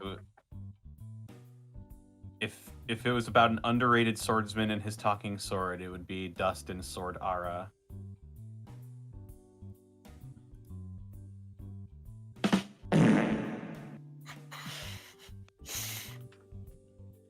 Thank you for the 500 bits, I guess. Burnout Vaughn, thank you for the additional 100 bits. I want to take this moment to mourn the loss of Michael Bryant. We hardly knew him in his bastard ways. But he's still alive. Lived. I think. He's probably fine. He's probably fine. Burnout Vaughn, thank you for the additional 1,000 bits. You brilliant bastard. I love you, Bosco. Probate, thank you for the additional 1,000 bits as well. Bryant choosing to tank the damage instead of freeing himself was very telling of his character, I think. I still have healing potions. If he's not fine, he will be. Indeed. Thank you so much for the 1,000 bits. Mad Monk Montague, thank you for the 300 bits. Excellent episode to return with. You're all amazing. Thank you so much. And thank you for the 300 bits. And finally, Zenalita with a 500 bits. You skipped my pun last time, but I'm back.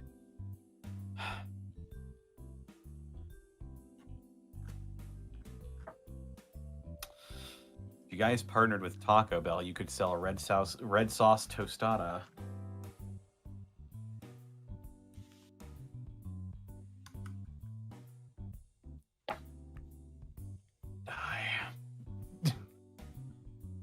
Didn't you say you were coming up with a pun?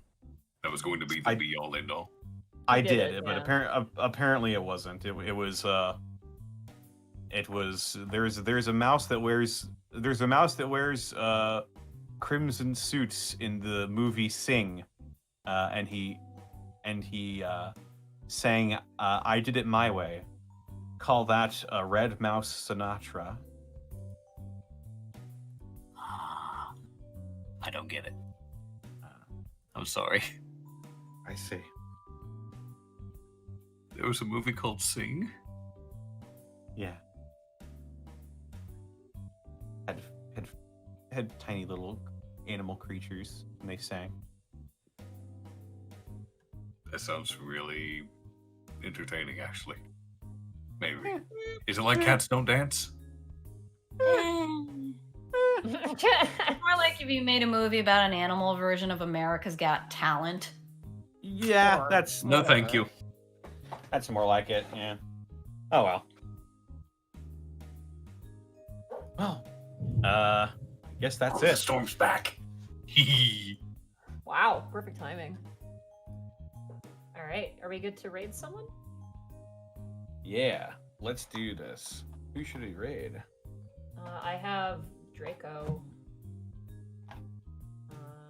and Therapod as well. Yeah.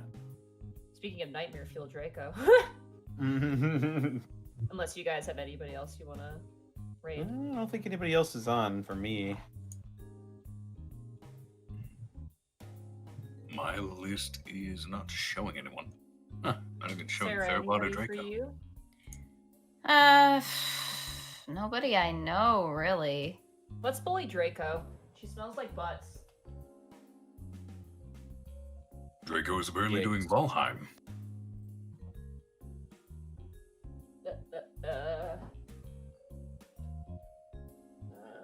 Why does she have to have such a weird name that I can never remember? One, Darko Draco, one.